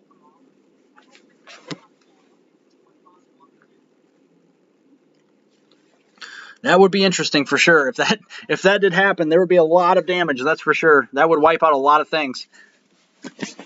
I mean, could you imagine that? Could you imagine 900 mile per hour winds on Earth? I mean, we think of tsunamis with earthquakes and stuff. I mean, 900 mile per hour winds with a hurricane over the open waters, that would be like a tsunami in itself. You know what I'm saying? That's just crazy. Can you imagine the wave heights with that? That'd be like 300-foot waves or something crazy like that.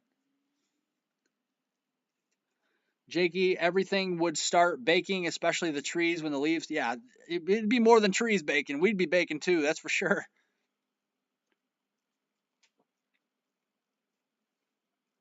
Christian says, Oh, are you a storm chaser, Christian?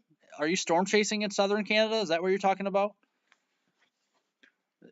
Is that what you're talking about? You're a storm chaser? I think storm chasers are pretty awesome. Storm chasing's pretty awesome. I wanted to be a storm chaser, honestly, sometime in my life. I think that's pretty interesting. Like I said, I used to live in Naples, Florida, so I got into the weather more around that time frame as well. Again, this is what the Gulf looks like. We're watching that. Let's kind of zoom out here into the Eastern Pacific because we are also tracking Tropical Storm Darby as well. This is Tropical Storm Darby as I put it in motion and kind of circle it here. Some deep convection, trying to get more organized here in the center as well. So we're going to kind of continue to watch this. This is really over the open waters. This is just pushing pushing due west. This is moving into these areas as well. And behind that, there's kind of a weaker wave. There's kind of a little more development potentially. But then behind that, another wave. So there's kind of a wave train, as I call it, across the Eastern Pacific Basin right now. But right now, Tropical Storm Darby looks to actually develop into a hurricane at some point as we get in towards tomorrow and into early next week. You can see that reflected here. On the track of the cone of uncertainty. Again, it'll become a hurricane probably for at least a couple days, probably your Monday and Tuesday, and then weekend as it moves into cooler water. A lot of the upswelling. What I mean by upswelling is that all these systems that move across the Eastern Pacific, I think at some point will create cool enough waters to where the Eastern Pacific is just gonna not be active as much anymore, and it'll really turn more to the Caribbean, the Atlantic, and the Gulf, and the Bay of Campeche and all that stuff will really start to get really active here as we get towards the late portion of July and really into August, I think. Not to say that the Eastern Pacific won't be active still. It's just probably will start quieting down with all the upswellings from all the recent storms. I mean, we're up to the D name now, which is Tropical Storm Darby, which will be Hurricane Darby here tomorrow. That's the forecast anyway from the National Hurricane Center, and we'll continue to watch it again over the open water, so nothing too crazy here with land interaction or anything like that. Again, once it weakens by the middle and end of the week toward tropical storm and then depression status, we'll say goodbye to Tropical Storm Darby. So we'll look to the E name if we get an E name there in the Eastern Pacific as well. Christian, I'm tracking extended severe thunderstorm watch in Canada. Yeah, there's a large severe thunderstorm watch in I think Manitoba and even Saskatchewan and Ontario. Canada's getting hit pretty hard with severe weather today, that's for sure. Yeah, right now Tropical Storm Darby is maximum sustained wind is a 65 miles an hour, so it's a higher end tropical storm. So it is just about to become a hurricane. It only needs about 9 to 10 mile per hour more winds to become a hurricane status. It's moving west at 16 miles per hour right now as well. So. That is what we are actually looking at here. And then we are seeing, let's see here. Where is it at? This is what I wanted to talk about. Again, regarding the heat here, let's look at today right now. Earlier today, we did have a stronger trough here off the Pacific Northwest. But then as we kind of move towards the middle of the month, this is what we're talking about with the heat. This is what I call the squeeze effect, as we have a trough coming down towards the Pacific Northwest, right? And think about like a water bottle or like a carton of milk. You squeeze it so hard to where the liquid comes out. And if that actually occurs, that's what's occurring actually in the weather, really, technically. You squeeze the water bottle, all the liquid has nowhere to go but up and out of the water bottle, right? So when you have the trough into the portions here just south of the Alaskan coast, and then kind of digging down, we have this is the European model is forecast for this, and kind of digging down towards the Pacific Northwest as we head towards that 14th time frame of the month here, which is actually this coming week. We'll have a ridge develop and kind of actually really maintain across the southern and southwestern United States. And what this will do is what I call the squeeze effect. To the east, there's kind of a subtle trough kind of across the Great Lakes here in the southeastern Canada. You got a stronger trough here to the west. And what it is the ridge can't go west because of the strong trough, and it can't go east because of the subtle trough. So what happens is there's a squeeze effect, is what I call it, and it has nowhere to go but up.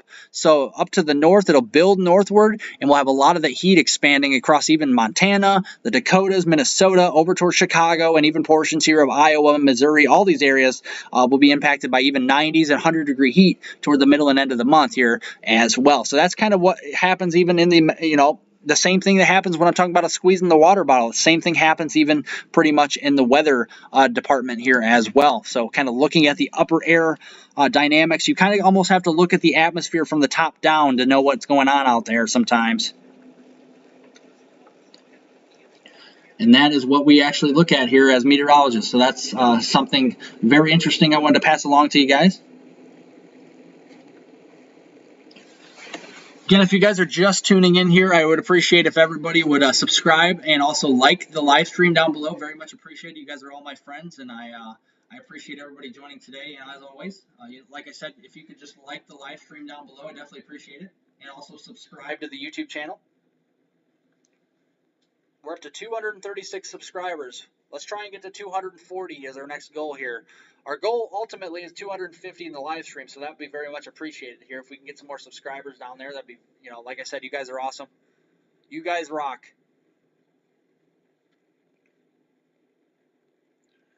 Let's see here. Christian, yeah, I'm concerned about Canada's getting several violent tornadoes and damaging winds, and also the very large hail. Yeah, you guys could, I don't know about violent tornadoes, but definitely a potential of tornadoes today up there. Can't a lot of stronger tornado, but I think more of the damage. Same thing here as the U.S. is pretty quiet now, but more of the damaging wind threat will be up towards portions, of the Ontario, especially west central Ontario, through south central, Manitoba, and then southeastern Saskatchewan. Those are the areas that we're watching for that severe weather right now, and that will just continue through the evening hours as well. Again, if I take these warnings off, you can definitely see.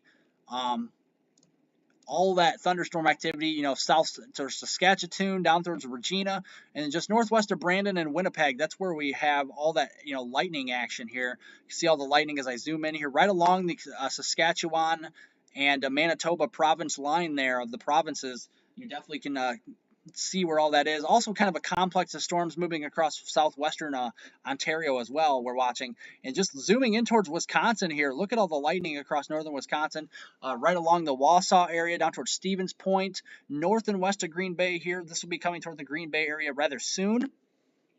But just very, electrical storm toward the Worcester area, over towards portions of Rhinelander, Wisconsin there, and Wausau, like I said, and some showers over toward the Eau Claire area as well.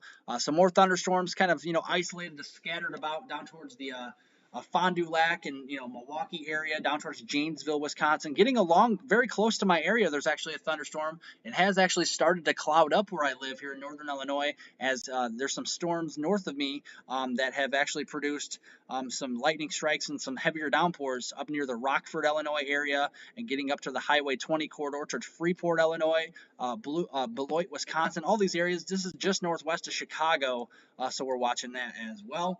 And then kind of backing off to the west, southwestern Nebraska, we're watching kind of a clustering of storms. These could become severe later on, so we'll have to wait and see for that. But generally seeing a lot of lightning action here with this as well. Thank you for the kind comment there, Elair. Appreciate it. That was a good explanation. Yeah, thank you very much. Appreciate it. I try to explain things as much as I can accurately. So, but that's pretty much it. All in all, is what the upper levels are doing. Basically, just a squeeze effect, really. So that is what we're seeing here. Again, if I put the tracker on this,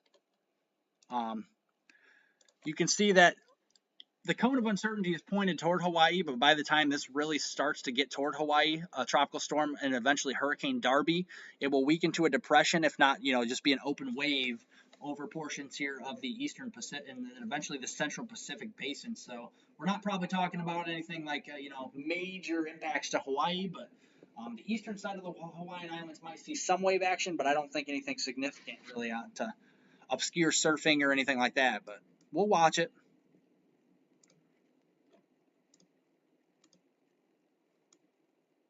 Again, this is kind of what the model track is, kind of pushes it toward Hawaii. But again, Hawaii, you guys are in the clear right now for several more days, so you guys are fine.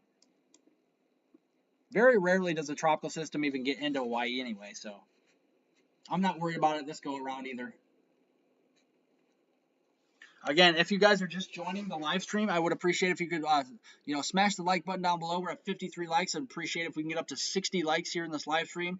I do appreciate all the new subscribers out there. You guys are awesome. Subscribing to the YouTube channel. Also, if we can get up to 200 and 250 is my goal here for the live stream for subscribers today. It'd be pretty cool if we can get up to around 240 here in the next few minutes. So definitely like the stream down below and also subscribe to the YouTube channel. Would be very much appreciated. Again, don't think you can't comment below. You guys can. It's open to anybody and everybody here, the live chat. So definitely comment your questions, concerns below, and comments below.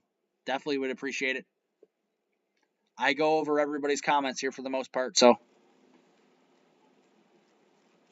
Christian says, so let me go track severe weather. Yeah, very well, man. You can go do your thing. If you're a storm chaser out there in southern Canada, yeah, definitely not holding you back, man. Just go do your thing. Storm chasing's pretty fun, that's for sure. I've never really done it, but I definitely want to someday.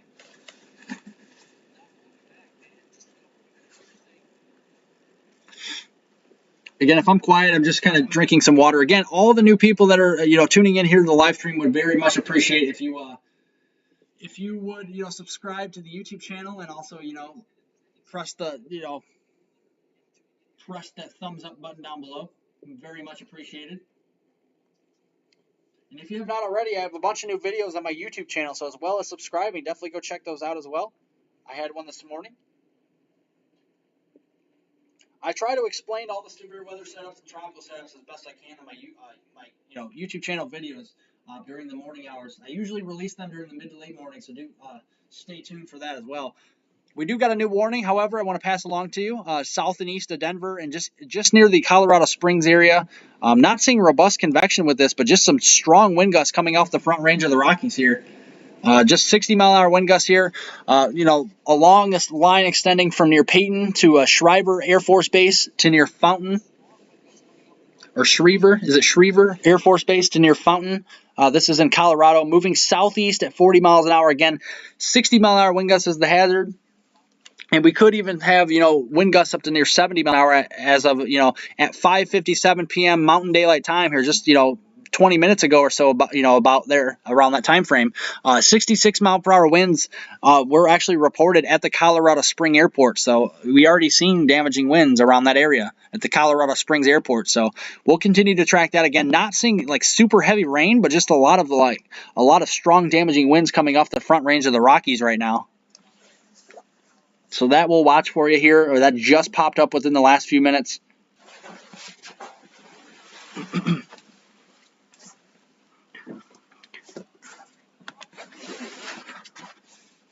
Again, it's been lots of fun doing the live stream today. I do plan on doing a live stream tomorrow and Tuesday as well, so do stay tuned to that. That'll be in the afternoon and evening hours, covering severe weather and also, the upcoming pattern like we're doing here as well. So stay tuned. Tanya says, nav gem is down. Is the NSVM gem down? Are you talking about tropical tidbits? No, the nav gem is actually working for mine. This is the tropical tidbits. Nav gem's working for mine. This is the zero. Actually, oh, I see what you're saying. Okay. It might be down. I think you're right. I didn't realize this is the very old run. This is the 6Z run. Okay. It might be down. I think it is. Or they might be repairing it or something like that. We'll see. Good point though. I definitely appreciate you letting me know. Again, this is the satellite here of the Eastern Pacific. We got Tropical Storm Darby right now over this area. Another wave the National Hurricane Center is watching across these areas as well. And you can see that wave right here. They give it a 50-50 shot, so a 50% chance here, medium chance of development the next 5 days, right behind Tropical Storm Darby, so we'll watch that. Just a lot of action across the Eastern Pacific, but the Atlantic, the Caribbean, and the Gulf are really quiet right now. And that, besides that tropical system that we're watching right along the coastline there that could develop, but besides that, very quiet. And again, that could drop some heavy rainfall as you look at the European weather forecast model here from earlier today, going all the way through about the midday hours on the 20th. It's showing some very, heavy rainfall near the coastal portions of Louisiana, Mississippi, Alabama, down towards portions of northwest Florida toward the Panama and Pensacola areas, the Panama City area. So definitely have to watch that. And over towards, south central Georgia and up through the Carolinas. Very extensive rainfall amounts of, 4 to 6 plus inches. And some areas immediately across the coast, there's not out of the realm of possibility that some of these areas actually could be approaching a foot of rainfall if this actually slows down indeed across these areas.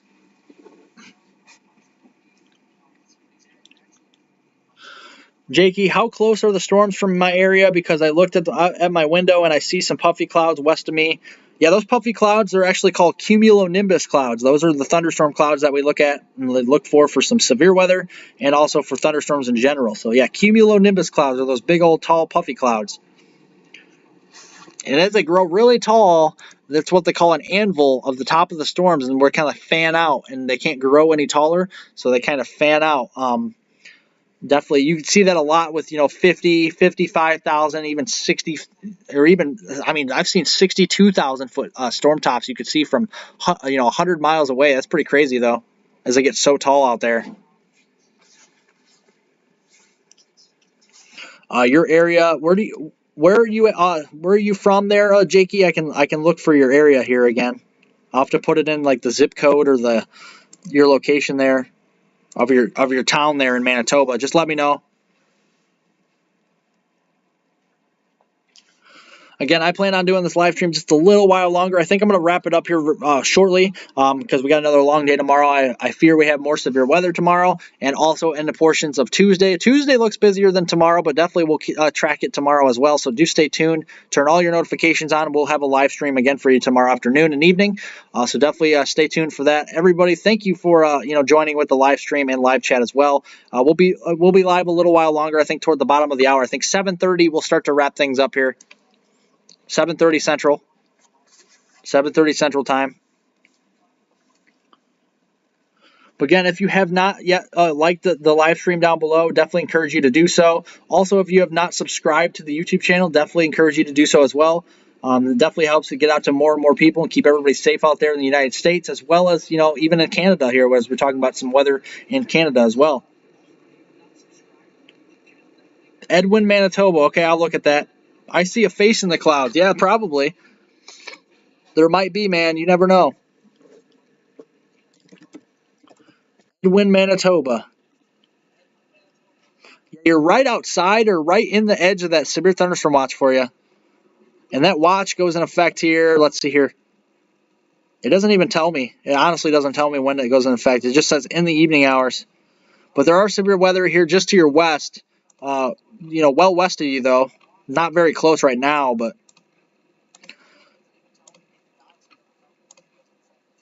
there's a lot of lightning. It's mainly the bulk of the storms are kind of right along the Saskatchewan and Manitoba province line right there. Kind of so we're kind of watching that.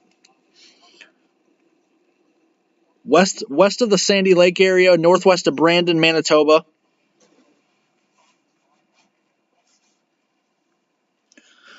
Again, you guys are amazing. I appreciate everybody out there today. Definitely, I'm going to have a new video in the morning, so check that out. Turn on all notifications for that.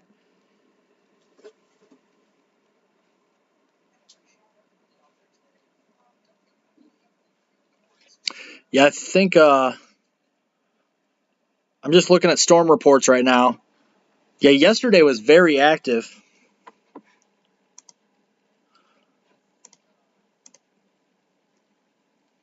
This is the windy weather radar for you guys. Kind of put it in motion for you. I'll zoom it out for you to see what you can expect here in the United States.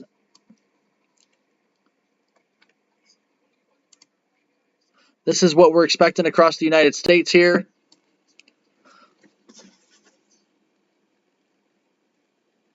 That might be a little too far out.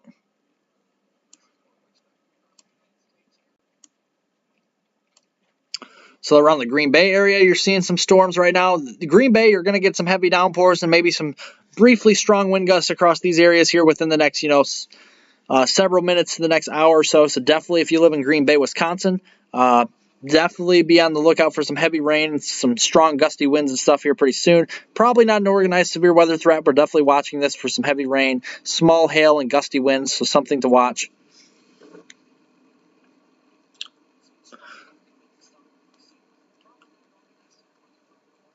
Again, seeing some storms in northern Illinois as well, getting closer to my area, so that is something I'm watching as well. I'm seeing the skies darken in my area too. Jakey says they're heading southeast. Yeah, they're coming toward you. Oh, you're talking about the Wisconsin ones. Yeah, they're heading southeast toward me. The ones your area are coming. They're going from west to east. They're coming toward your area.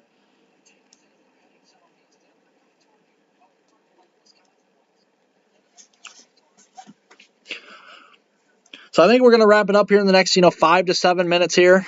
Just kind of go over a couple more things here. Let's see. I think we still got that warning in Colorado. Yeah, we still got that warning just east of the Colorado Springs area, or right over Colorado Springs. Again, that's where we had that 66 mile per hour wind gust that was reported at the Colorado Springs Airport. That was at 5:57 p.m. Mountain Daylight Time. Again, this is coming right off the Front Range of the Rockies, so not a surprise that we have a lot of momentum toward the surface with all these strong wind gusts. This is for 60-mile-an-hour winds. This is moving southeast at 40 miles an hour. So again, not any like robust convection or like thunderstorm action with this, but definitely seeing the potential for some very strong kind of upslope or downslope upslope or downslope wind gusts. I don't know where I came up with snow on that one. Anybody let me know. That was pretty funny though. We don't want to think about snow anytime soon. Am I right? We're only in the middle of summer here. We got to enjoy the summer while we have it. We still haven't even gotten to fall yet, so.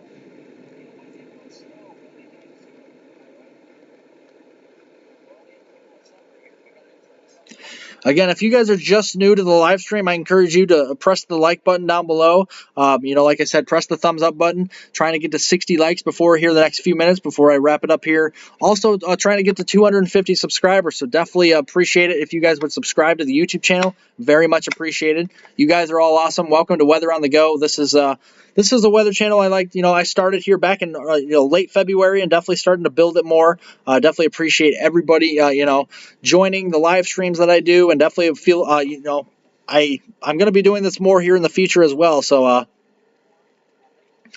I'm definitely doing this more in the future for you guys. Like I said, no other YouTuber that I know does this for you, where they go around and do all the warnings, they do all the tropical weather, and they also cover heat wave, all that in one live stream. The only ones I know is they just cover severe weather and maybe tropical weather at times in their live stream. I do it all. I covered model data, looking all the way ahead to the next several weeks ahead to kind of look at putting the puzzle pieces together of what we're doing and like what we're seeing on the models upcoming the next couple of weeks. So definitely something we've been looking at, and something we're waiting for the heat to build, and that's what we're looking at here toward the middle and end of the month. And I'll have a video on that as we head towards the morning hours tomorrow as well.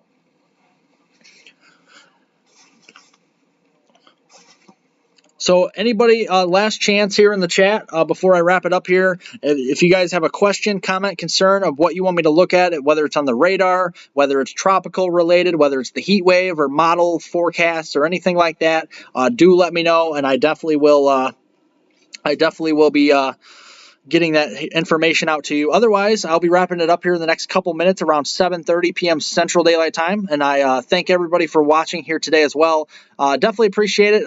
Like I said, if you have not commented down below, definitely appreciate you if you do so.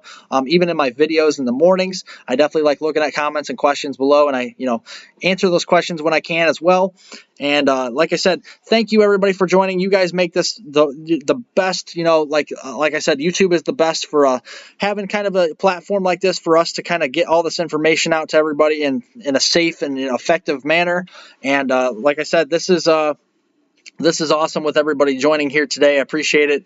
And like I said, all the people in the live chat here today, Jakey, Snowies, Tanya, Elir, Christian, as well as Porsche, people. Let's see here. Who else is in the live chat today? Like I said, all you guys are amazing. Gaming, you guys are awesome. Nolans, you guys are cool. A little bit Nolans, you guys are awesome. And the live chat being very interactive today. I definitely appreciate it. It makes it lots of fun. Tim, I appreciate you joining as well. You guys all rock. Like I said, you guys make it the best place to be here, and I definitely wouldn't want to be any other way. Like I said, I plan on doing this live stream very much in the future. Again, Elir, I definitely will be doing another live stream tomorrow, so definitely tune in for that, and also tell your friends, family, and all that as well if they could benefit from this channel. Again, if you guys have not liked the live stream down below, here's your last chance to like the live stream as well, and also to subscribe to the YouTube channel. You definitely can always subscribe to the channel whenever you want. Definitely appreciate it. Like I said, if you subscribe to the YouTube channel down below, I definitely appreciate it. You guys, like I said, you guys are amazing, and I couldn't ask for a better audience. You guys rock. People, like a Lorraine here from the Trinidad area or the Netherlands area, definitely appreciate it. You guys are amazing. I couldn't ask for any better audience from whether it's the United States or out of the country, Canada, anywhere.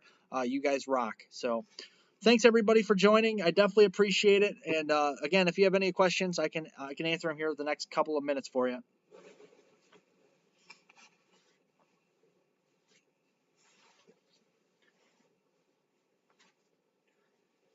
I appreciate it, Elir. Thank you. I just want to say thank you. Yeah, appreciate it. You're welcome. You're very welcome. Like I said, I dedicate myself to an accurate weather forecast for you guys. Again, I'm new on the platform of YouTube, but I definitely am growing my channel. I definitely hope to. Anyway, and definitely, like I said, get this, spread the word to more and more people. I definitely appreciate it as well. So I thank you for your kind words. You're welcome, Lorraine. You're welcome. Thank you for joining. Thank you for joining. I appreciate all you guys from Trinidad and all you guys from out of the country, whether it's Canada, Trinidad, the Netherlands, everywhere else. We encourage everybody from even out of the country as well to join as well. It makes it lots of fun, and I appreciate all the diversity here in the YouTube channel. That's what it's all about, is everybody uniting together, and this is what we love as well. So I appreciate everybody joining.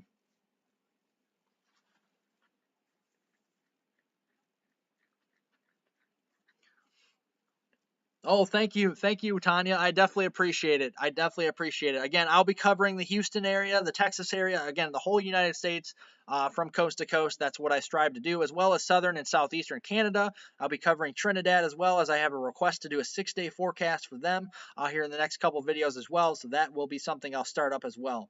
And Jakey, he says, thank you so much for your time and coverage. You're welcome. I definitely take time out of my day to help you guys. That's the most important thing, and I definitely appreciate everything you guys do for me with the likes and the subscriptions below. Definitely, like I said, I couldn't ask for a better audience as well, and you guys make this thing work, and I appreciate that as well. I genuinely do. You guys definitely are the best. So. Like I said, I'll be live streaming tomorrow and on Tuesday, covering the severe threat tomorrow across the Great Lakes region, and then Tuesday across New England. So definitely stay tuned for that. Usually I start live streaming after 3 or 4 o'clock, so definitely turn your notifications on for that. And if you haven't already, like I said, like the live stream below, as well as subscribe to the YouTube channel. Press the subscription button below. Definitely very much appreciated if you have not already. And again, I'll have a new video for you guys. Tomorrow morning around mid to late morning here Central Time. So definitely stay tuned for that as well. Elir says, my dog's birthday is 4/20. Hey, that's pretty cool. There you go. That's pretty cool. All right, guys. Well, thank you for joining. I definitely appreciate it. Thank you guys for taking time out of your day as well to, enjoy the live stream. I hope you guys enjoyed it as well as I did. Again, we still have a severe thunderstorm warning. Again, I'll zoom in one more time for the Colorado area, for the Fountain area. Again, for 60-mile-an-hour wind gusts. We did have a confirmed 66-mile-per-hour wind gust here near the Colorado Spring Airport as well. So that is something we have watched, and that warning goes in effect until 6:45 p.m. Mountain Daylight Time. So the next about 14 minutes, we'll have to see if that weakens. Otherwise, that'll be extended farther to the northeast of Pueblo here and east of Colorado Springs in central and eastern Colorado. So thanks, everybody. Be safe out there, and I hope everybody has a great rest of their weekend, and I'll see you guys tomorrow in the video. Thanks, everybody, for watching, and have a great Sunday evening out there.